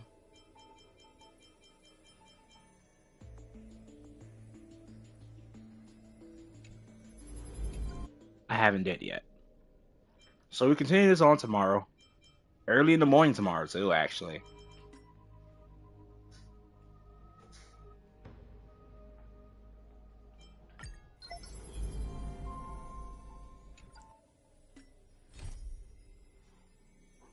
Night coming before dawn breaks.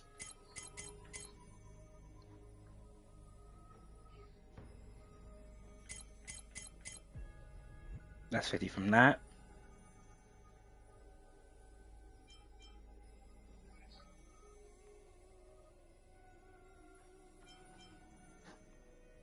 After that,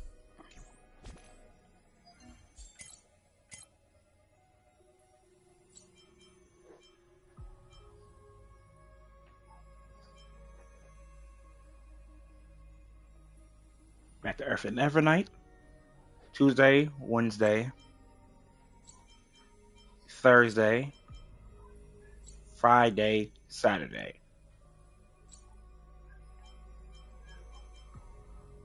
I'll see you guys tomorrow. Peace. Stay safe. I'm out.